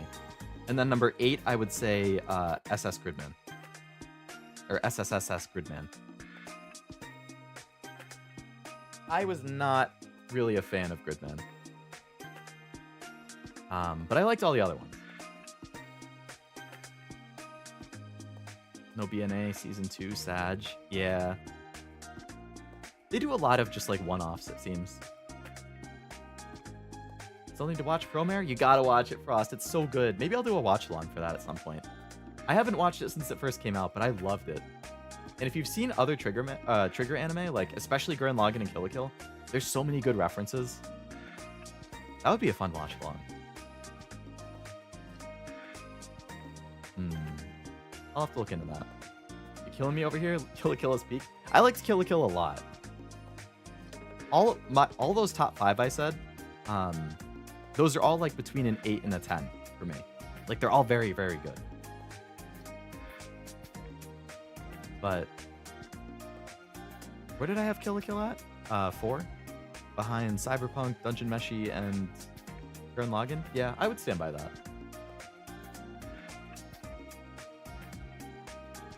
Kisnaver. Yeah. I watch Kill la Kill when I need to be reminded not to lose my way. That song is so good. Yeah, Kill la Kill was very peak. So many hype moments in that. And Ryuko's character design is like 10 out of 10 chef's kiss. Like, that is so Leo core. Like, everything about her character design is Leo core. The normal design. Like, when she goes in her, like, fighting mode or whatever, that's not quite so Leo core, but, like, her base character design. Insane Leo core. Yoko from Gurren Lagann is actually pretty up there, too, for, like, Leo core design.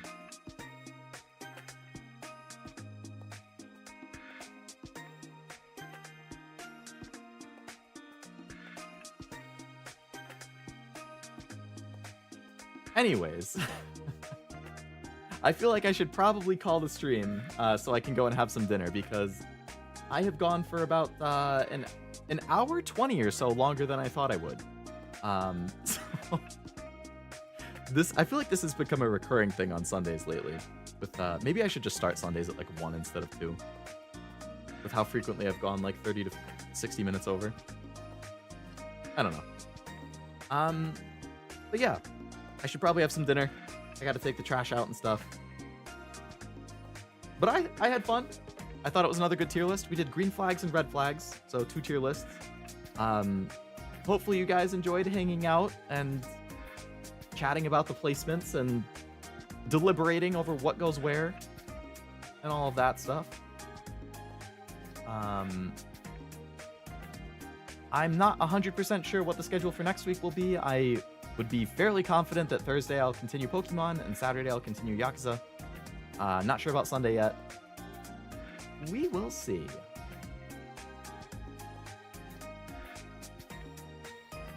And as always, if I can manage to fit in a 4th stream, I will, but I would say this coming week is probably very unlikely. Very unlikely that that would happen. Because the first few days of the week, we're going to have a lot to do for the house stuff. But Thursday on should be pretty typical, I think. Yeah. Thanks for stream, Leo. Great time as always. Thank you. Glad to hear it, Frost. Thank you, Jack and Frost, and everybody else for watching. Like I said, I hope you had a great time. I hope you have a great rest of your night and weekend, and hopefully I see you for some streams next week. For some more Pokemon and more Yakuza and whatever the hell I do on Sunday. I gotta figure it out. All right, until then, have a good one. Bye-bye.